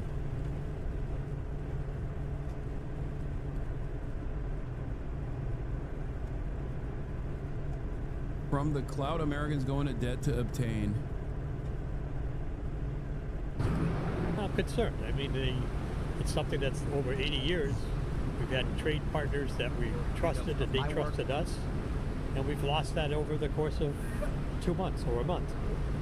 So I am concerned. I'm retired, and that concerns me. As anything we lose now on the market, we've got a shorter time period to recover. I pay attention to the tariff. Yeah, there's also effects and necessities, not just treats. You're not wrong. You're not. I agree. Of course, this also will impact. Like, that's why I said banana. It's not a fucking treat. Okay, banana is not a treat. Food is not a treat. It's a necessity for survival. Burgles, thank you for the 50 gifted subs. Speaking of treats, that's a treat. 50 gifted subs. Getting a gifted sub to your favorite content creator is a treat. Okay? That's what it is. And you can get it for $6 or for free with a Twitch Prime, as long as you still have your Amazon Prime. You can connect it to your Twitch Prime account and get one free Prime subscription a month. Use it on your favorite broadcaster. Hopefully that is me. That is I. Or you can get gifted a sub, subscriptions, support the broadcast. PBS, the Piker Broadcasting Service, is sponsored by you, the people. The many subscribers are the ones who maintain the Piker Broadcasting Service's independence.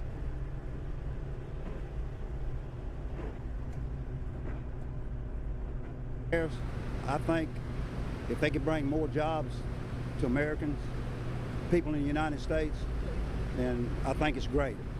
But I don't want to see it to hurt the people in the United States. And I have stocks on the market and everything else, and I don't want to hurt that either. But you're a long way from home, sir. What the hell are you doing in New York City? I got stocks in the stock market and cattle back at the ranch. Sometimes you have to give the receive. What overseas is doing to the United States, that's wrong. Whether it's any kind of business, whether it's your business, my business, or anybody's, that's wrong. And hopefully these tariffs, I know what he's trying to do, these tariffs will help the people with businesses, break the business stronger, make the people that's working and everything else, you know, they can come back and make a decent living. I mean, I feel nervous for our household budget with 2 kids, especially living in San Francisco, which is one of the most expensive cities in this country. I wonder what our grocery bill is going to be like. I wonder if we can afford to upgrade our car when it breaks down. Yeah, he flew into New York City to check on his stocks personally. He's like, I went down there to see the stock market. I needed to see the trading floor. Back in my day, that's how we handled the cattle. And that's how I'm handling my stocks too. All those things are on my mind. I think Made sure that my stockbroker's got all of his teeth in his mouth. I opened it up. I said, they say don't look a gift horse in the mouth, but I'm gonna look at this one. I'll tell you what. it's really going to hurt our pocketbook. Well, I manage our stock portfolio, so I viewed it today, and I'm not going to say how much it was down, but it was down 6 figures, which is, that's our retirement, that's our kids, that's our kids' schooling, their college, everything.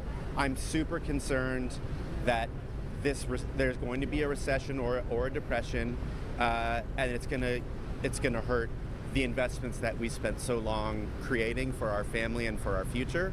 So yeah, I'm nervous for sure. I think it's business as usual, and business as usual has never been good for vulnerable people. How are you feeling about the markets right now? Not great. Anxious? Optimistic. Worried. Terrified. It's not too clear what's going to happen in the future, in the near future, long-term future. Yeah, there's obviously a lot of uncertainty. Now business and politics are even more transparently aligned. Historically, they at least pretended for a while. We have to understand that there's a lot of implications and all this. Bro, hella people started getting woke all of a sudden. What's going on? Implications are certainly in the short term are not good for the economy. Someone once said to me, the only days that matter are the day you buy and the day you sell. So I try not to let the kind of daily or weekly up and downs get to me. Yeah, this is a little bit more than a daily or weekly up and down, don't you think?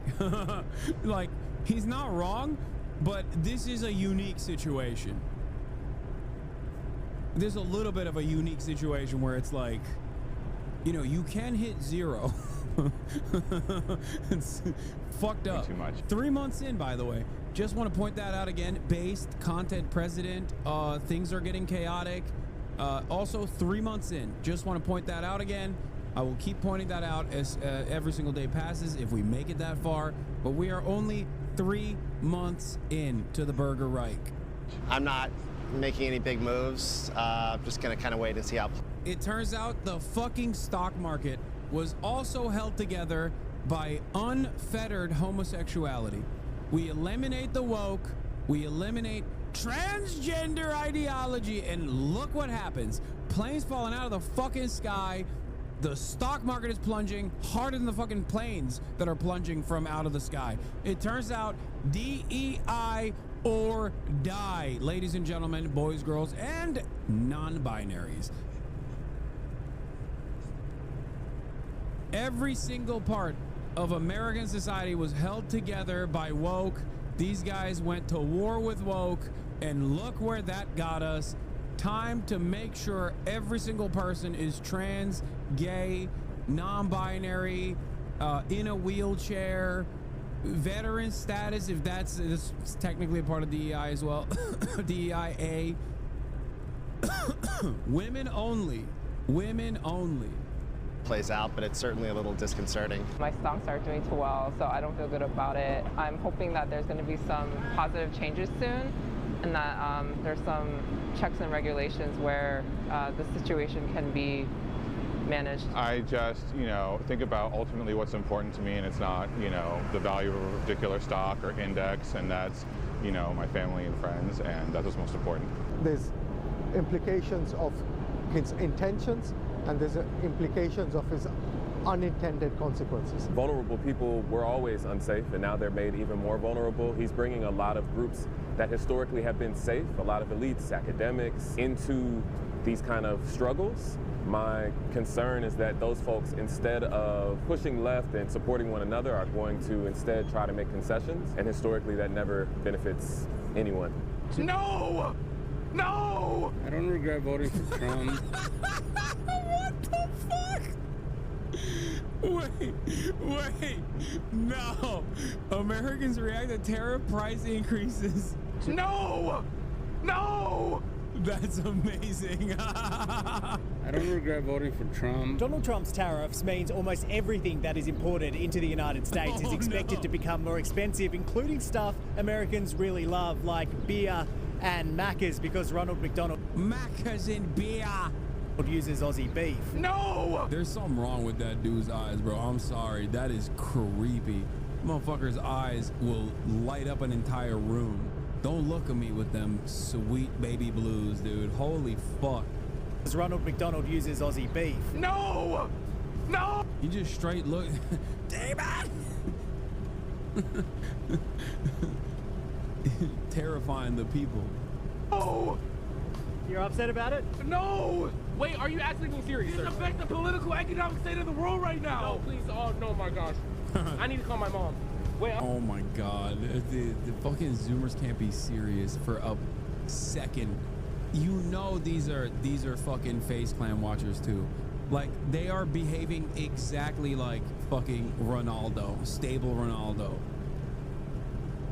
Just irony poison Zoomers doing skits on Australian news. I'm so serious.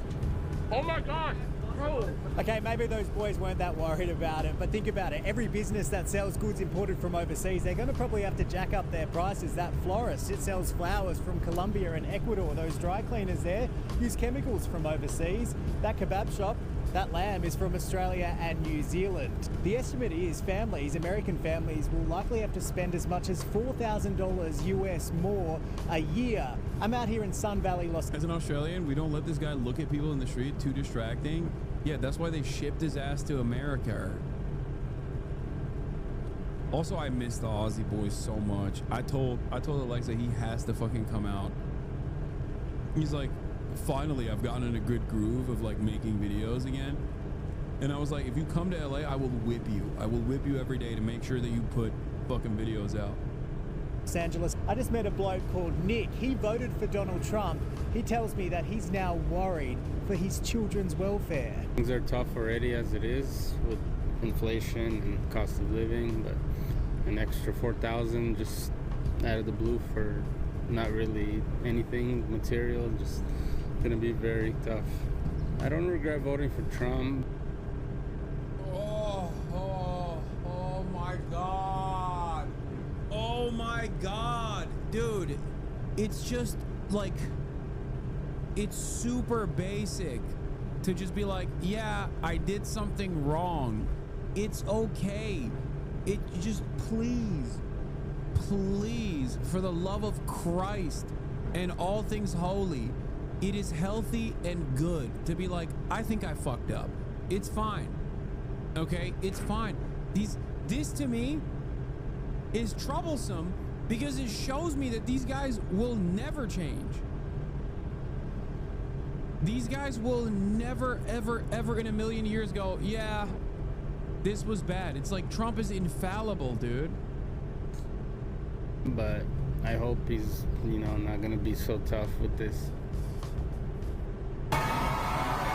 It makes most of its money from the cruise ships, but Port Canaveral also calls itself Central Florida's gateway to global commerce. Now with President Trump's tariffs on all international imports. It's our declaration of economic independence. I'm here wondering how our local economy could be impacted. I think it's time that we put tariffs in because it has worked against us for so many years.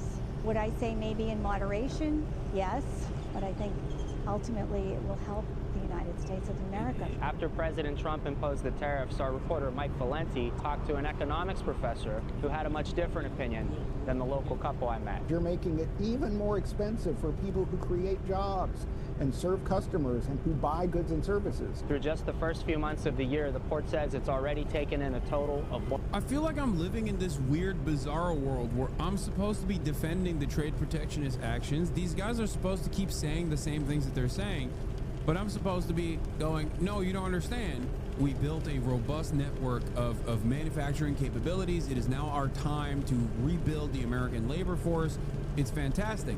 But we're living in the shittiest version of the world where, like, Trump is doing things, once again, that you would normally do after you've done the other things that I just mentioned. And because he's doing that before, those guys, the worst guys, are correct.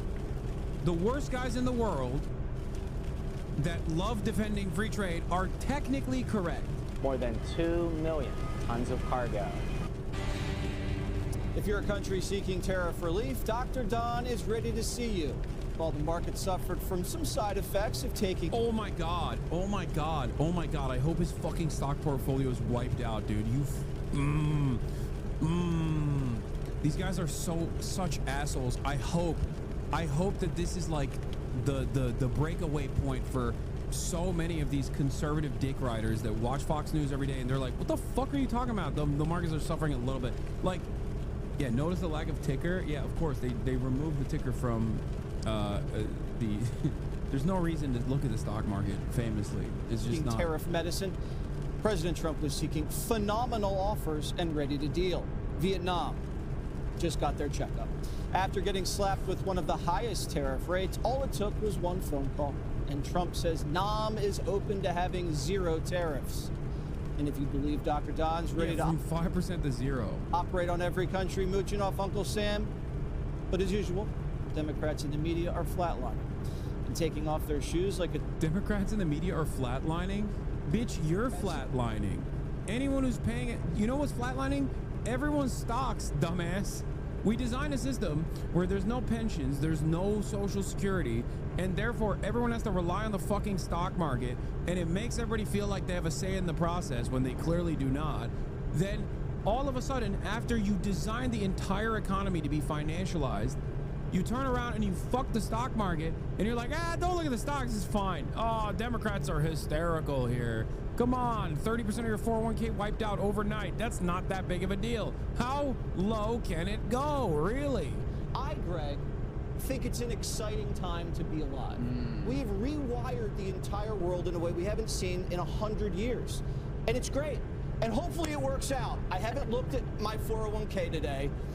I'm going to look at it tomorrow. Actually, maybe not. I won't look at it for another month. But you just, as he said, have to remain calm. Greg... I'm stuck here in Palm Springs, and I can tell you that all these retired millionaires out here are watching Fox News and are crapping their pants. Good. Good. Great. What is this? Asmongold's thoughts on the tariffs? Every other post on here is the usual anti-woke crusaders. China imposed 34% tariffs. Trade wars begin. Well, I guess 2007 wasn't that bad. Oh my God. Wait, is this the moment? Is this the jump off point? Is this the moment where people are jumping ship? The rats? Are they escaping?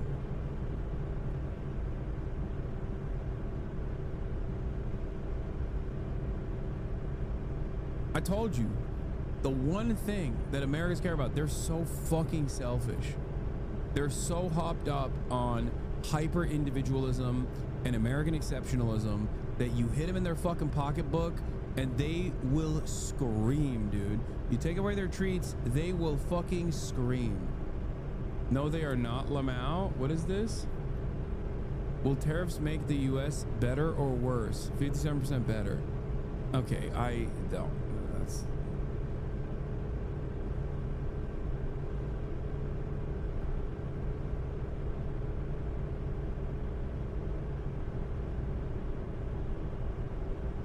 The crash has just begun. Oh, yeah. Major single day S&P 500 drops. Yeah, let's check back on Monday. See what's really good, okay? We're just here. We are just here. We are in the beginning phases of the fucking wipeout. The great American, the glorious American wipeout. Don't look at your 401k, by the way. It's a code blue in the spin room. Here is a shoe. It's my shoe, right? It is made in China. You talked about these luxury products. Right, but you take your shoe off and see where it's made. Made in China, made in Vietnam. This is going to be 34% more expensive. Made one of the dumbest decisions he's ever made as president. The tariffs don't even go into effect until Monday. This is all speculation. Yeah. Oh, that's true. No, don't the tariffs start tomorrow? Technically, it starts on Saturday. But the market opens on Monday, but... And that's saying a lot. What Donald Trump has announced in terms of his tariffs is just... Why are they posting this compilation? These people are right. Are you trying to make them look good? This is the thing I don't understand. This is... truly think I don't understand. It's like when the only opportunity on focus group polls is like Hamas or Israel, okay? And it's like people end up choosing the only option that is not Israel. And then you look at that poll and you freak out and you're like, what the fuck? A quarter of the students support Hamas unconditionally. What the fuck? It's like, well, you designed the poll that way. You're in defense of an objectively bad thing. You are basically presenting your opposing ideological enemies, criticizing that objectively bad thing at a time when most people are going to not agree with you. They're going to look to this and go, oh my God, I agree with Pocahontas. Maybe she wasn't all that bad or all that wrong.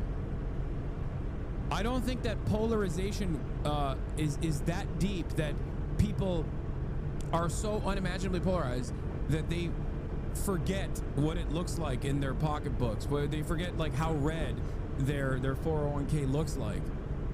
Now, this doesn't mean that there aren't people that still will abide by that cultish thinking.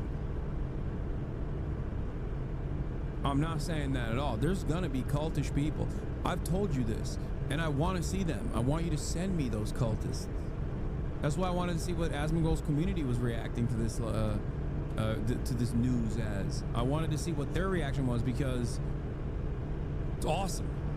I want to see what the online hogs, the gaming neats are thinking.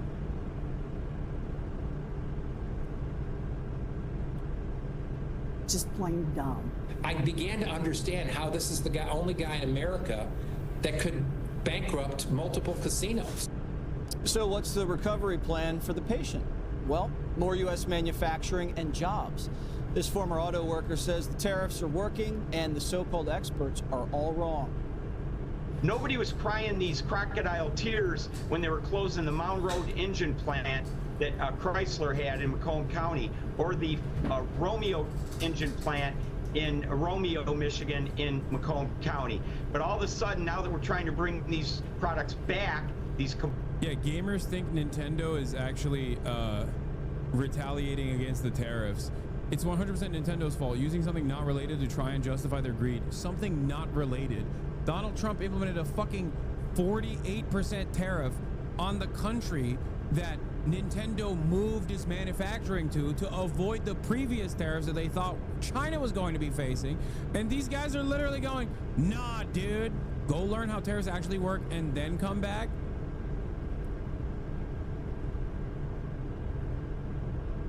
Tariffs are an entry fee, but Nintendo has to care about the cost at the end point when the consumer is purchasing it. That's why they say this new console is going to be $499, and then when it arrives at your doorstep, that's what you pay for it when you get it on Amazon, okay? What are we doing? Yeah, of course they have to reconsider what the price point is going to look like, because they don't just go, this is going to be $499, and then it's actually $600 when it comes to your doorstep. Like, that's not how this works. They have to reconsider their entire deployment strategy. They have to reconsider everything. They have to reconsider the games. Direct Asmon quote, it's an intimidation tactic. There are countries who can't afford to play ball like this, and he's weeding them out. We need U.S. manufacturing for the automation takeover in 20 years. What?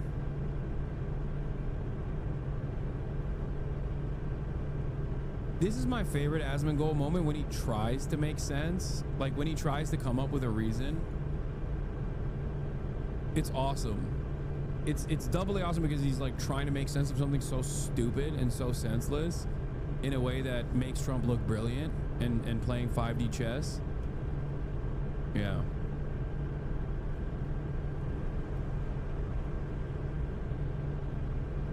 Awesome. Components in these vehicles back to the United States. All of a sudden, all the so-called experts are saying it's going to plunge us into recession and be terrible for the economy.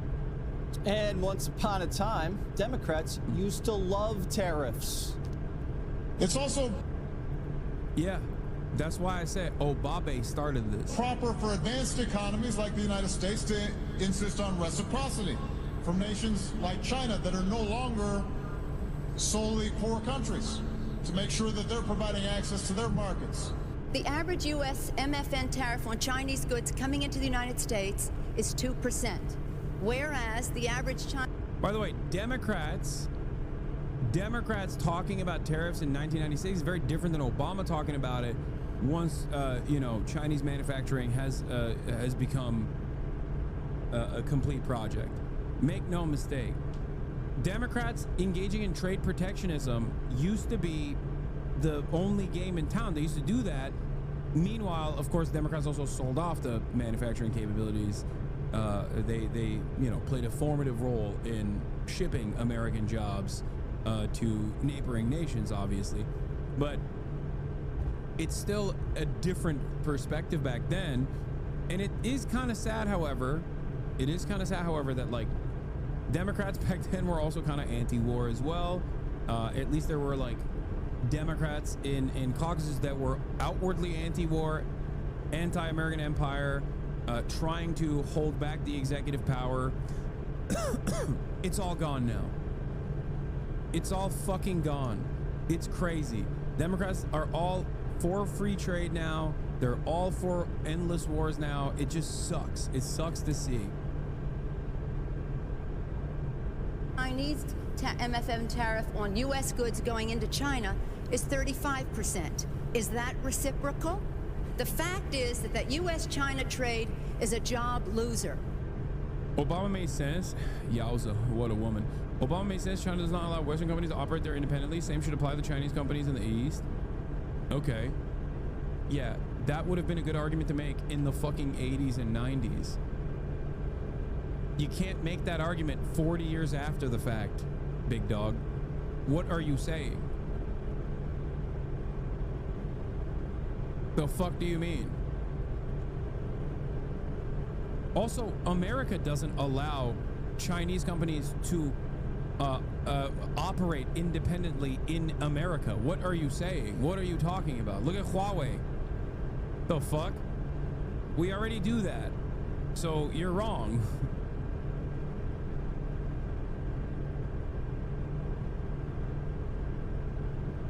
Look at what's happening with Tic Tac right now. There's a reason why you can't get BYD cars.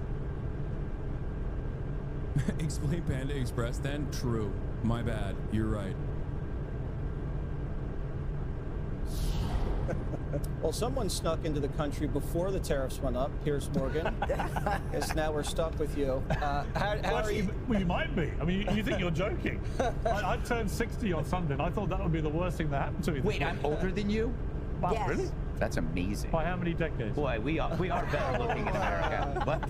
No, I thought that would be the most difficult thing I had to deal with this week, and now I discover I'm so poor, having been in America for 1 week, I may not be able to afford to leave. So, Jesse, I thought I'd come and kip on your sofa. What do you think? No, there's no room, Piers. Yeah. But how do you think this is affecting? Make Nintendo sell to America. All right, hold on. I'll call my uncle. He works at Nintendo. Everything's computer. I love Nintendo.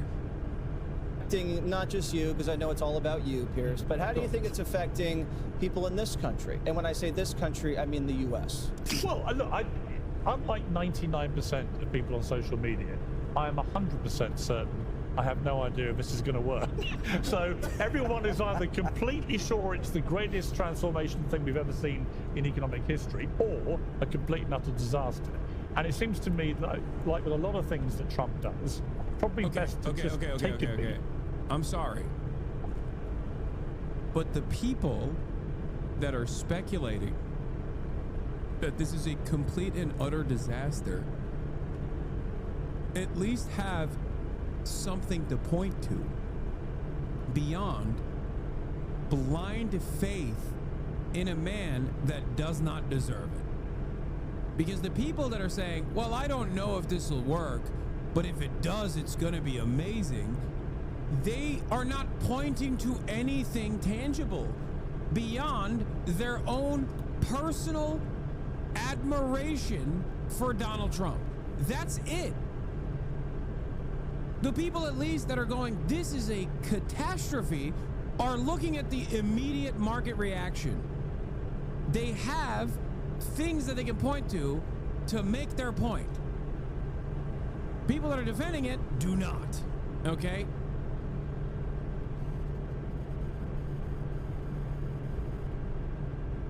From a Goldman Sachs investor survey I did today, this is 240 respondents, all clients. This is a pretty good read on where the street is. Tariff, in your view, what is the most likely outcome of announced tariffs? What does this see? Tariffs will be reduced within 3 months. 15%, tariffs will be reduced within a month. No view, 3%. 10% say F, tariffs could go higher via retaliation. Oh my God. Dude. Imagine.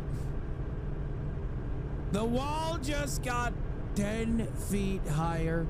The tariffs just got 10% higher.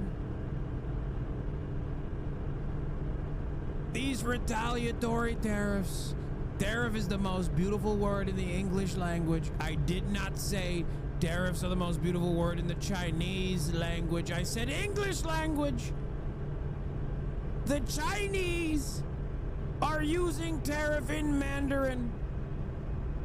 No retaliatory tariffs, how dare you? We will increase the tariffs. We will make the suburbs scream. Hell yeah.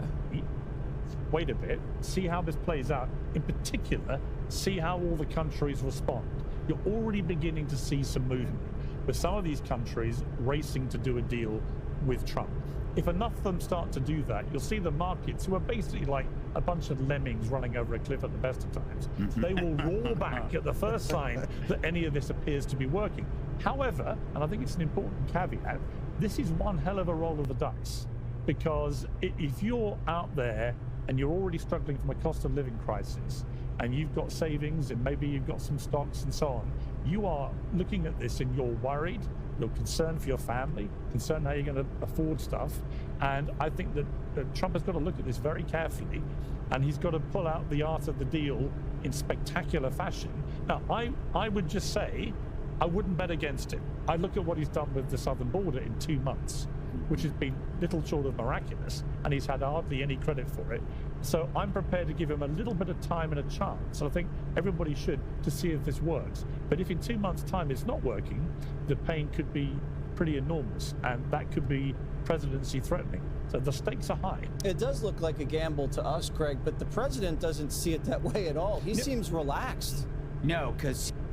Oh my God. Yes, dude, because he doesn't care. Because I don't think he cares about anything. I think he's behaving like a man who is not worried about re-election or even the midterms or even what might happen to him in the short term. He's moving around like he's going to be here for a while, okay? He's getting his ass comfortable. He's golfing. By the way, I mean, he actually said this was going to happen. The media acts like it's a big surprise, but he said, yeah, there might be a rough patch at the beginning of the stock market. He's like the pilot that says, yeah, you know, it's going to be a little bumpy when we're going up, but then it's going to smooth out and we'll get you home safely. Yeah, that pilot is Mohammed Atta, okay? Yeah, he's just like a pilot on 9/11, 2001. On a flight that's supposed to be going to fucking Boston, okay? That's the kind of pilot he is. The kind of pilot who says, I don't need to learn how to land this thing. I just need to learn how to commandeer it a little bit. The media is the guy that sits next to you, and every single thud of turbulence goes, we're all gonna die. Pierce is right. It's like we're only getting a half opinion. The half opinion is look at the stock market go down. They don't say, well, you know, it goes back up. I mean, I know. Oh, amazing. Yeah, come on. That's just what's happening right now. Why are you focusing on that? Think about how good things could be later down the line. Amazing. Oh, Nancy Pelosi, net worth $270 million. Since the tariffs, she's lost $7 million, about 2.5%. Do you think she's okay? I think so. She's going to get that money back in time for Botox season. Money moves around, and a half opinion is when an idiot tells you it just goes down. And for example, I couldn't tell you what the stock market was last week, the week before that, because you don't look at it. I'm perplexed by the notion that all tariffs are bad when countries put tariffs on our products. It's a tool that is used in specific environments. Not all environments, some. For example... Wait, no, yeah, I agree. I can't believe I'm agreeing with Greg Buttfeld. Except, you know, that's not what Trump did. Trump didn't do that. Are you wishing for a different Trump tariff initiative than the one that we got? Because the one we got that you're trying to defend is not the thing that you claim is happening. This unironically cuts across the argument that you're trying to make here. If your argument is like, oh, it's good that tariffs are happening, Trump is doing a great job, you can't turn around and be like, well, some tariffs are good and it's okay when it's like very specific. Because this is not specific, it's unspecific. If I were to punch Jesse in the face here, that would be bad. You know, you don't beat up people. Well, for some, you know what, you changed my mind. But if it were a boxing match, yes. So in a boxing match, you don't tell your opponent, hey, the right cross. Yeah, Trump didn't do that. You're describing punching someone, okay? You're describing the process of punching someone, but Trump didn't punch someone, he punched himself, okay? And then you know, people in his corner. He punched his fucking coach in the face. He punched the water boy and himself in the process. He didn't really punch anybody else yet. Is off the table because he's not going to agree with you. So in these negotiations, you know, he's using an asset. Trump is using an asset that wasn't being used before. So he's making, again, an asset out of nothing. And he's introducing it to keep our trading partners off balance so they make a deal on our terms. If you look at NATO, Greenland, the Panamac Anal, you know, they all woke up to the Trump alarm clock. They start, the best part about this is they start negotiating with themselves first before they even get to the table. Trump, we don't even have to lift a finger because uncertainty through action gets people moving in your direction even before you meet them. It's because it's all beginning at a standstill. It's inert. You're dealing with inertia, so it's already a win. We're already getting results. Yeah, because Vietnam called and they want to drop their duties down to zero, Katie. So that guy's Nikes that he just held up, they're not going to go up at all. No, they are. Unless Trump revokes the tariffs on Vietnam. Do you not understand? We're 3 months in. Trump has been talking about tariffs for a year. Vietnam reducing their tariffs from 5% to 0% does nothing to the American consumers. The only thing that will change the price point that American consumers will be able to purchase these things is if Trump goes, oh, you reduced your tariffs from 5% to 0%. Guess what? We're no longer tariffing you at like 34% or whatever the fuck we're doing. If Trump still goes, hey, actually, fuck you, I'm gonna keep the tariffs, then you're still paying more. Oh my God. Also, love this. Q Patriot 07, buy American. How much you want to bet? How much you want to bet this motherfucker is not buying American at all? Makes sense to me? Yeah, it makes sense to me too, brother. You want to know why? You want to know the quickest way to buy American? Is if you go to ideology.shop and purchase this, because not only is my fucking product American made, it's also made in a union shop, okay? Because unlike these fucking Republican assholes, I do care about these sorts of things, okay? I put my money where my mouth is. So shut the fuck up. I'm not talking about that. Yeah, it's great to buy American. How are you gonna buy bananas that are American? How are you gonna buy vanilla that's American? How are you gonna buy certain fucking parts and certain raw materials when they're not being grown here? What are you gonna do? Grow it in your fucking backyard? Buy American medicine, dumbass. It's like, okay, we don't make it here. What are you supposed to do? What do you do for a couple months in this time frame? What do you do? What do you do? for like, let's say the 2 years that we don't have manufacturing capabilities increased to make up for the medicine that we're getting from overseas that are now even higher, at a higher price point. Yeah, I know he posted about me. I retweeted it. I took a look at Hasan shop. He appears to use t-shirts made in the USA at a shop run by the International Brotherhood of Teamsters.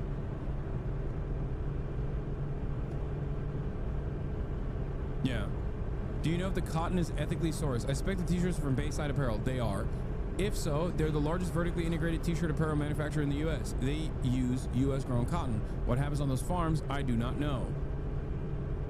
Reality is Hasan must be selling his merch at even price, not getting profit out of his merch, probably doing it for his fans, unlike others looking to make a profit while using American made, having to hike up the price 10x than what Hasan is selling them for. Yeah.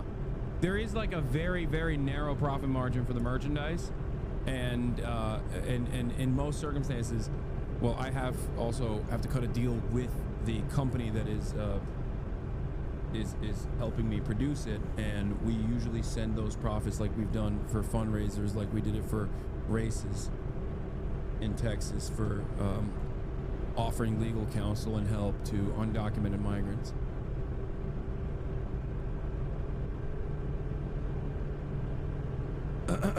Ugh, but he's annoying.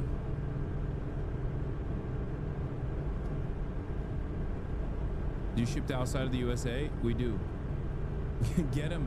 Ideology.shop. The Capitalism is Voluntary t-shirt was restocked after people demanded it over and over again. Yeah, get it before the tariffs kick in. The retaliatory tariffs kick in. Well, that's because Vietnam needs access to the American market to keep their country afloat, which is why they're calling and asking to negotiate. When President Trump made his trip to China in 2017, this was a topic of discussion. And I was actually there a week after he was in the country. And the number one complaint from the Commerce Department was there's no reciprocity here on anything, not to mention goods we're trying to get into the Chinese market. We're not allowed to. We're not allowed to send the product without having a tax. So this has been an issue that the president addressed in his first term kind of as a test, and it worked out fine. So now they're going full force with his actual plan for tariffs, which includes a number of things outside of just what you saw happening on Wednesday. It's tax cuts, it's deregulation, it's spending cuts. And when you look at these Democrats who like Nancy Pelosi used to believe in exactly what he's saying, it shows that for so many years they were always willing to talk about this, but never willing to take the political risk to actually stand up for the people they said they were going to the mat for. I mean, Elizabeth Warren. I mean, they're not wrong. They're not wrong on this. Democrats are fucking the free trade party now. Like I mean, so are the Republicans. Even though at least the Republicans right now, because of their unholy allegiance with Donald Trump, have to make it seem like they're for Trump's tariffs, which I categorize as something different than trade protectionism.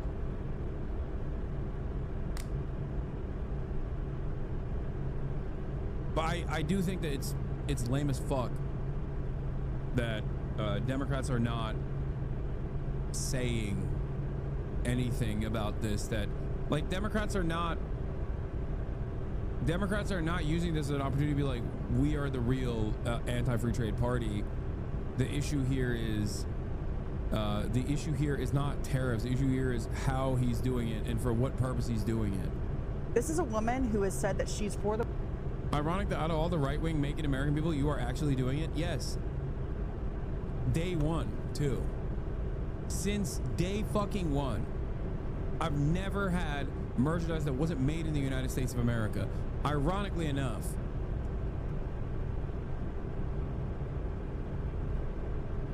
The workers, and she's for the little guy, and she's for the people who are actually doing the work for the big corporations. And yet she's against any of this because Trump is putting his name on it. When you look at the people who were in the Rose Garden on Wednesday with their hard hats and their union membership, Elizabeth Warren wasn't there. It could have been a great bipartisan event, and yet it wasn't.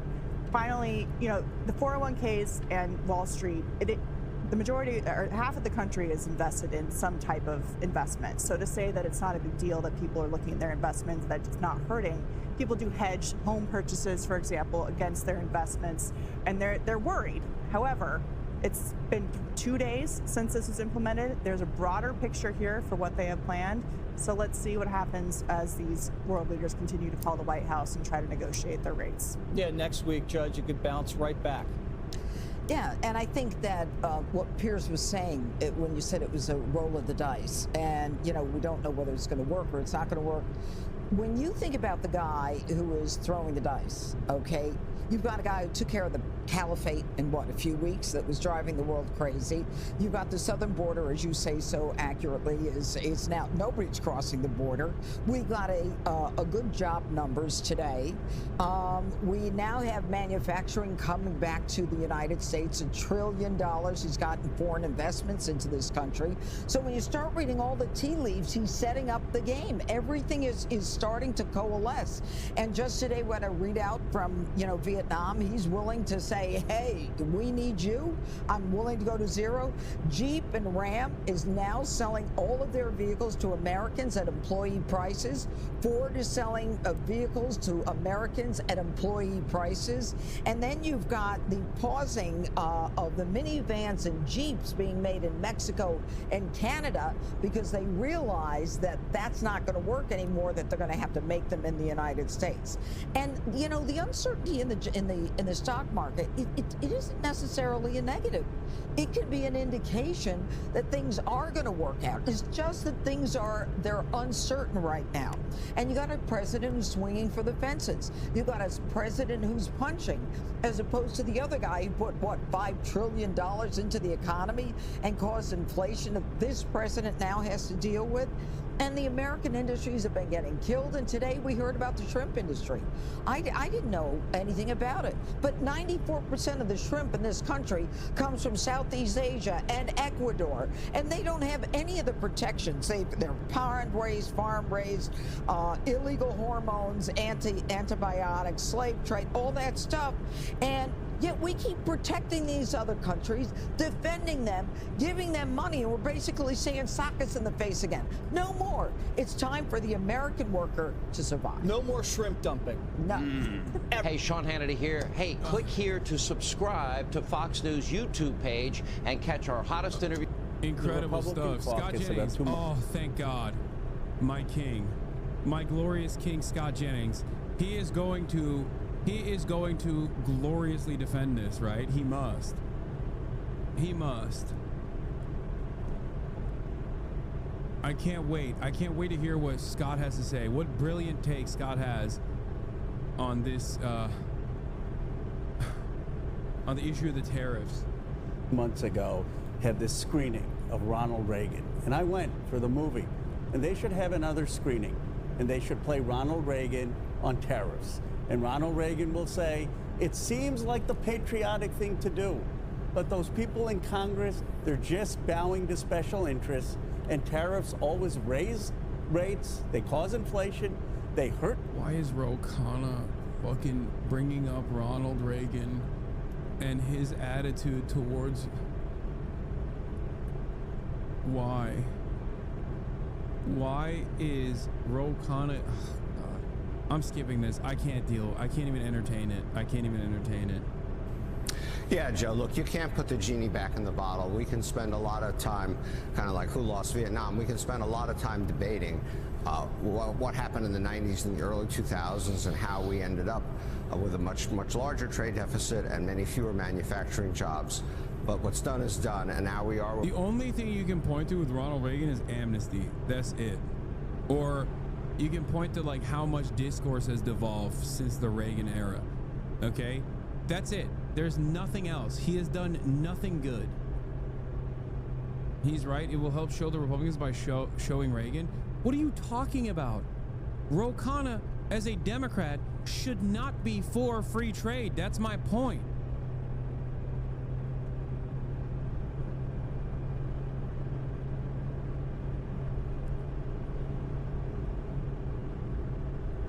we are, and the question is, where do we go from here?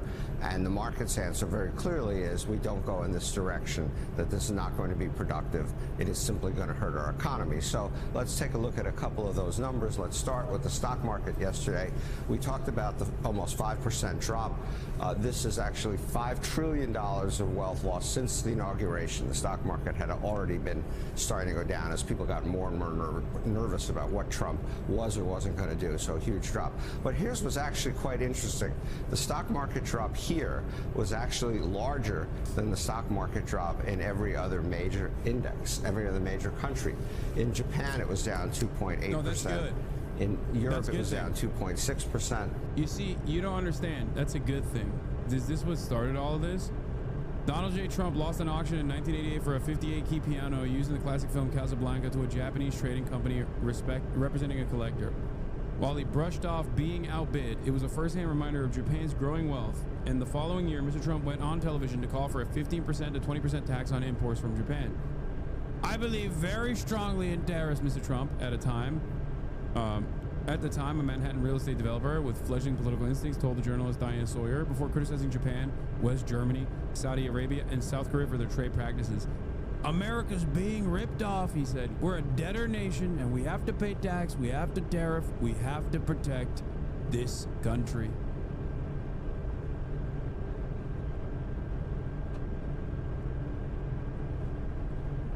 Yeah, I don't think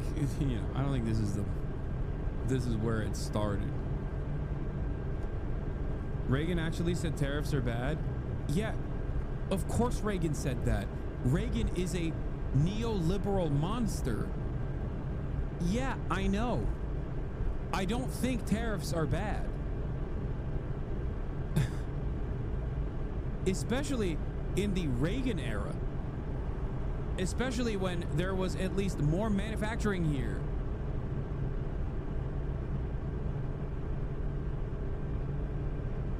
What is going on? If I didn't know anything about anything, I would on principle oppose whatever the fuck Ronald Reagan did, okay? Just on principle.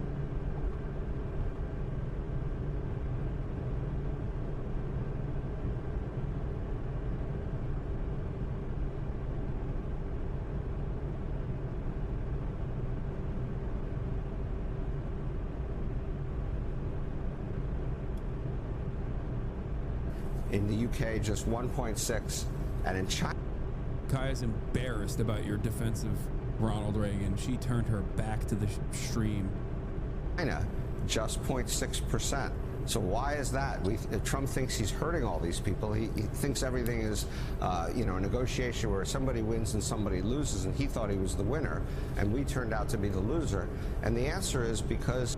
You're really not dodging those MAGA communist allegations with that, Hossie? Yeah, I am a MAGA communist, through and through. Based on a set of projections from the budget lab up in New Haven, we are the loser.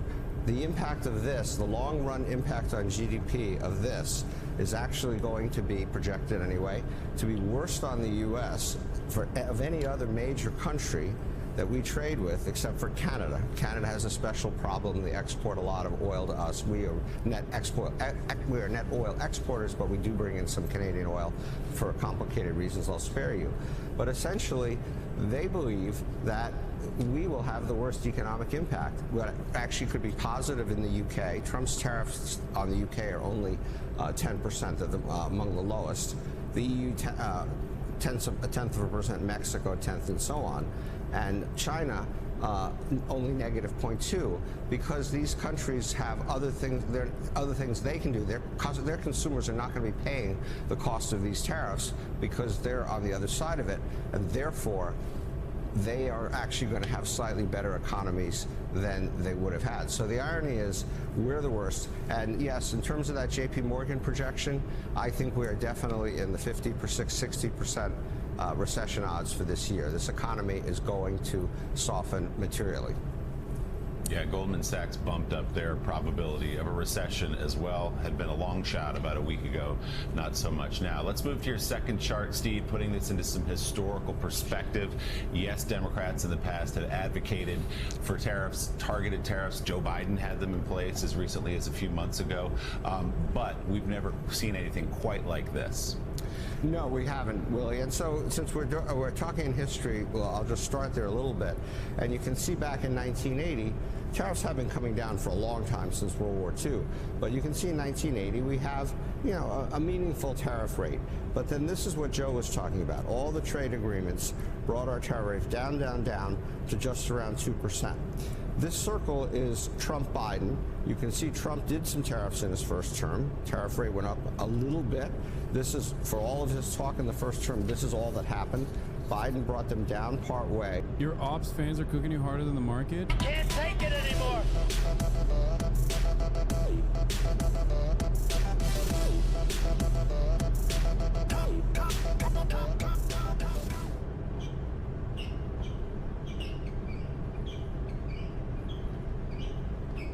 Come on. Come on. Why are you cooking me like this? Why are you cooking me like this?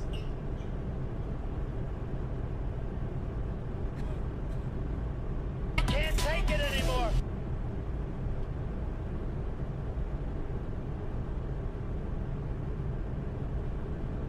Yeah, I'll repost it. Sagging in the big 2025 is crazy, Haas. Chill, dude. Chill, chill. Okay. And now we have this. And this, coming across here, this is 1909.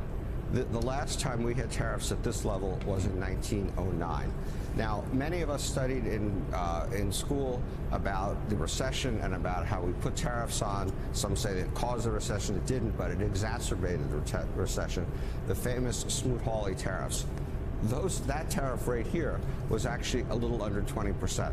So these are not only the highest tariff rates we've had in more than a century, but higher than we had when we had what every historian would tell you were the worst tariffs we've ever put in place until now. So let's turn to some of the individual impacts, because obviously the market goes down, but all the other stocks do different things. And so we had a fairly disparate impact. And there are good reasons, and I'm not going to go through all these, but I'll give you a couple of examples. Nike down 14%. All of, I shouldn't say all, probably virtually all of their clothing and their shoes and their sneakers and so forth are made in Southeast Asia, which have some of the highest tariff rates, as we'll talk about in a minute. Boeing is a huge exporter of planes to other countries. Those countries can now buy Airbuses. Could be really bad for Boeing's business. Apple makes virtually every iPhone that they sell in China. 54% tariff coming into effect there. Amazon, you would be surprised at how many packages you order from Amazon that are actually shipped directly to you from somewhere overseas where they're made, and a high tariff will now be paid. JP Morgan, the banks could be facing pressure for another reason, and so on and so forth. I'll just mention quickly down here, Walmart and Costco. Why did they do comparatively well? Because they have such buying power that they are likely to be able to hold down their price increases and take market share. Yeah, so this is also important to recognize. Also, really fucked up how the stock market works in such insidious, indecent ways, where Walmart and Costco are wholesale purchasers, so they can just go to foreign manufacturers and be like, we are buying so much product from you that you have to pay the cost of these tariffs on your end. And then they can continue pumping product without major increases of cost carried over to the consumer. Meanwhile, if you are in any way, shape, or form smaller than these mega corporations, you're fucking cooked. Which will, of course, consolidate the market in favor of Walmart and Costco. At which point, the reason why they're not taking a major hit here in the stock market is because analysts look at that and go, well, this will be beneficial because it will further monopolize the grocery chains, and maybe even allow Walmart to eat away at Amazon's market share, because even though Amazon also purchases things, it doesn't purchase it in bulk in the same way that Walmart does, because there's a lot of stuff that Amazon directly ships from China rather than when they're, you know, bulk purchasing for Whole Foods, for example, or Amazon Fresh facilities. From other retailers. All right, let's move to your last chart, Steve, and it's time for a little math, because the Trump administration has been selling some of the numbers he put up as tariffs that these other countries, including allies, have placed on us, when really it's just kind of a trade deficit that they used funky math to come up with. So help our viewers understand the numbers that the administration is presenting. Well, I'm going to do my best to help, but there. Oh, another thing they can do, yes, is that they can also make the supplier pay the increase and still increase the prices, because everyone else is increasing their prices, so they can take advantage of the market too, which is what a lot of domestic manufacturers will do regardless. Their math would not get them through math class either. The economics wouldn't get through economics class. The math isn't going to get through math class. But let's talk about what they did. So first of all, just to put some stark numbers next to it, you can see these are our top trading partners. European, and what the tariff rates are going to be: European 20%. China is actually now 54% because he added 20% earlier in the year, so that gets up to 54. Japan 24, South Korea 25, Taiwan 32. You'll notice China, Mexico, and Canada are not on here because he did separate deals with them also, and they will pay some tariffs, but he does have that trade agreement he negotiated with them before. But one of the points I want to make is that some of the highest tariff rates, the way he did this, and I'll explain that in just 1 second, some of the highest tariff rates are under some of the poorest, most struggling countries in the world. And so Bangladesh is now going to pay a 37% tariff rate on stuff they sell to us. South Africa 30%, and so on. So this is going to cut our purchases from these countries dramatically. It is going to hurt these countries' economies dramatically. It is not just bad economics, it's bad foreign policy, and it's inhumane. So you ask, how do they calculate it? I'm sure everybody has seen this formula before. I'm joking. And I'm not going to go through it all, but we got a lot of Greek letters here. We got epsilon, we got phi, we got all this stuff. But basically, Willie, it comes down to what you just said. Yeah, we covered this already. It's you know, it's redundant. Judge orders. Okay. Well, so we're going to talk about this. We're going to get back to domestic politics here in the United States, because Donald Trump isn't just ripping apart the American economy and global trade as we know it after multiple decades of American policy leading the intricate web that was designed, where, you know, the American consumers benefited, but the American labor force also lost big. Donald Trump is also, of course, destroying the pre-existing due process in this country. Donald Trump is also directly creating a constitutional crisis. This is yet another escalation on that front, where another court order has taken place. This is now going to be the second time that Donald Trump and his administration defies a direct court order. Okay? Let's take a look. Welcome back. Continuing with the news here in Maryland today, we are staying on top of breaking news. Moments ago, a judge in Maryland ordered a man arrested by ICE in Maryland last month and mistakenly deported to El Salvador be returned to the United States next week. The government admitted the deportation was a mistake, but maintained they no longer had the power to bring him back to the United States. WJZ investigator Mike Helgren live outside federal court in Greenbelt. He has reaction to that ruling. Mike. Denise, Nikki, the judge strongly disagreed and says the U.S. does indeed have the power to bring him back, and says the Trump administration took Kilmar Abrego Garcia without due process or any legal basis. Cheers greeted the wife of Kilmar Abrego Garcia after she won a court victory against the government for wrongly deporting her husband shortly after he left work in Baltimore last month. A judge ordered he be returned to the United States by 11:59 p.m. Monday. I want to say thank you to everyone. Remember, she didn't even know that he was disappeared, and she only found out because she watched the 4K concentration camp videos that the Salvadoran government posted, and she recognized his neck tattoo. That's how horrifying the situation is. One that has helped us, that has supported us in fighting this, and we will continue fighting for Kilmar, for my husband. ICE agents arrested Abrego Garcia and sent him to a notorious prison in his native El Salvador, despite a 2019 court order that he would be persecuted there and barring his deportation.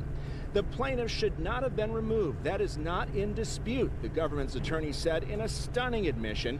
And later, when the judge asked on what basis is he held, why is he... Yeah. What's crazy about it is that the government, out of all of the people, this is not the only person that had their due process violated and unjustifiably shipped off to El Salvador. This is the only one that ICE openly admitted they fucked up on due to an administrative error, they said.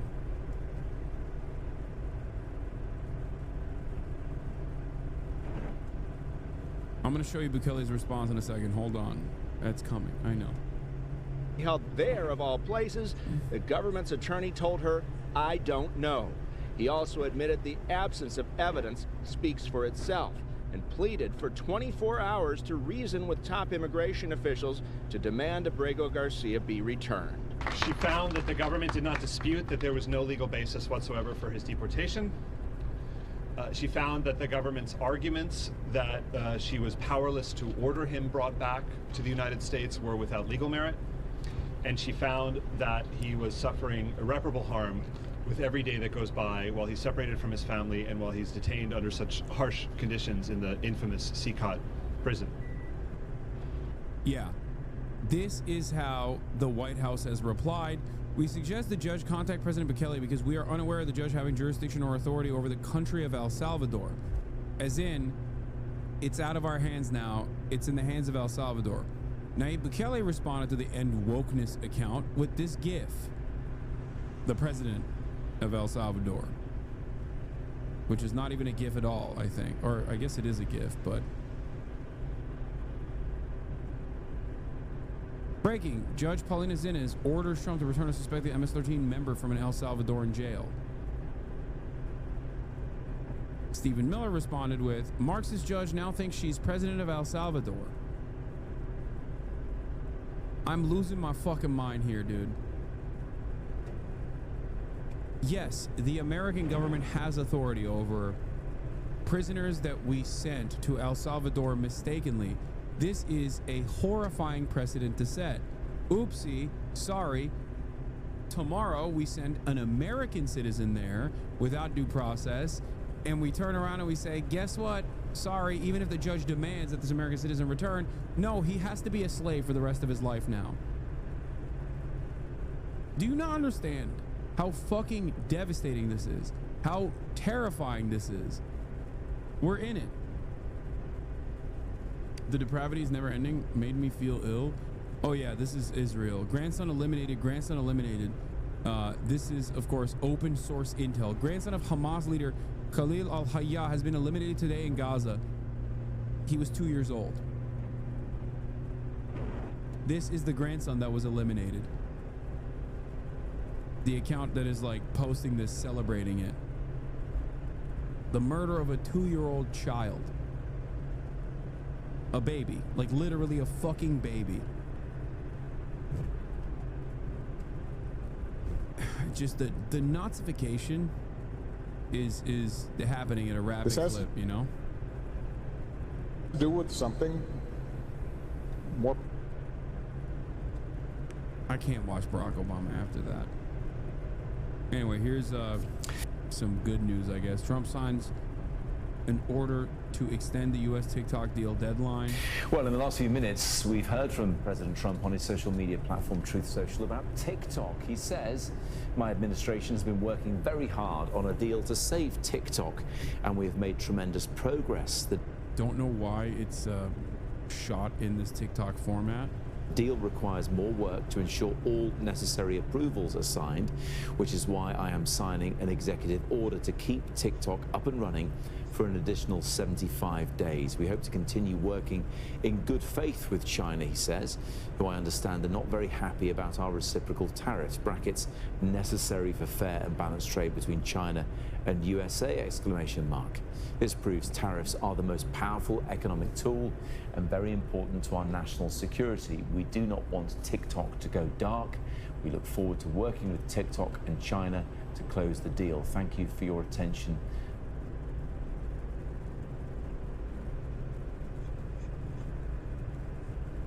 New. The White House had finalized a TikTok deal by Wednesday, per two people familiar. Then Trump raised tariffs on China, and ByteDance representatives called the White House. Beijing, they said, would no longer approve the deal. Great. And then Trump bravely turned around and issued an extension, a stay of execution for TikTok of 75 days.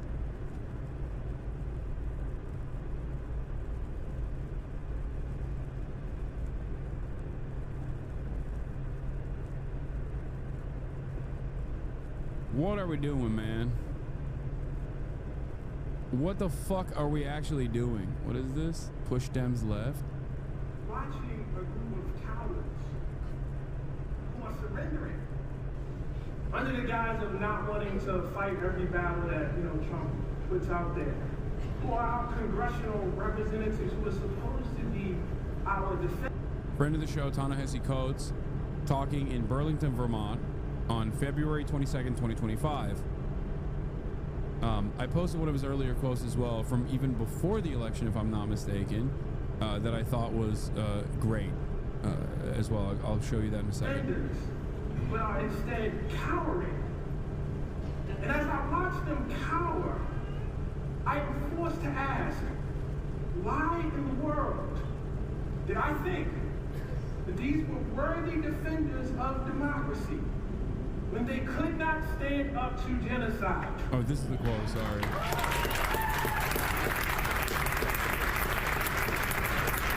We are what? Yeah. Democrats who couldn't stand up to genocide that a foreign nation was committing with our taxpayer funds that could have been dealt with a singular phone call, of course, are not standing up to defend democracy in this country, or what remains of theoretical democracy, if we're being super clear.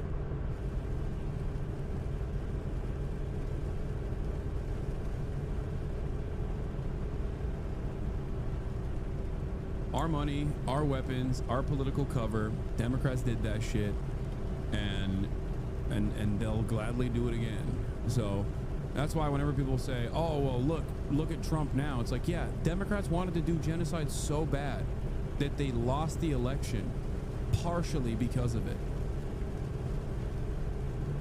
So it shouldn't come as a surprise when they abandon democracy entirely. Russell Brand is being charged with rape and sexual assault, which is, it reminds me of that Onion article headline, which is, what was it? It's like, man who we could have sworn was already branded as a rapist, charged with sexual assault again. We begin this hour with breaking news that the comedian Russell Brand has been charged with... Yeah. It's always the ones you suspect the most. You can also, if you weren't paying any attention to Russell Brand, you didn't know what he looked like, you didn't know how he behaved, right? Let's say. But you noticed that he had a massive pivot, right? A massive pivot towards Christianity. Nation could have sworn Russell Brand was already convicted sex offender. Yeah. From September 18, 2023. Except, once again, this title is prescient. Okay. What is this? Epstein jury trial set for 5/18/2026. What, sex pestiny? Or are you talking about Russell Brand?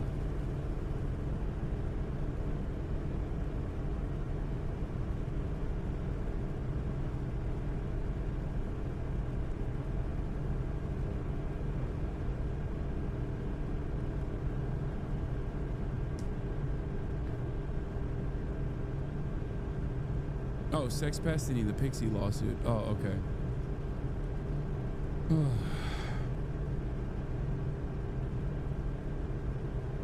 Yeah, no, the online debate lord Sex Pestiny has a jury trial set for the lawsuit launched against them by Pixie for distributing, what is this? Epstein jury trial scheduled for 5/18/2026, 9 a.m. Yeah. He's gonna debate the judge. I hope he, well, I think he hired, I think he hired a Prince Andrew's lawyer. So I don't think he's gonna be doing. Notice how a chatter immediately had that? You people are just as obsessed. Yeah, that's kind of scary that you guys were locked in on that. You were like waiting for me to respond to someone in the chat and then immediately had a fucking link ready to go. That is wild. Yeah, it'd be funny if he fucking tried to debate the judge. But I think he used all of his streaming money to hire one of the top of the line, you know, rape defenders out there, a guy who literally was Prince Andrew's lawyer and many other famous high profile clients as well. That's the law firm he hired. It was posted 3 hours ago in that link, so not instantly. Okay.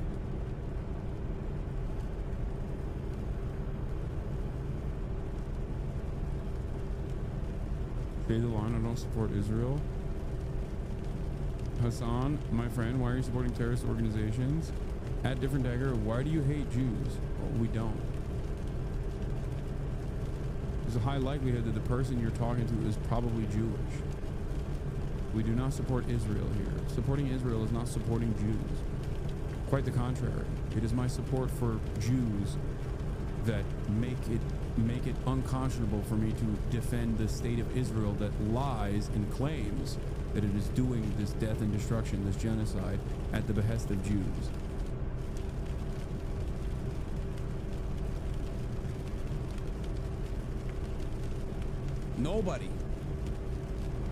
Nobody tarnishes the rep of Jews at the international stage like fucking Israel, dude. Holy shit.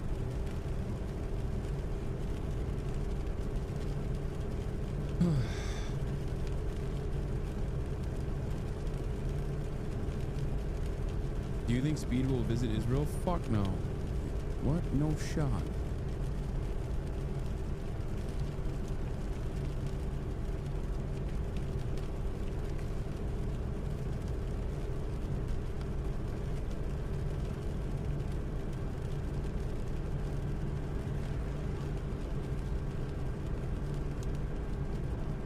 Brand 6 weeks ago? Huh. Yeah, I mean, he's all over right-wing circles. Like, he got, first of all, Russell Brand got called out for this already, like a couple years ago. He was already going on a right-wing pivot because of the COVID stuff and the holistic medicine shit. But then as soon as the initial rape allegations came out, he instantly pivoted to the right. Like, fully dove into that I'm a Christian, holistic medicine Christian type of person. Immediately. It was such an obvious, cynical move to grift to the right, because that's what you do. You get out for some shit, pivot to the right. They will love you for it. If you, Mossad got that blackmail? No, what? No. Dude, you think you need to have Mossad do blackmail on a guy like fucking Russell Brand? Are you out of your fucking mind? I think it was literally Felix that made a joke about that, where he was saying something like Russell Brand is like the tutorial level for like a young upstart in Mossad for sexual blackmail. Like, he just does it on his own. And what blackmail? Look at him.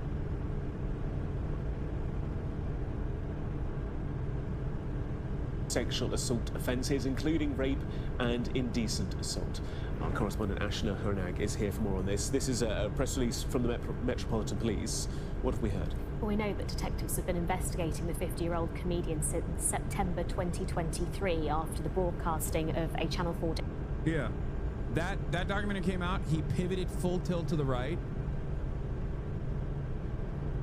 And he hasn't stopped pivoting since then. And I'm sure it's been beneficial for him. You always get to revitalize your career that way.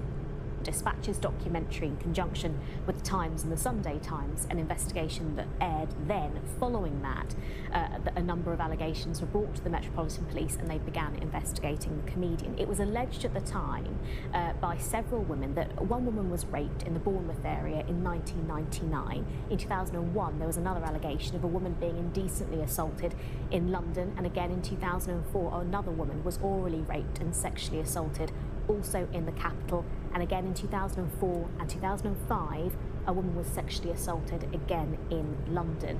Today, as you say, the Metropolitan Police have now charged Russell Brand with 1 count of rape, 1 count of indecent assault, 1 count of oral rape and 2 counts of sexual assault between 1999 and 2005, and the charges relate to 4 separate women. We've heard from... Oh, we're also going to do the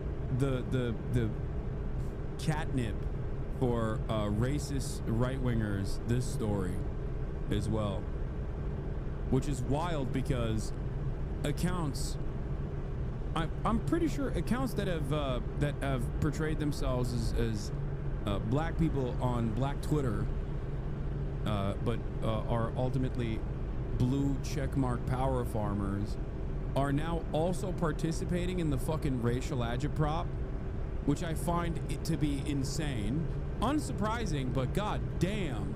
Like, that's how desperate you are for fucking $10 of Twitter revenue?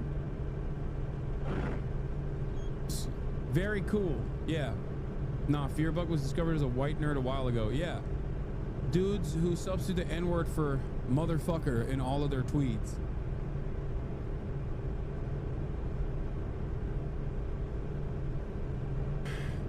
Yeah, the fucking slop posters have pivoted to... Money's drying up, I guess, so the slop posters pivoted to full tilt white supremacist shit. And we're gonna cover that story in a second because Republicans have gone crazy over it. The Mold Man subreddit was going turbo racist over this. Yeah, I will explain it all. Yeah, Donald Trump is also talking about how he's destroying the Houthis.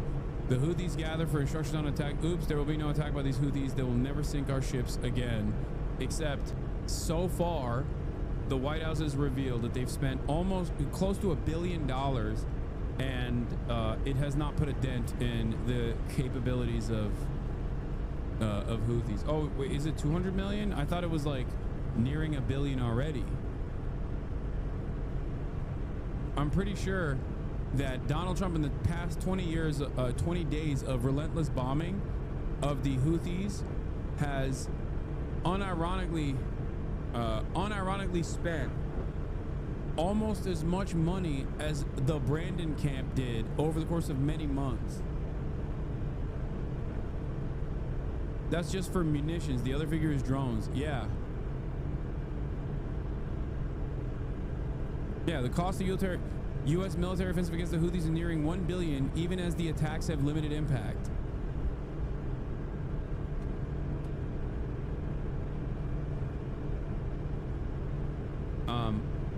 Fantastic stuff from this administration. All right, yeah, Russell Brand's a rapist. What else is new? You know what I mean? I'm gonna skip this one. But yeah, let's talk about the Houthis, and then after that, we will, there's a JCS video as well. Oops, close that tab. But Murder Reacts are back on the menu, boys. Don't worry. But I did want to cover this part because, like I said, Donald Trump posted the Houthis have gathered instructions on attack. He did this today. He did this earlier today on Truth Social and then reposted it on Twitter. The reason why he's doing this is because of the New York Times article that came out and the subsequent CNN reporting that came out that showed that Donald Trump, much like Joe Biden that came before him, did the same thing that every single president has done since Barack Obama, which is bomb Yemen, right? You have to do that. It's like, it's just a part of the process. Like, you want to be president, you have to bomb Yemen, right? So why is Donald Trump bombing Yemen? We already talked about it. Of course, it's because the Ansar Allah movement, that is the Yemeni government, has implemented a blockade on the Red Sea because of Israel's genocide in Gaza. They stopped the blockade when Israel actually stopped its genocide with a ceasefire, a briefly held ceasefire, and they restarted the blockade. And in that process, they just like intercept ships and make it impossible for commercial ships to enter the Red Sea and engage in commerce. This is very costly for the supply chain, where they have to go all around the continent of Africa by way of ship. It's just like it restricts trade. This is unacceptable for America. That's why the Joe Biden administration bombed the fuck out of Yemen for months in what was known as Operation Prosperity Guardian. That's what they called it, which a friend of the show, Felix Biederman, calls Operation Protect Amazon Prime Shipping. Now, the Houthis are pretty resilient. They're a pretty proud nation. They have overcome genocide by the Western-backed Saudi and UAE coalition. So seemingly they haven't really stopped. They have, in this process, even bombed Israel directly with loiter munitions dropped from a drone, and even with hypersonic missiles as well, allegedly. Okay? It's important to note that they have been able to also penetrate the Israeli security boundaries, the Israeli Iron Dome. Now, Trump comes into office, says Israel, am Israel high, do your genocide, it's awesome with me, I love it. Israel drops the ceasefire, continues the genocide, Houthis continue the blockade. Trump says, fuck you, how dare you, we're gonna blow you up. Unlike Joe Biden, who also tried to blow you up, but we're gonna blow you up harder. It seems that according to this Al Jazeera reporter, is a traditional tribal gathering. You killed civilians. It's not necessarily surprising that they did that. They're horrible monsters. Anyway. So it's doubly ironic that the guy who is basically disrupting global trade single-handedly in ways that the Houthis could never even fucking dare to dream of disruption is seemingly in the interest of protecting shipping routes over the Red Sea, blowing the fuck out of Yemen. It doesn't matter though. It doesn't fucking matter because they keep disrupting trade. They keep lobbing missiles against commercial ships that don't abide by their restriction. They've taken over ships in the past as well. So commercial shipments are just simply not going through the Red Sea. Trump, in the last 22 days, has basically relentlessly bombed Yemen, and the cost of it is nearing the $1 billion price point that Operation Prosperity Guardian was able to get to over the course of months of bombing Yemen. So Trump is bombing Yemen even harder than Joe Biden is, and yet it's not stopping. Now, of course, there's a very simple alternative to all of this. Instead of using, all of the college tuitions, all of the free health care that we could be paying for on bombing the poorest country on the planet, we could get the other country that we give, billions of dollars of weapons to do the genocide that it's doing, to stop doing the genocide. We could just tell them to stop doing the genocide. A very simple process, but of course, because we're so horny for baby murder, we just have to do more baby murder. In order to, God forbid, someone asks us to stop the baby murder here, we're going to do more baby murder over there when where you're telling us to stop the baby murder over here. We're going to double down on the baby murder. Yeah, a less expensive way to end the attacks would be to tell our proxy state in the region to end their months-long total blockade on food aid.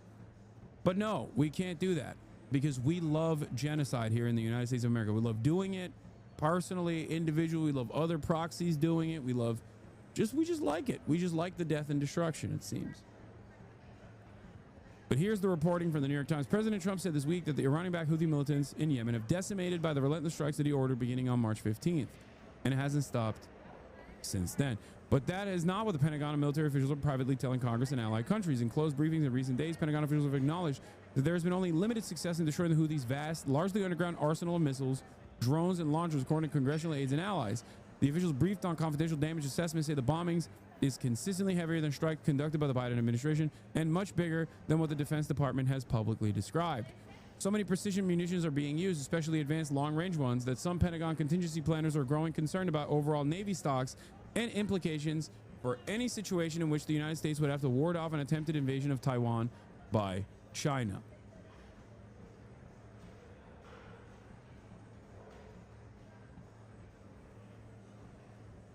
Yemen, by standing there, is actively demilitarizing the United States of America, it seems.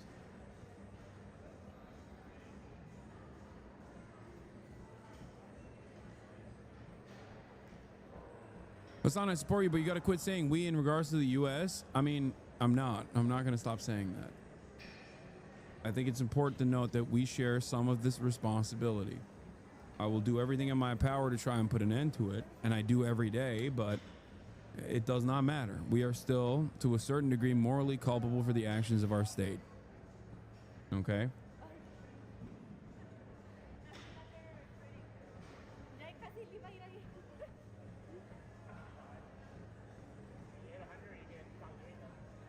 Now, I talked about that because it's yet another unimaginable waste as Israel strike kills dozens of schools in Gaza, as you know, Israeli society is excited at the prospect of assassinating a 2-year-old who's the grandson of a Hamas leader. That is our ally. That is what we are pushing for. That is what we are defending. That's it. That's what's going on. It's fucking disgusting. But the moral depravity doesn't end there.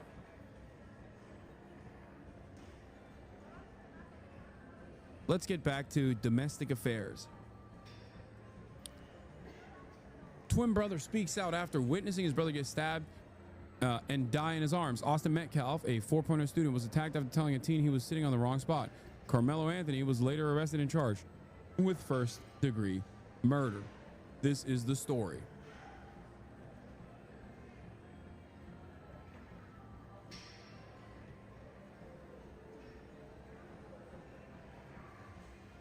The reason why I'm talking about this story is because the right wing is desperately looking for anything to shift their attention away from Donald Trump undermining the global economy and global trade and destroying their 401ks and get back to good old days where they could participate in lynchings. And by that, I mean like there is a real... We have officially entered Klansman territory once again. We've never really left. Matt Walsh openly just says the quiet part out loud here with a tweet that when I clocked it had 101,000 likes. I'm going to read you first. I'm going to read you what Matt Walsh said. Then we'll get to the details of the situation. If I told you that a young man stabbed another young man to death for telling him that he was in the wrong seat, and then I told you that one young man in this altercation was white and the other black, and then I asked you to guess the race of the assailant, every single person would know the answer immediately. Yeah, maybe every single person you know, because that's the assumption that your racist ass is making and all of your other racist friends are making. Why are you volunteering this information? This is basically someone unashamedly saying, I'm fucking massive white supremacist. Okay?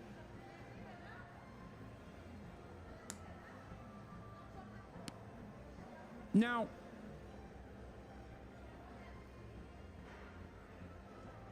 let's continue. Young black males are violent to a wildly, outrageously disproportionate degree. That's just a fact. We all know it, and it's time that we speak honestly about it, or nothing will ever change. This is one-to-one Klansman shit, okay? This is KKK. This is Ku Klux Klan territory. I need you to understand. Like, he is just straightforwardly going, young black men. I mean, he said it. I don't know what else to say. He's just saying young black males are violent to a wildly, outrageously disproportionate degree. That's just a fact. Now, that's not a quote unquote fact. That's not how any of this works. But this is the Twitter equivalent of burning a fucking cross and demanding that a lynching takes place. I think it's important to take note of this because of the fact that 101,000 people liked it. Bring a knife and you're gonna get first bullied or not. I mean, my 401k survived and so did my parents. The drop was from the ultra rich looking to buy more. No, statistically, blacks commit more violent crimes than the minority. Doesn't mean all, but the stats are there. L take. Okay. Crime is not dictated by someone's race. If you think someone's race is an indication of their proclivity to do crime, then you're a racist. That's it. You can be ashamed of being a racist person, or you can potentially re-examine why you feel this way and stop feeling this way, because that's just your feelings. Crime is not determined by race. Crime is determined by your finances, by your financial status, by your material conditions. The likelihood, the proclivity towards violent crime, the greatest indicator for a proclivity towards violent crime does not come from your race. It simply comes from your material circumstances. Okay?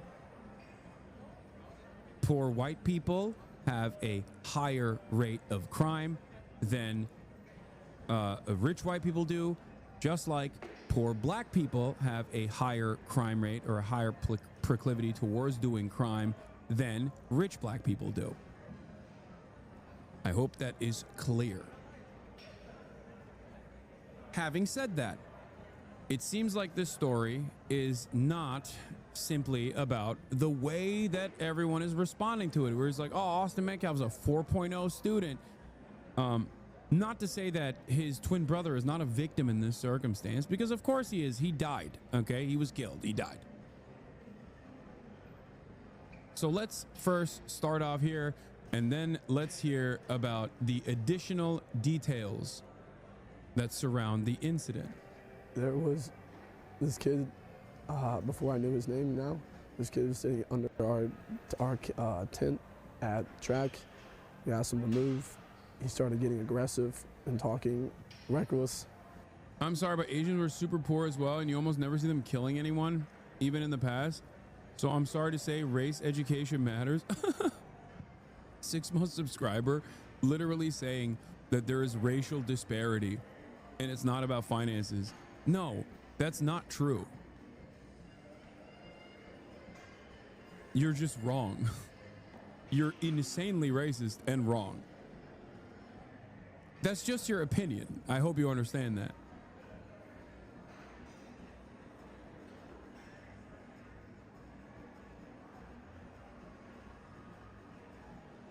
Amazing. Asians are a racist favorite wedge. I know.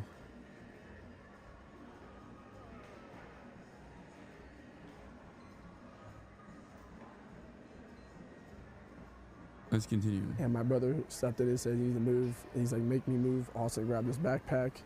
This kid, I tried to whip around as fast as I could, but I didn't see the stab. But then I look at my Yeah, Chatter never heard about the triads or any sort of like gang activity when people were forced into. Dude, my Asian parents come in Europe with €0 in their pocket and no one of them ever commit any crimes. Okay. Dude.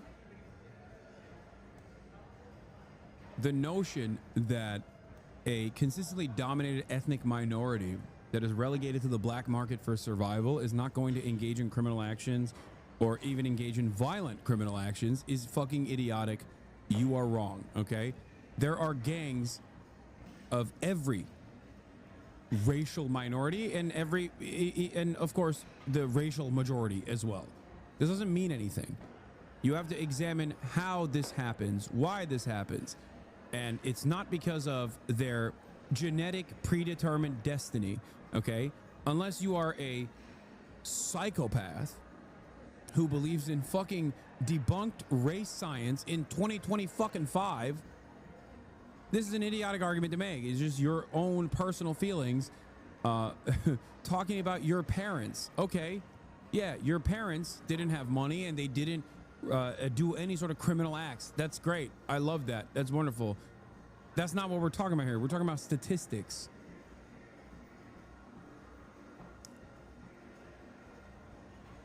Also, your parents didn't commit any crimes seemingly, but they still failed in raising a normal, competent son.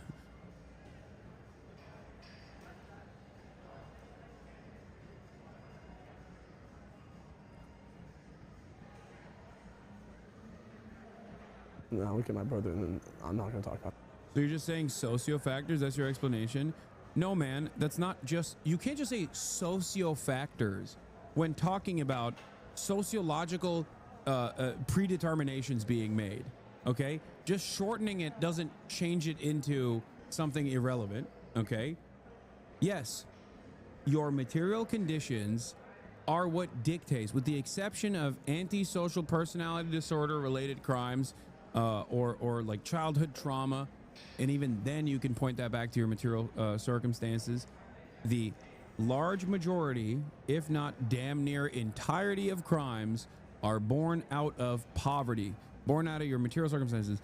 And I'm not saying that you're going out and doing a rape because you were fucking poor and it's to get you out of your poverty. That's not my argument. My argument is that if you are born without any sort of social safety nets, you're born into a single parent household, no social safety nets, no educational attainment opportunities, no job opportunities, you are more likely to do crimes. And it does not matter what race you are. This is why I very clearly said there's a higher likelihood for poor white people to do violent crimes than rich black people. There's a higher likelihood for poor white people to do crimes than rich white people. There is a higher likelihood for poor black people to do crimes than rich black people and rich white people. That's it. It's that simple. And this isn't exactly reinventing the wheel. This is something that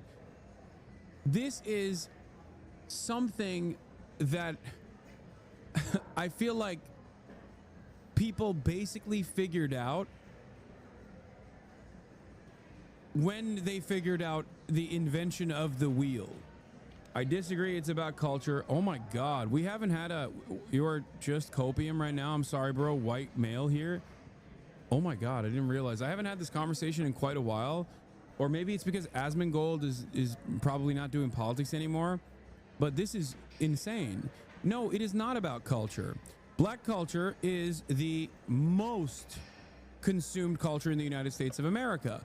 Are you saying that black culture, which is more often than not consumed by white people, just simply telegraphing violence to black people more than it is to white people? Or do you think there's a different set of circumstances here? Oh yeah, this guy got banned for saying playing the race card again, begged to be unbanned, then turned around and still fucking is trying. Okay, dude, fuck off.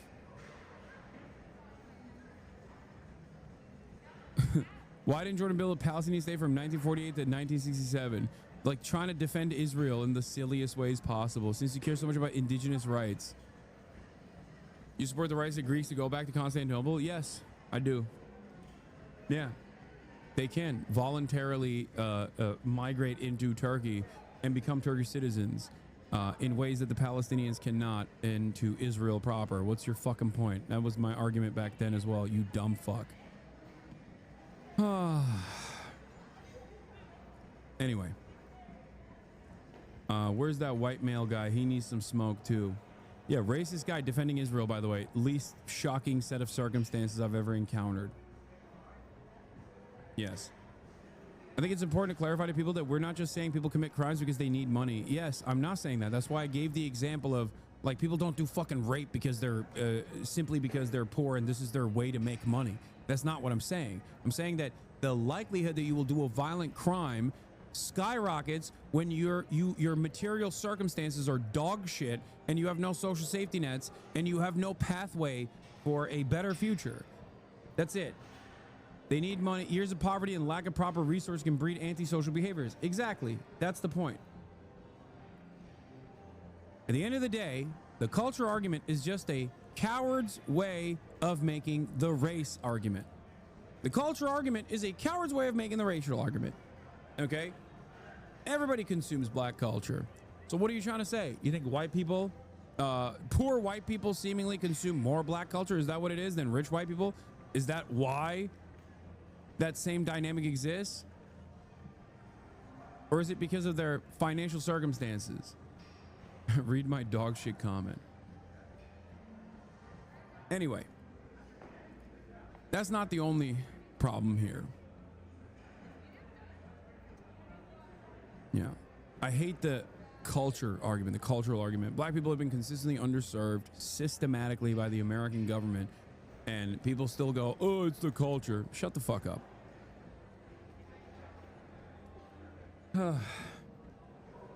Is this a very convoluted way to blame black people for white kids doing mass shootings?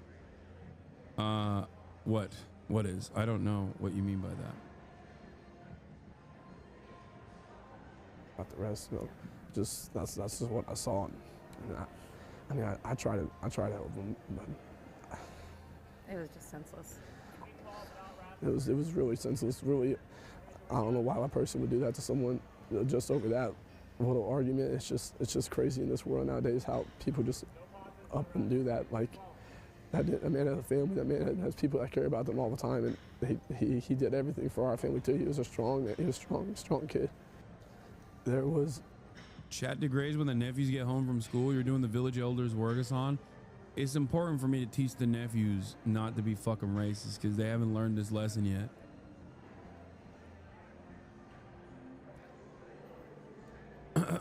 Beyond material inequality, there's also the effect of over-policing. Yes, you're absolutely correct. That has on crime statistics. If you have 50 officers policing a neighborhood and compare that to a neighborhood with 5 police officers, you would expect that the crime statistics in the first neighborhood to show higher crime without that actually being the case. There's also a sentencing disparity amongst black people in comparison to white people. White people and black people, when in areas that have measured this, consume drugs at the same rate, and yet black people are caught at a higher rate and also prosecuted with longer sentences for the same exact crimes as white people.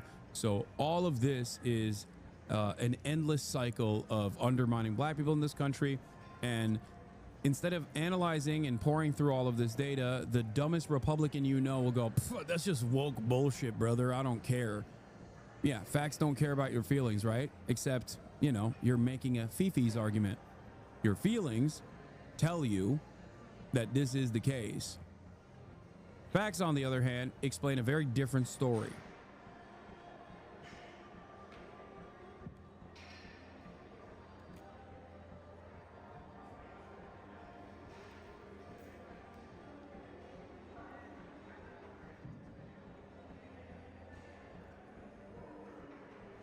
Anyway, this is a powder keg for race baiting bullshit for all the worst white supremacist monsters out there who are desperately looking for a story to focus on.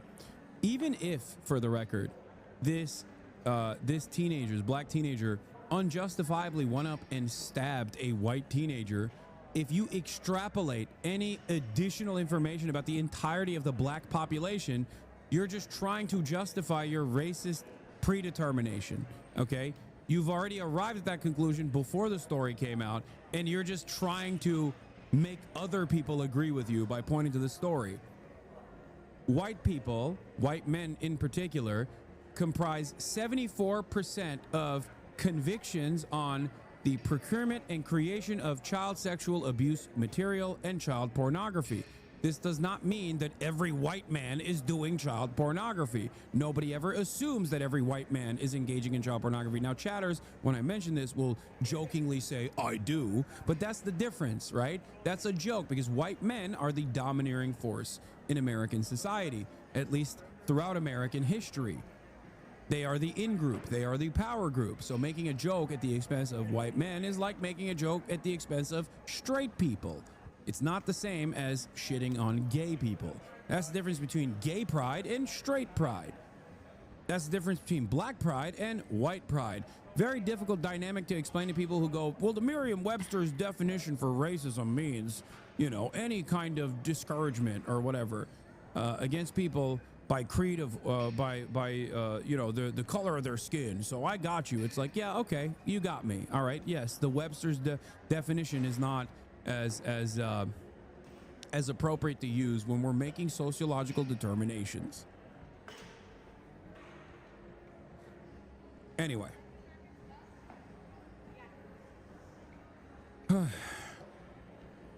Touch me and see what happens. New details emerged surrounding Frisco track meet stabbing and arrest affidavit. The suspect reportedly told the officer who arrested him that the 17-year-old victim put his hands on him and that he admitted that I did it. WFAA has obtained new court documents revealing how Austin Metcalf was stabbed to death at a track meet in Frisco. Police say another teenager had fresh blood on his finger when they found him at Kirkendall Stadium. The affidavit shows that when officers arrived, Carmelo Anthony told them he got into an argument with Metcalf, and when the arresting officer said he had the alleged suspect in custody, Anthony replied, "I'm not alleged, I did it." But Anthony told officers he only acted in self-defense and asked them if Metcalf was okay. Several witnesses paint a different picture, and Metcalf's father told Matt Howerton he is not buying the excuse. I had a dream last night, and Austin came to me and said, "I'm okay." It gives me peace. Doesn't mean I don't hurt. The last 24 hours, unimaginable for Austin Metcalf's father, his mother, his twin brother. Right now, I'm really numb, and I really don't feel anything. I just have to function. Metcalf, just 17 when he arrived at Frisco ISD's district track meet Wednesday. His final breaths taken before 11 a.m., police say, after being stabbed to death by a fellow Frisco ISD student, 17-year-old Carmelo Anthony, now charged with first-degree murder. My world's a little shattered. An argument over where Anthony was sitting while the meet experienced a rain delay sparked a confrontation between the teen and Metcalf. According to arrest paperwork, Anthony sitting underneath Metcalf's team tent. You could see it from the air when we flew over the crime scene. Metcalf from Memorial High, Anthony from Centennial. A witness telling police Metcalf told Anthony to move from under the team's tent because he didn't go to their school. The witness telling police Anthony grabbed his bag, opened it, and reached inside and proceeded to tell Austin, "Touch me and see what happens." Investigators writing that Metcalf grabbed Anthony to tell him to move and that Anthony pulled out a black knife and stabbed Austin once in the chest and then ran away. When officers arrived, the knife was found and police say Anthony admitted to what happened, but said this to police: "He put his hands on me. I was protecting myself," even asking another officer if what happened could be considered self-defense. What do you expect? If you're caught, the best thing you're gonna do is try to lie your way out of it. Metcalf's father telling me self-defense is not a reasonable excuse. The truth will come out. There were too many people that were there that saw what happened. Father came out on Fox in a later interview on Fox saying this shouldn't be politicized and it's a human issue, not a racial or political one. I know it's too late though, because everyone is using this horrible situation, like this horrifying situation, as an opportunity to race bait and to relitigate a race war. No, it's not too late. First of all, it's okay for him to mourn, chatters. The fuck are you talking about? His kid got stabbed to death at school. The fuck do you mean? I think it's shocking that he is not leaning into the 14 words narratives, to be fair, especially from, like, I assume a predominantly white town. You know what I mean? Yeah, and guess what? He did that, and now people on fucking Twitter are calling him a cuck. That people say there was a, it's very unfortunate that this other child decided to make a bad choice that's going to affect him for the rest of his life. I have compassion for every human being. This is not, I want to make this very clear. This is not a race issue. This is not a black and white issue. I don't want someone stepping up on a soapbox trying to politicize this. I don't appreciate some of the remarks I've seen online that people say there was this fight and they don't know, they weren't there. It's very unfortunate that this other child decided.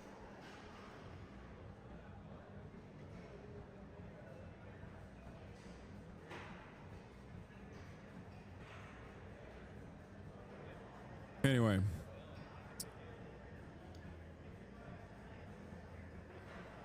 My own son told me. In Frisco. They also didn't put this in the news article for WFAA, so that's cool. But yeah. Would this even be news if they were both white? It would still be local news, but it wouldn't make it into the national stage.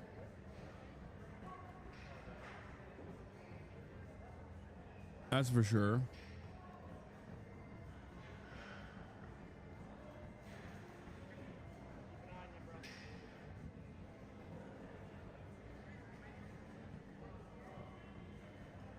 And before people say like role reversal, we know what the role reversal looks like. Okay, the role reversal is Daniel Penny exonerated and becomes a conservative hero, and also on top of that, exonerated, becomes a conservative hero, gets a fucking job at like Andreessen Horowitz.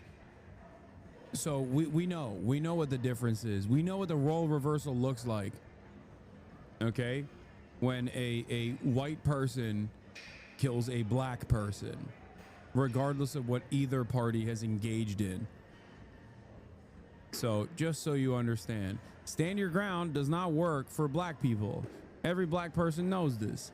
There's no stand your ground if you're black. Stand your ground is if you are a black victim of a white assailant.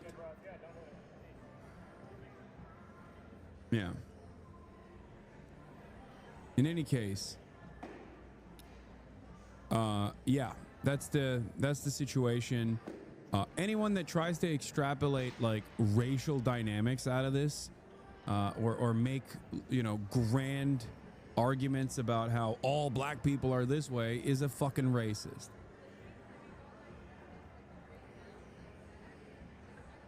That's it.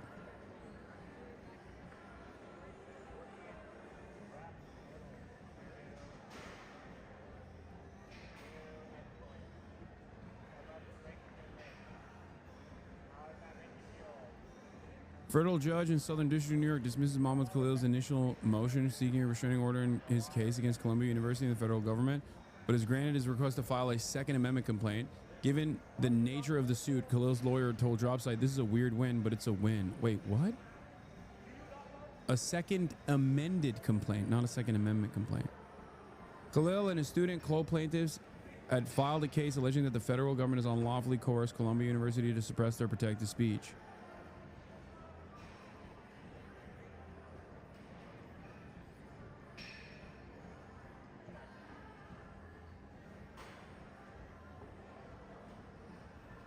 Yeah.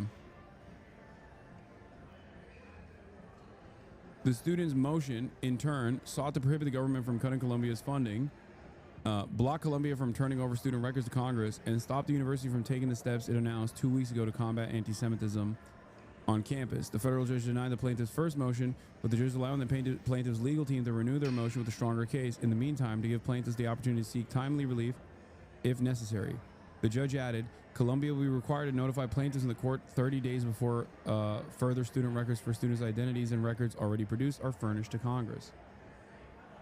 Yes, Mahmoud is still in the United States of America. The judge's order attests, moreover, that this case raises serious questions as to whether two branches of government violated the First Amendment by potentially coercing the plaintiff into suppressing disfavored speech. The answer is yes, they did do that. 100%. Yeah, he's in detention in Louisiana. And there's no updates about Rumeysa Öztürk.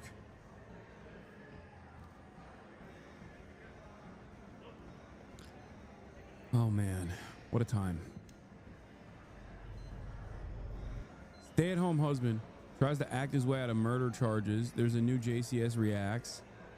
I don't know if this is a good one, but the previous one was, I guess, like, oh, I was going to mention this. Yes, the ADL also has turned over a new leaf, everybody. The ADL has turned over a new leaf. I repeat, the ADL is woke again. Even though they cut their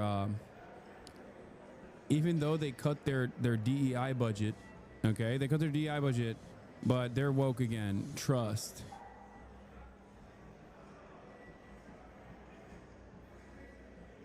Hold on, I'm gonna show you real quick. Did you see Dr. Mike versus anti-vaxxers? No, I don't want to watch the Jube. Are they coming on the stream? Wait, ADL? Yeah. No, they're not. As you guys know, ADL is basically getting all of their wishes met by this administration. Mass deportations are being placed.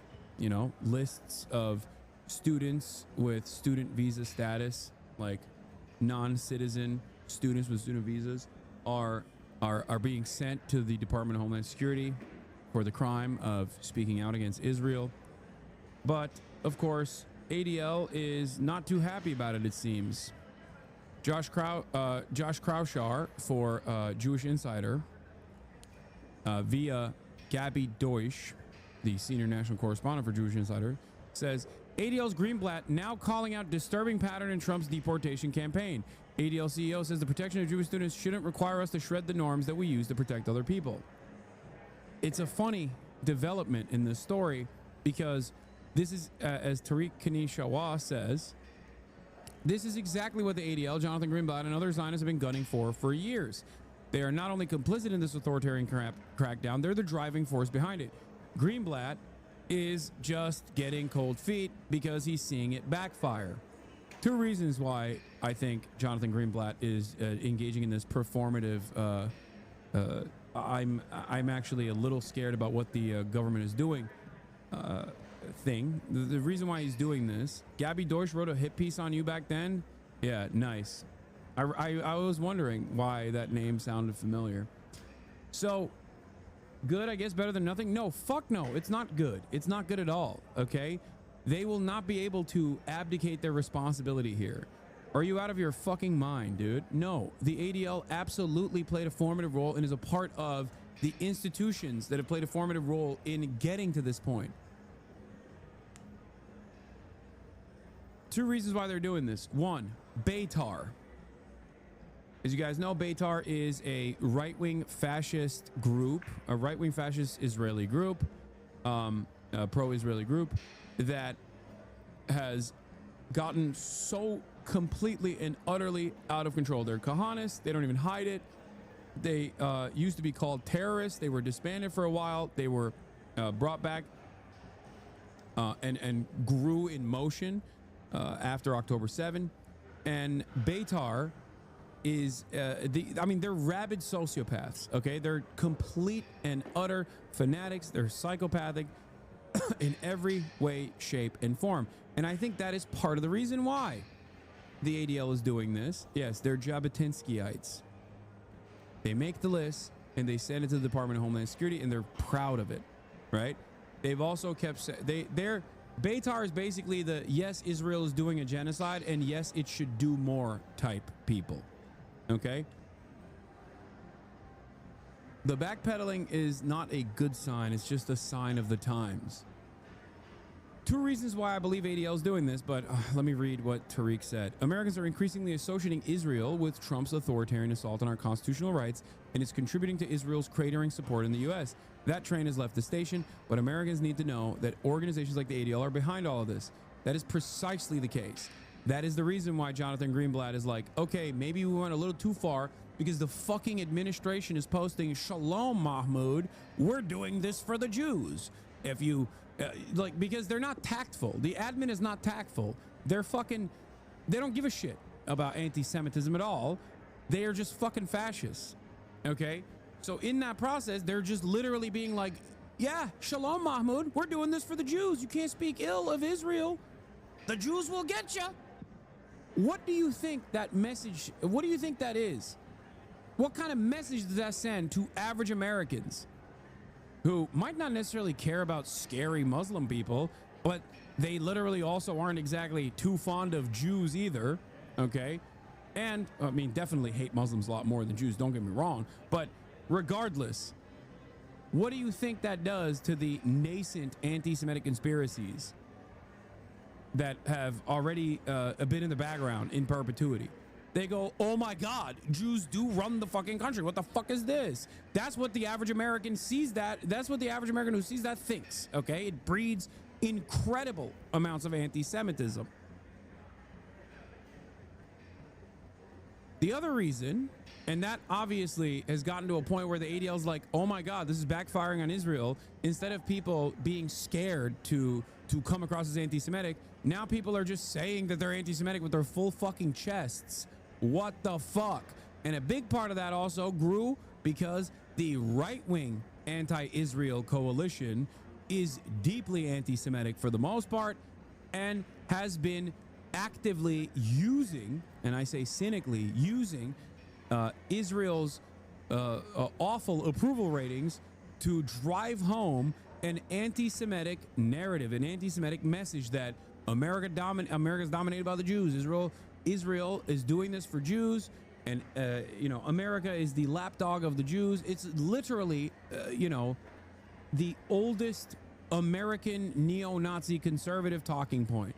And now a fuck ton of Gen Z people believe this shit because of the likes of Candace Owens, Dan Bilzerian, Fresh and Fit, and that other Ian guy. But if you want to understand how fucking insane Beitar is, no, that's not true, but that's an interesting point. What's not true, but it's an interesting point. Anyway, Beitar has done a really funny thing in the process.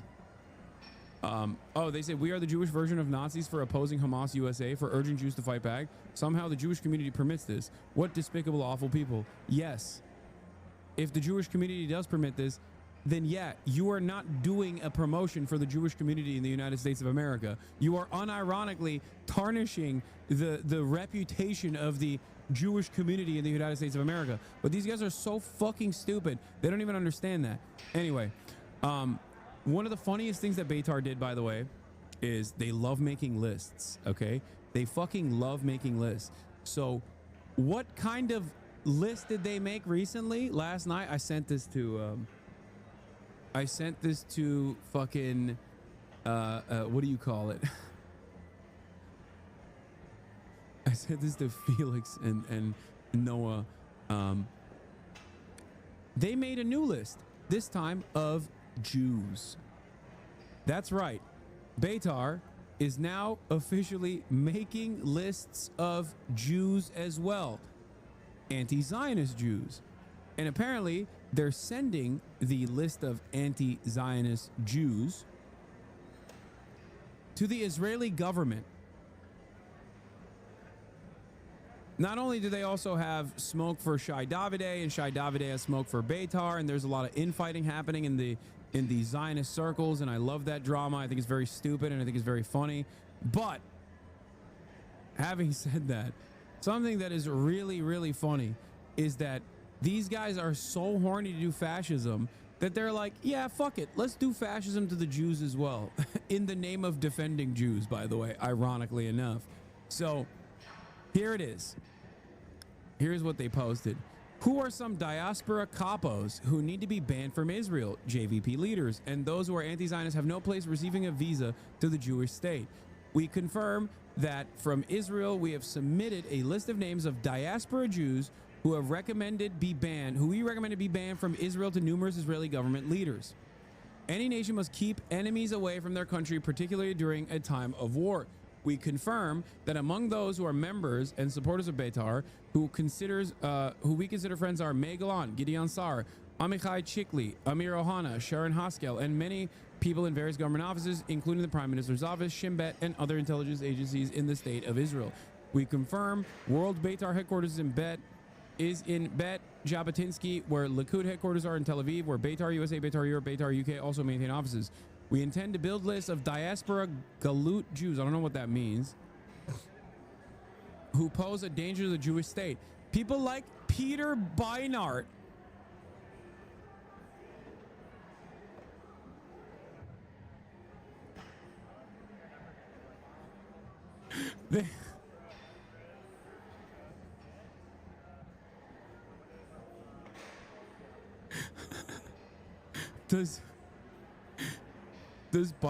Does Peter Barnard even say he's an anti-Zionist?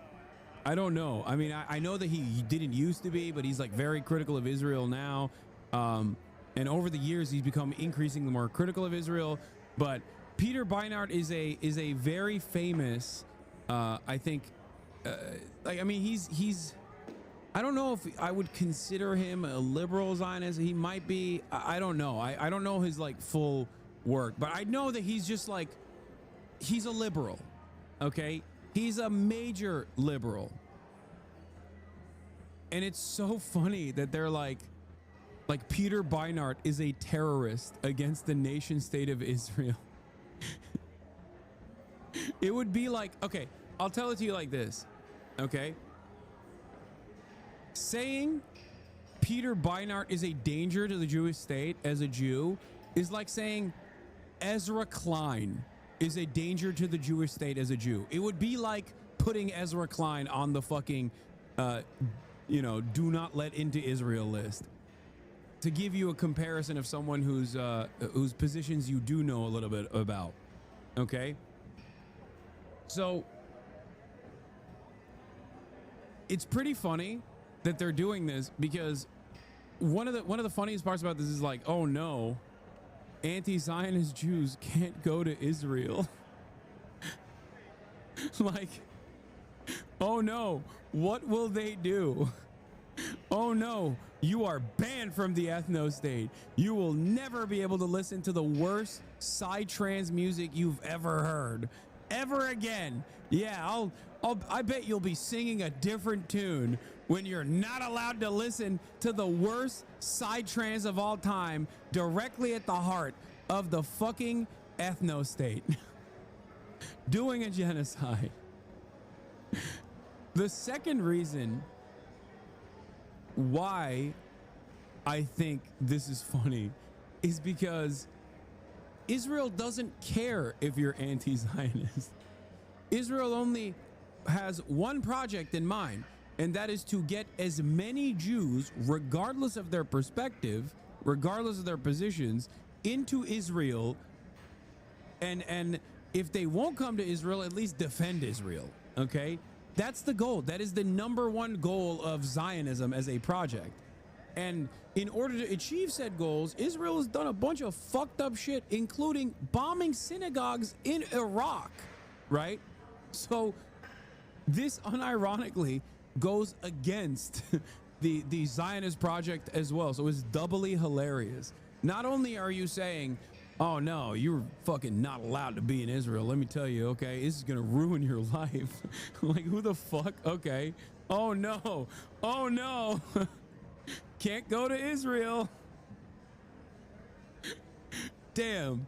You mean to tell me I have to keep living in New York City or Los Angeles, California, or fucking, Miami, Florida? Fuck, dude. Oh, shucks. What will I do as an anti-Zionist American Jew? What will I do if I can't go to the apartheid state?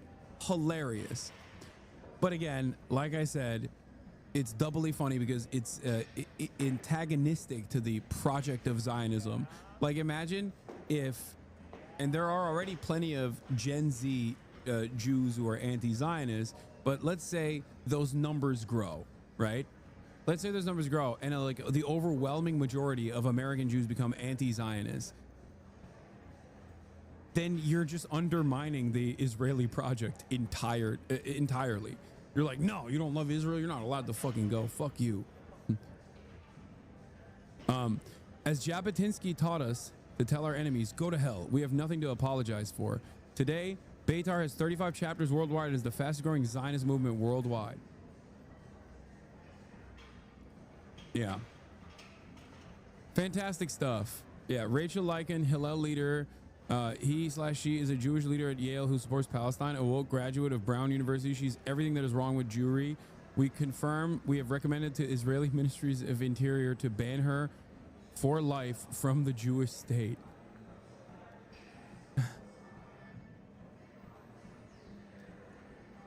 Amazing.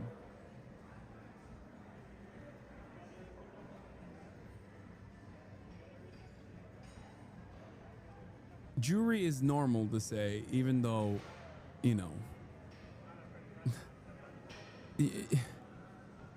Yes, Jewry is a word. Yes, chat. It is a real word, okay? It's a real word. It's just, in its historical application, it has meant, it usually is attached with not so great things, some scary ideas. Yeah. But it is correct. It is a word that is used. So yeah, that's Beitar, and I suspect that part of the reason why ADL is like backing off a little bit is because I said he's probably just worried that the overt rabid fanatics at Beitar are accelerating the deportation project beyond what he initially wanted.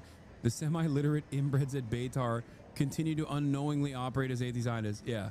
That's the hilarity of the situation is that Beitar is so horny and so annoying too.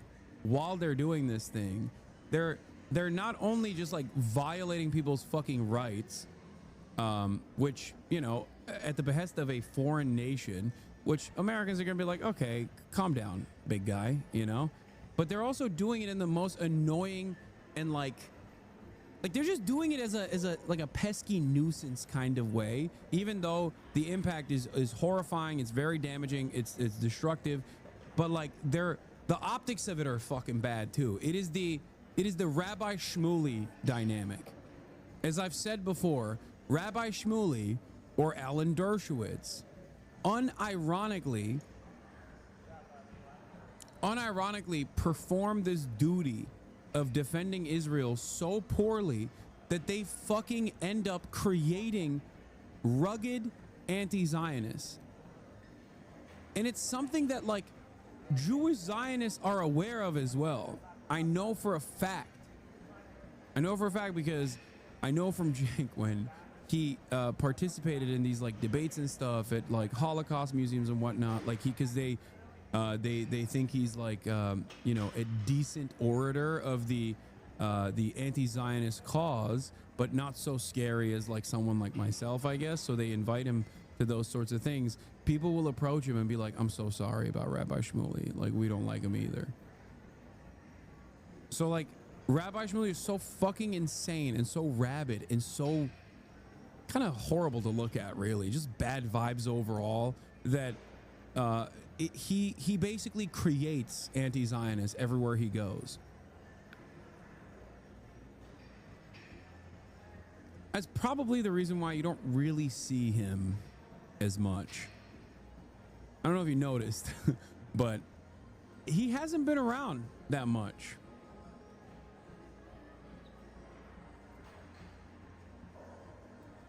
Guy in the blue hoodie with the white hair is Beitar USA. The usual Zionist agitators start getting into people's faces. A brief scuffle broke out. One Palestine protester was arrested. Zionists are frequently entering the crowd while NYPD watches it from 6 hours ago. SRG waits in front of the NYPL steps. His name is Ronan Levy. He's a far-right conspiracy theorist and activist. He's obsessed with hating women, believes chemtrails are real, harassed vaccine clinics, and dragged story hour events in the city before pivoting to harassing the pro-Palestine demos.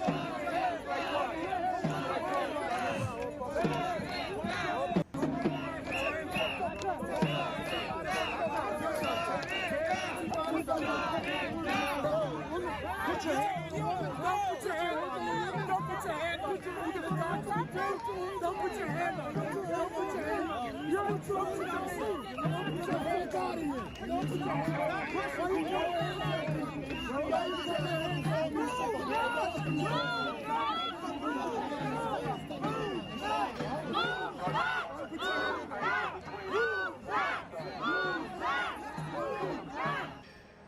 Don't put your hands on me. Is he showing people? Yeah, I mean, the classic. Come on. Come on. That's it's a classic method. Yes, I have seen this photo. Ah! Jump scare. The guy in the back is the same one who did that freaky stand-up laughing at dead Palestinian children. Oh my God, is he? Wait, that guy? This guy is the one who was like Pallywood.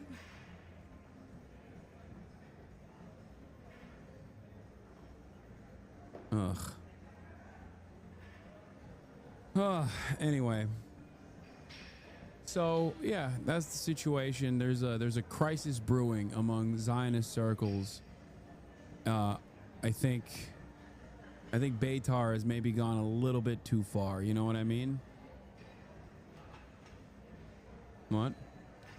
Did you see the thing about October 7 rapes? Key 7 October mass rapes witness denounced as liar by Israeli reporter. Key 7th of October mass rapes witness denounced as liar. Oh, okay. As liar by Israeli reporter. Dude, what part of Sheryl Sandberg's like Screams Without Words or Screams Before Silence documentary is correct at this point?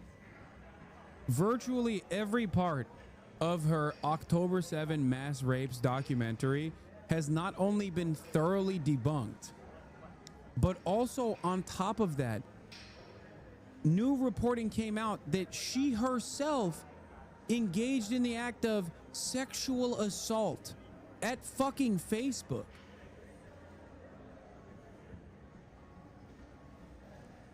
Like, how crazy?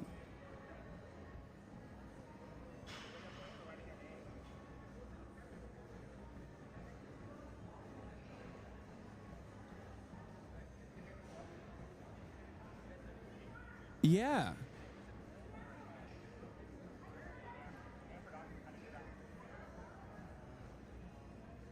Hold on. Let's see. Sheryl Sandberg sexual assault. Wait, what the fuck? It doesn't even show up. Why doesn't it show up? Oh my God. When you look up Sheryl Sandberg sexual assault, it literally only her fucking... Only her documentary comes up. Yeah, here it is. Ex-Facebook employee alleges harassment and retaliation in memoir. Yeah. Book written by Sarah Wynne Williams, former New Zealand diplomat, addresses Facebook's impact on democracy during a crucial period in the company's history. And in the book, what is this? Microsoft employees protested 50th anniversary party over Israel contract. What? Pro-Palestinian protests by Microsoft employees interrupted company's 50th anniversary celebration Friday. The latest backlash and attack. Okay, we'll please, God, why does everybody do this? They always have to be like, no, cover this now. She's the ideological leader of the girl boss neoliberal feminist movement, just an all-around demon. Yeah. They scrubbed the interview of him saying Republicans are the dumbest voter base on the internet. Wait, what? In a memoir said to be published Tuesday, a former Facebook employee lays out allegations of misconduct at the company, including claims of sexual harassment and what she says were incomplete statements to Congress about Facebook's relationship with China. Sarah Wynne Williams says in the book, and in an exclusive interview with NBC News that she faced retaliation from the company after reported sexual harassment by her boss, Joel Kaplan, who at the time was a vice president for global public policy. Kaplan has since become chief global affairs officer, serving as the company's public face.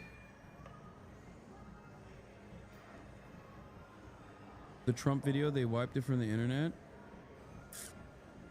Yeah, Meta slams a memoir by former exec claiming ex-COO Sheryl Sandberg slept in assistant's lap, false and defamatory.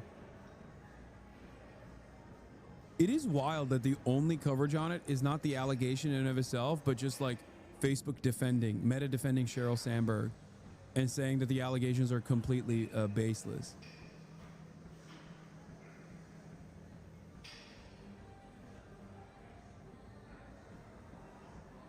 Yeah. Not only if you look up Sheryl Sandberg sexual harassment, it like doesn't come up, and it's only October 7 comes up. And if you were to find a news article that directly addresses the allegations, it just exclusively features the defense of the mega corporation. What is this? Another predator doing projection on October 7th. An Israeli rabbi in Dallas who spread the October 7th Hamas rape hoax was just arrested for molesting a teenage boy. Another case of Zionist projection. A rabbi at a Dallas school was arrested on indecent with the child charges early Wednesday morning. We are here to march to make it be known, to make it be seen that we are standing, marching together against evilness, against that and those evil murderers, said Rabbi Yitzhak Meir Sabo. Hamas Nazi murderers jumped upon us and raped and murdered elderly and kids and kidnapped kids into Gaza.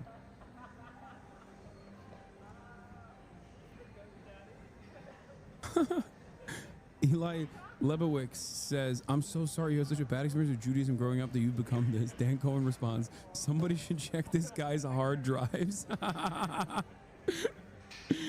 Oh. Yeah.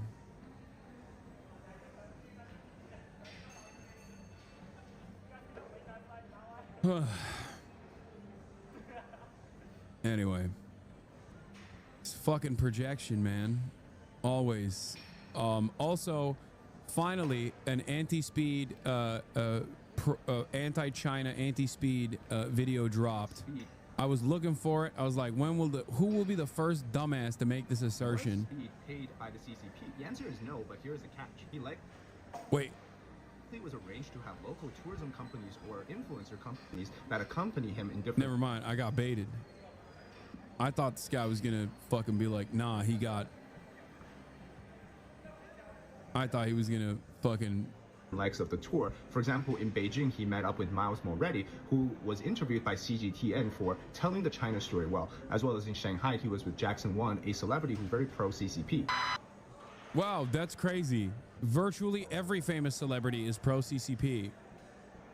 That's number one. Number two, I can't believe famous American celebrity that goes to fucking, goes to China, meets up with famous celebrities in China who speak English well. Wow. Wow. Thank you. Thank you, guy who's in the pocket of fucking Falun Gong for making these brilliant assertions. You can't make a Chinese people are nice actually video without being paid by the CCP. What kind of clown world is this? Yeah. Propaganda.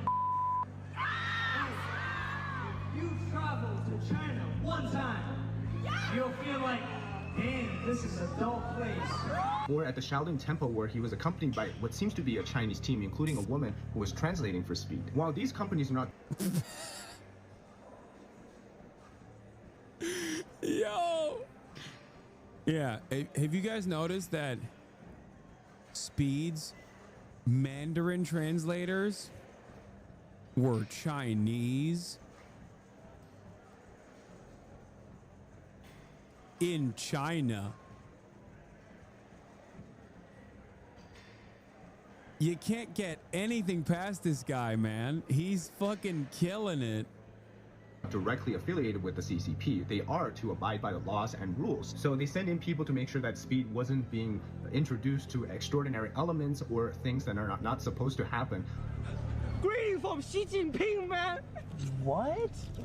It's no wonder this shook them. In my view, the entire China stream was a big Potemkin village on a massive scale.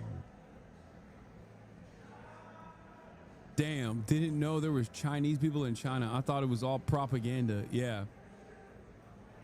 Come on, dude. Come on. How fucking stupid is this? Like, I really thought that there would be more smoke though.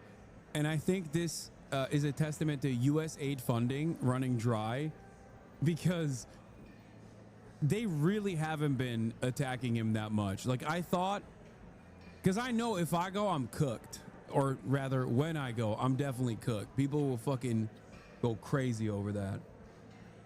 And I think it's because Speed is not seen as a political entity, which is good. I think it's also because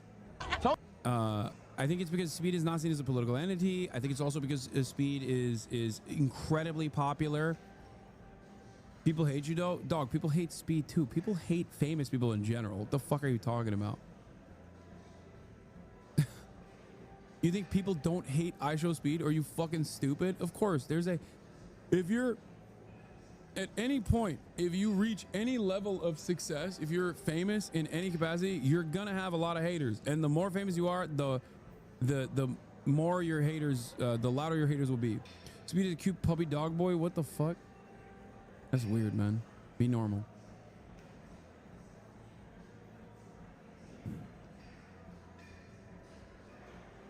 So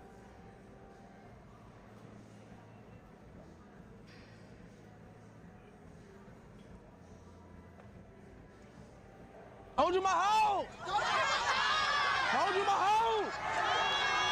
Hold you my hoe! Hold you my hoe!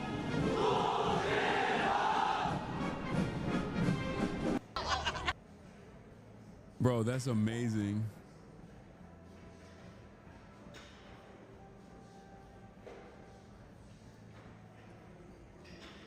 Speed, although they did a Chinese comrade salute thinking it was just a wave. He was out there dropping hello comrades, dude. I love that. I fucking love that. He's someone tell Speed lay low before coming back to the USCI. He's not gonna like this one. Just laugh at me. Laugh at you? Don't listen to them. See, look, in this world, honey, you gotta understand that. In this world, honey? Who? Bro, you're like 19. Fuck you mean, honey? Dude, that's so funny. Wait, did I mishear him? Just laugh at me.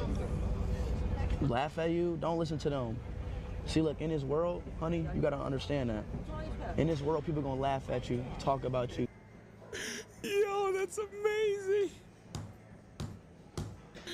Bro's 19, calling ladies possibly older than him honey. Who the fuck does he think he is, bro? Living my fucking dreams, dude. Living my goddamn dreams. Be hateful towards you. That's part of life. But as part of a human, as part of us, it's just gonna be people like that. So you just have to stay strong and be you at the end of the day. People gonna hate you all the time. It don't matter if you're the best in the world, the most perfect person in the world. People gonna hate you. You know what I'm saying? You have a nice voice. I believe you. Don't worry. You have a good voice. Don't worry. People talk about me all the time. People say I got a big nose. I'm musty. I'm black. I'm trash. Okay, the third thing is not a pejorative. Like, I know what he was trying to say, but it's just funny.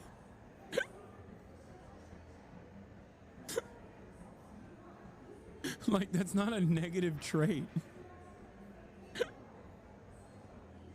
That football.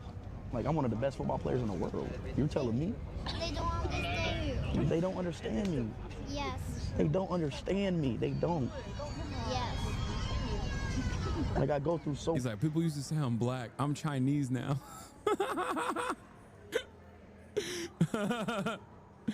Oh, Jesus. Bro's looking jacked. Yeah, he is. Glaze, stop. Much. And it's like... It's crazy. Sometimes we are the same people. They don't like us. But we can grow up. We can get stronger. That's right. Get stronger. That's right. The 25-year-old woman with a kid's vocal sound, we call them Xiao Zhaji. I don't know how to say that word. At the end of the day, we just got to get stronger and ignore that. At the end of the day, chat. W speech, bro. W speech, bro. Too much PR. Too much good PR in the last week. CIA made the call. Wait, what?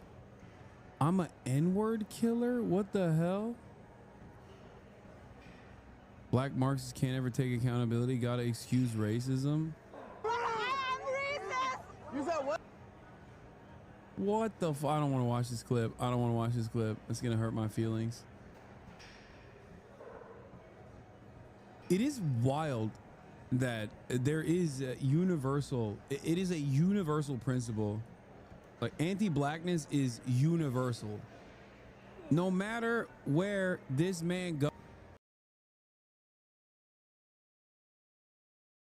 goes, one might just come at him and do insane shit. Now, obviously, when you go to Poland, it's a little bit different. You're getting it a lot more, you know what I mean? But like, bro, then Twitter tried to pin it on a Japanese woman. Apparently she was Japanese. Okay, dude.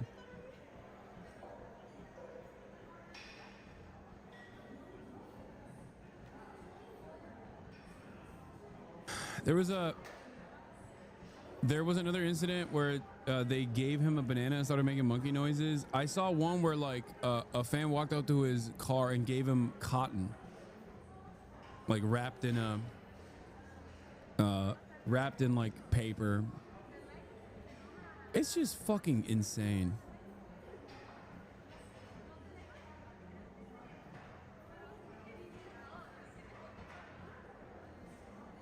Yeah, really fucked up, but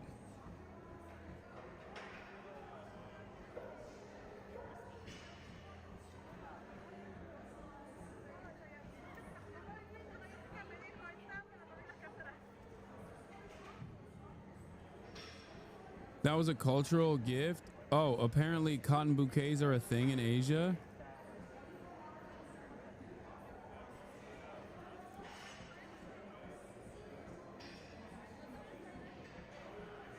For Speed is different because that's his brand image. No, bro, what the fuck? Get out of here. The cotton bouquet thing, I didn't know. That puts it in a different light. I did think it was odd that it was like so perfectly packaged. This one's doing numbers in Bilibili. Total 2.8 million views. Yeah, dude. Me reacting to Speed in China is doing numbers on Bilibili. It's crazy. No, man, there was a fan who gave him cotton and started whipping the air with a belt. Okay, that's a little different. That's not cultural practice, I don't think.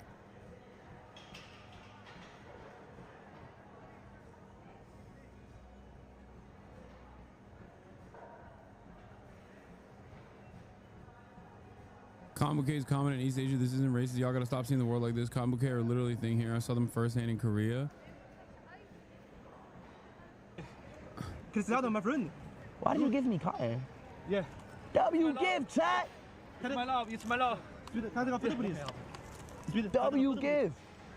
Bro, y'all be gifting me anything in China, bro. I'm not gonna cap. Thank you. Oh yeah, I don't. Yeah, I mean, I thought it was weird how pretty the bouquet was. There are pics in the replies of other instances. I thought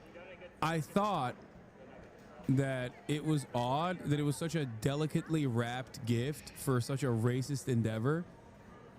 But I don't think this guy was he wasn't like whipping the air or something.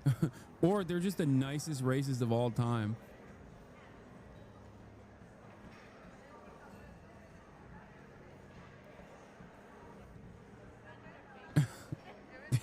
W racist chat.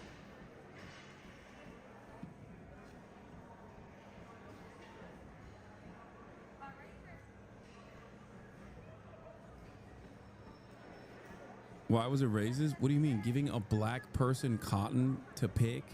The fuck do you... Really? What are we doing here? Open the schools. Open the schools immediately. Open the schools yesterday. Do not abolish the Department of Education. Please, no matter what you do, do not abolish the Department of Education, please. The children are starving. The children are suffering. They need to learn. That is a child that has been left behind, okay? We need to bring that child back to the school.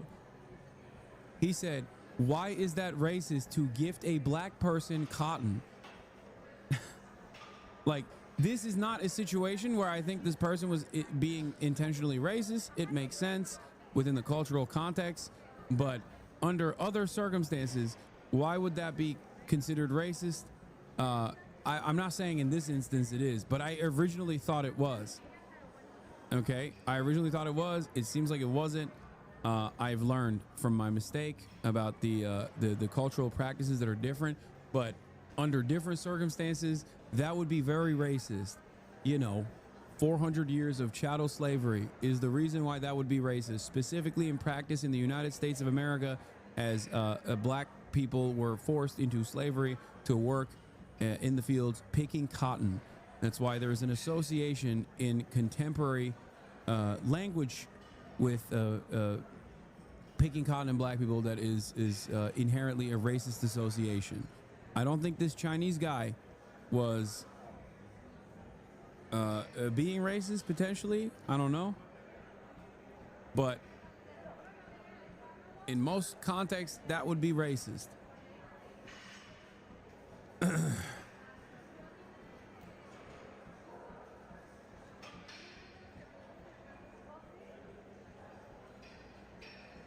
Similar to giving a black person a banana and then doing monkey noises.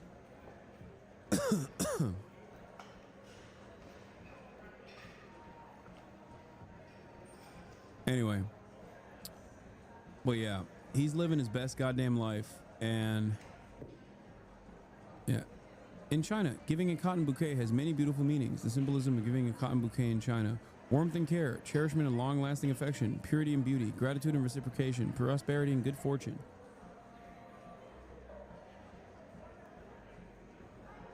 It's seen as a symbol of wealth, well-being, and cherishing relationships, often used for occasions like birthdays, proposals, or anniversaries.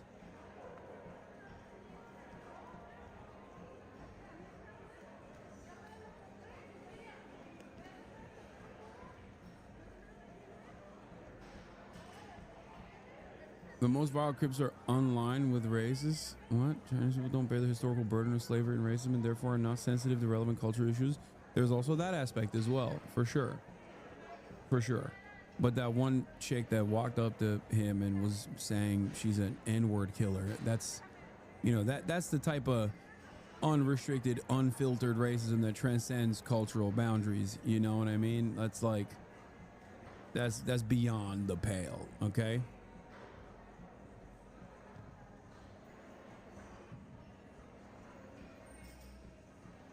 That's just someone being straightforward racist.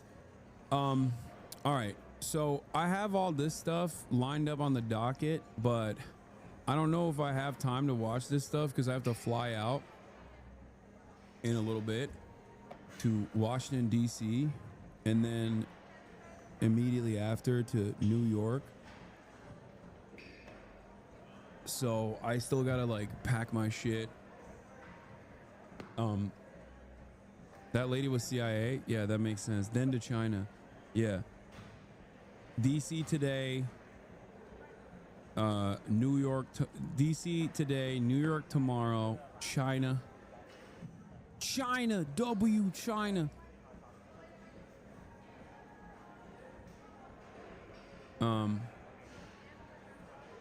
You know. China soon. But yeah, my plan is to hang out with Zoran on Sunday, as I've said. Wait, there's a big protest in DC tomorrow? What? There's a big protest in DC tomorrow? What the hell? That's so crazy. What a coincidence. I'm gonna be in DC tomorrow. Nah, I won't attend it. Thanks for informing me, chatter. First time I'm hearing about it. Don't be mean. Come on now.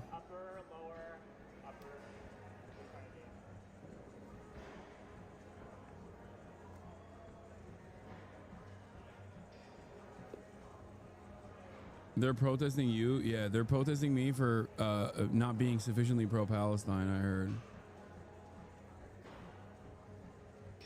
That's the real protest. All right. I'm going to end it here. I know you said you won't be attending the rally in DC tomorrow. Please, would you please attend for me? Yeah, okay. Now that this chatter said it. Now that this chatter said it, maybe I'll do it. Are you going to speak tomorrow? I think I am, but I'm not sure. And I haven't really prepared anything. But part of that is because the Palestine youth movement has not been responsive. We've been asking for like a schedule and how this is going to work.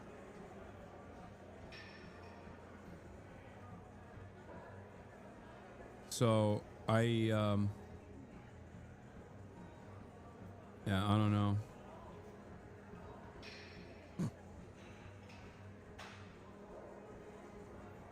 But yeah, I gotta get ready. I gotta prep. You don't have to prep. You have so many speakers and just some riff. Yeah, no. I'm not worried about prepping for the speech. Anyway, love you guys. I will see you tomorrow. I'm gonna be live early, by the way, because the